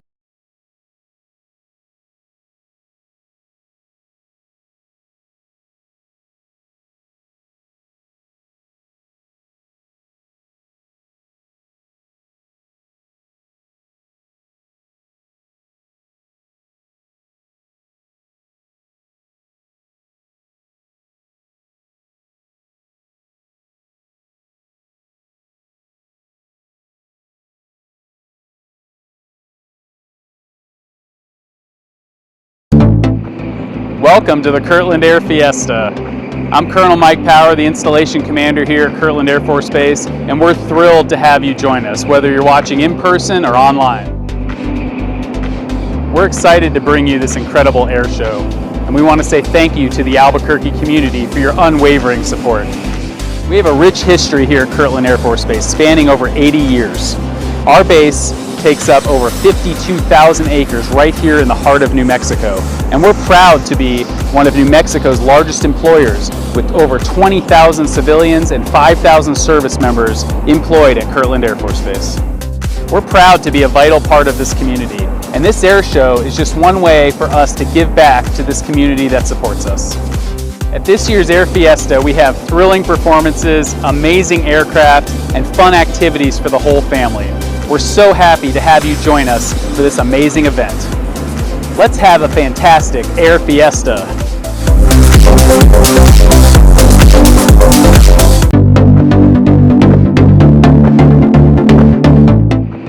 Welcome to the Kirtland Air Fiesta.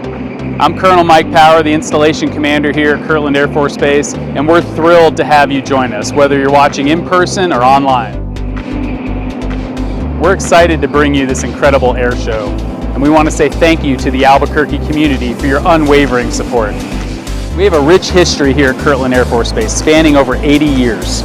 Our base takes up over 52,000 acres right here in the heart of New Mexico, and we're proud to be one of New Mexico's largest employers, with over 20,000 civilians and 5,000 service members employed at Kirtland Air Force Base. We're proud to be a vital part of this community, and this air show is just one way for us to...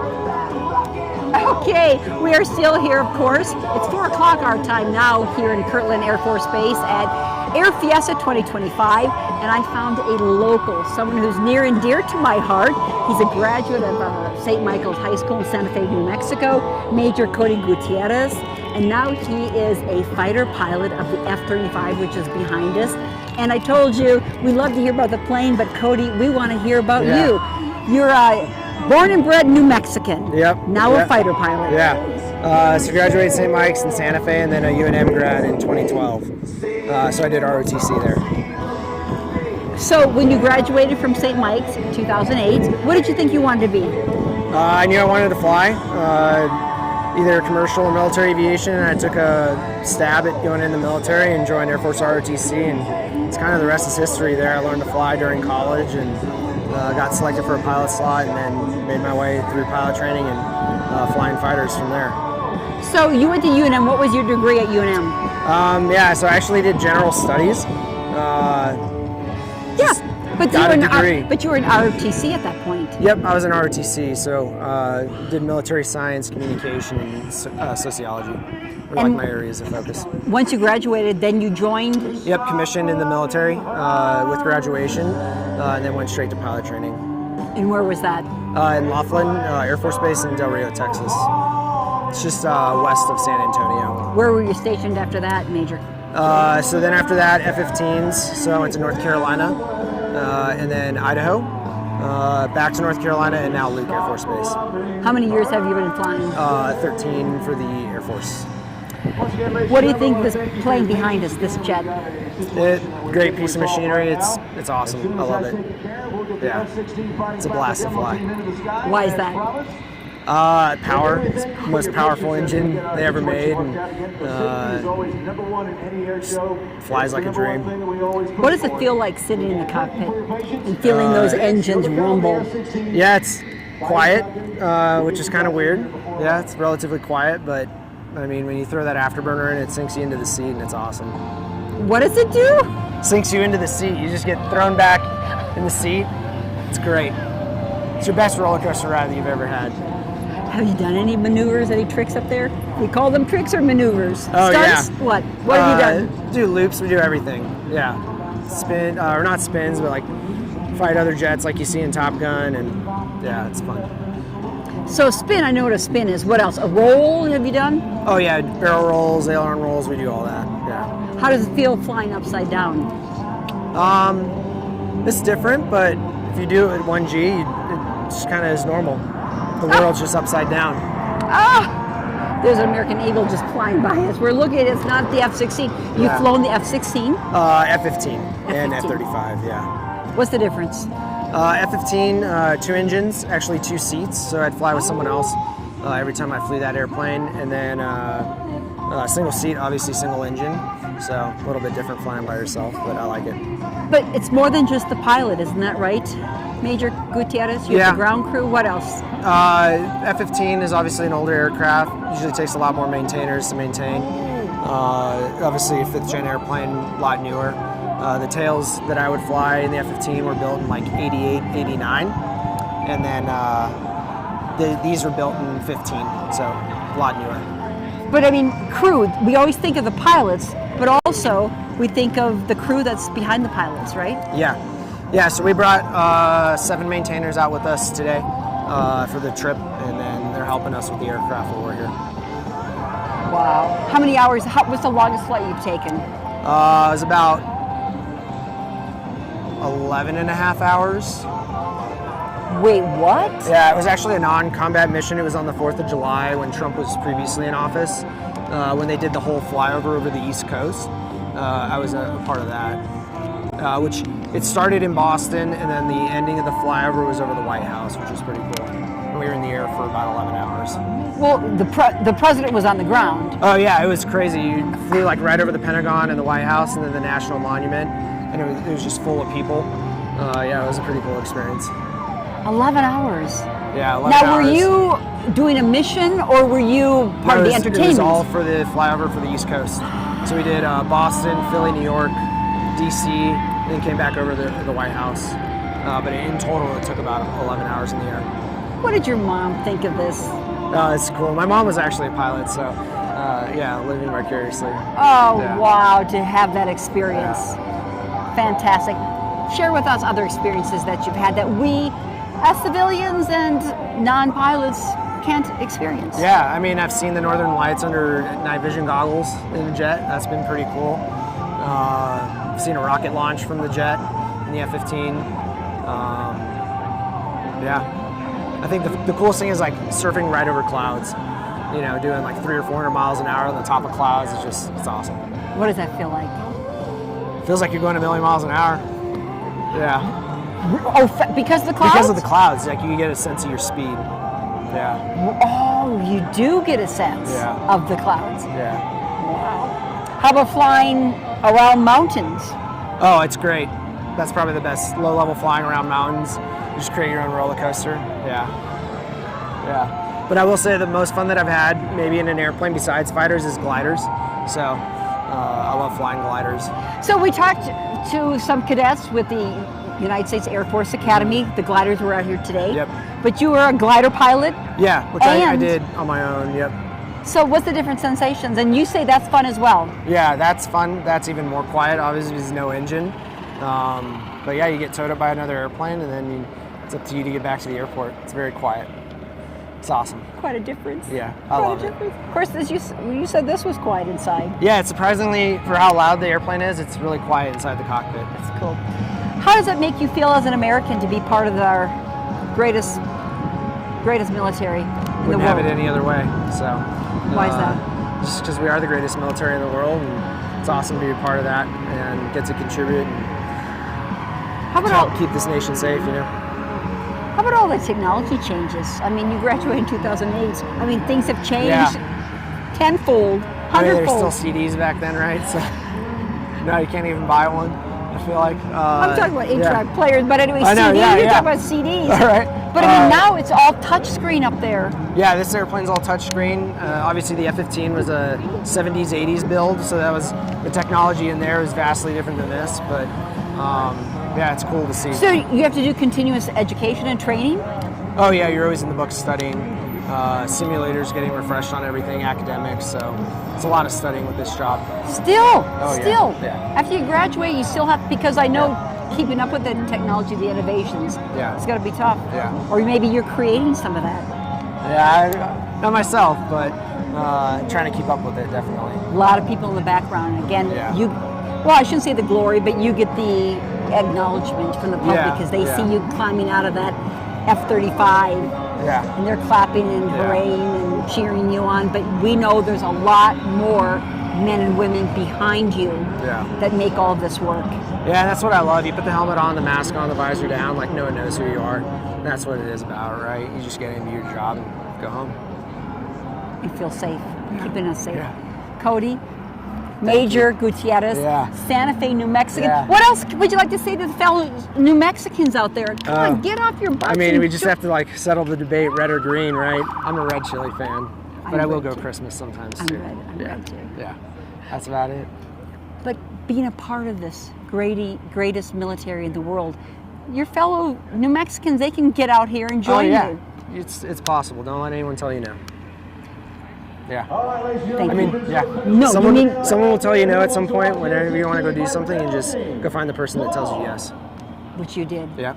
100%. Thanks. Yeah. Nice seeing you. Yeah. Fellow New Mexican, thanks for watching. Appreciate it. Bye, Cody. Oh, wow, that was a treat. He is from Santa Fe, a graduate of St. Michael's High School, class of 2008. He's keeping up with the technology. Again, that was Major Cody Gutierrez, and he flies that beautiful fighting machine behind me, the F-35. Okay, we're getting to the tail end. I think we're going to see some F-16s coming up. We're going to see they're taking to the skies right now, so we're going to move our location and get a little closer so we can take a look at those. So please stay with us.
I think Shaw Air Force Base.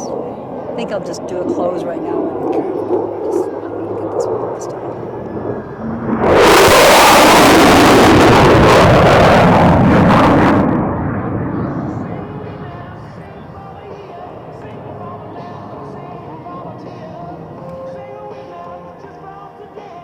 As he approaches show left, Major Heath is repositioning for a maneuver, which will demonstrate the F-16's ability to turn tight and stay unpredictable, a trait which helps the Viper survive against low altitude threats. He will then quickly transition from the horizontal flight into the vertical. Ladies and gentlemen, from your left is the Falcon turn.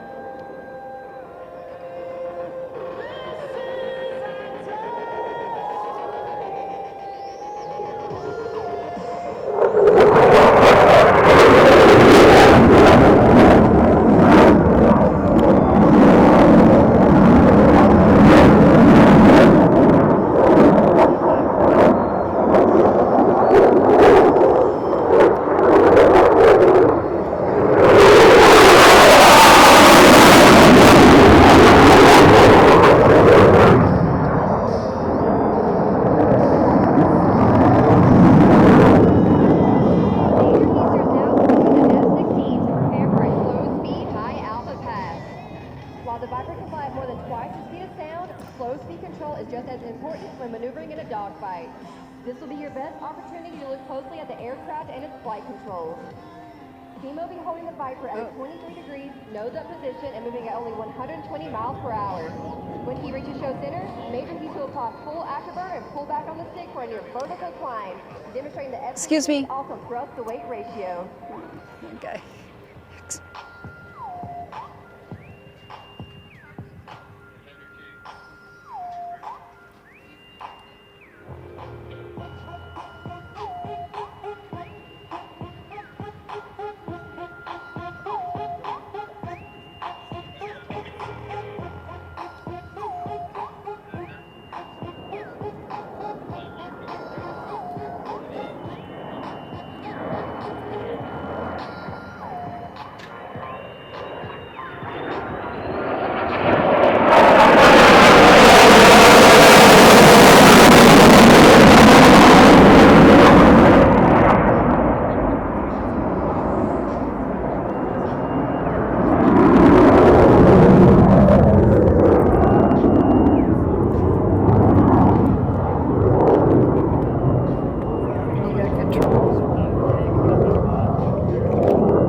Okay, here it goes.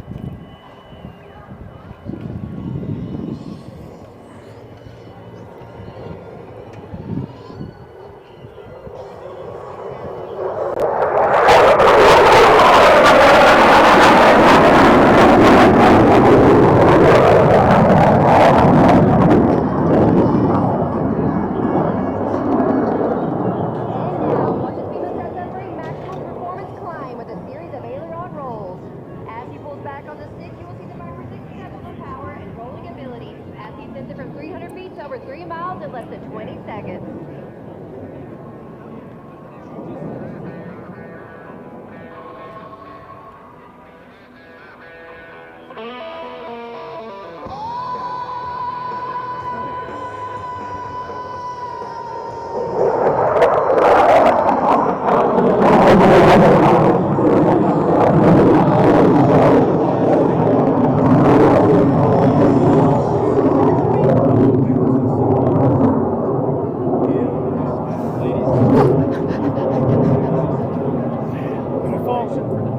I just want to hear it. Major Heaster and the rest of the F-16 Viper. Oh God, he's way up there. To dedicate this next pass to the men and women from all branches of the armed forces and their families. Stationed around the world defending America. We would like to recognize our wounded warriors and veterans in attendance who are fighting wounds that we can see while also battling those we cannot. To honor every American who has given their lives defending this great nation, if possible, we ask you to please stand for this salute. You can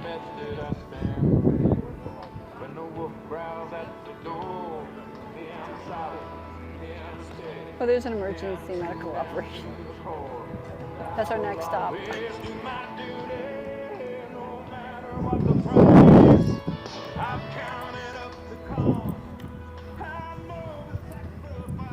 now, from behind the crowd and to the right, the F-16 Viper demonstration team proudly presents the dedication pass.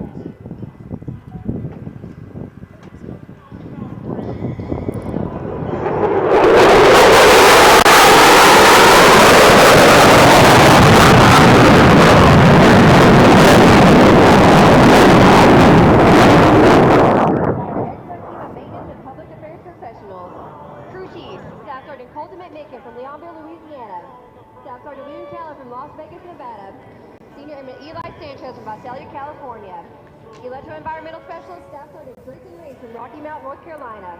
Avionics specialist, Senior Airman Blaine Dinky from Medford, Oregon. And our public affairs specialist, Senior Airman Stephen Cardo from Miami, Florida.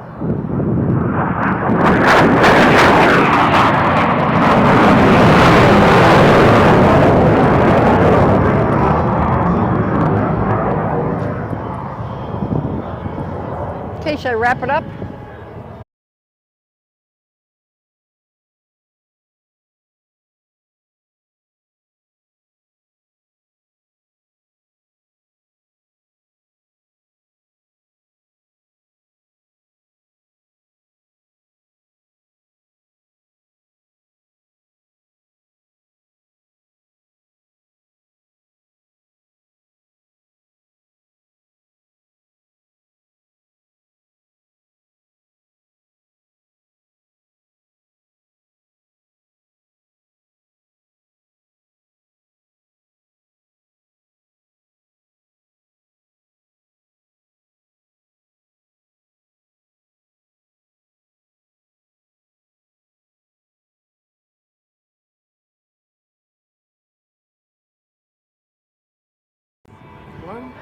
Okay, this is just about the conclusion of day one of Air Fiesta 2025. There's still an F-16 in the air, so we're going to hear it as it passes by and it salutes the men and women of the military, the veterans, and everybody who makes our country safe and the world, the global stability that is giving us a reason to sleep well each night. I'm just looking up in the sky. I think everything might be down, but again, there might be an F-16 still flying over.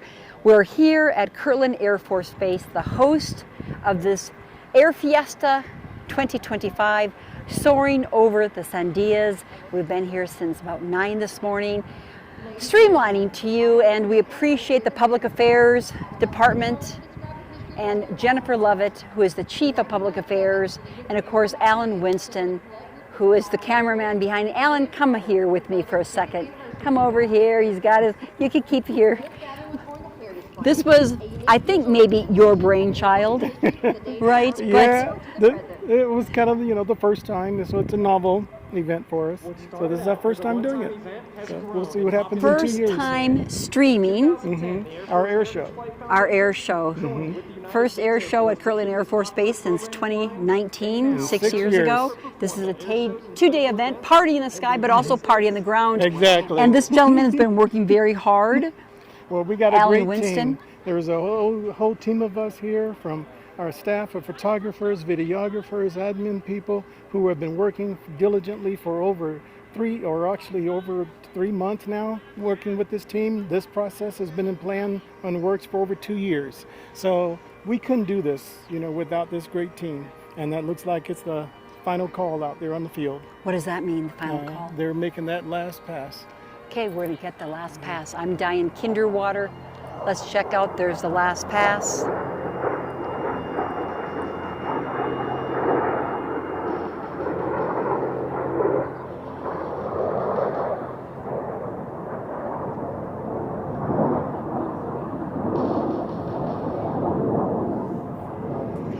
On behalf of Kirtland Air Force Base, Public Affairs, the men and women who work so hard here, there's 108 different divisions, that work on this base. And this was an open house for you, New Mexico, and the world. If you want to come by, this was the time to do it, because it was a 2-day party in the sky and on the ground. And of course, we want to thank Colonel Power, Michael Power, for presenting this air show to the public as a thank you to New Mexico, to Albuquerque, and again, the country as a whole, because the taxpayers pay for our security, and folks like Colonel Power and the rest at Kirtland Air Force Base provide us this stability, this power, this innovation, this technology to make us feel safe and secure as a nation, the greatest nation on earth. And we're so proud to be Americans and so proud of Kirtland Air Force Base.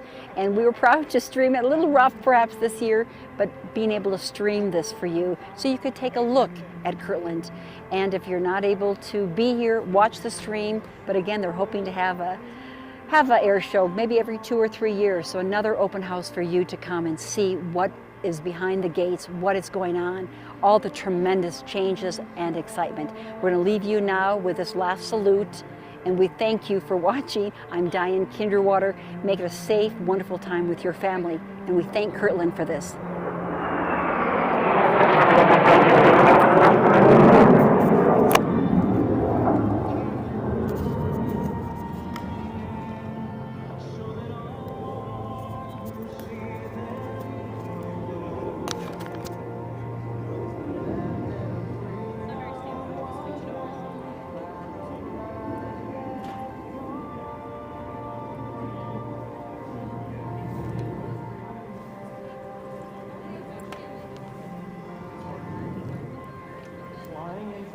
Today is Tommy Williams in a beautiful F-5 and Major Taylor Heaster in your United States Air Force F-16.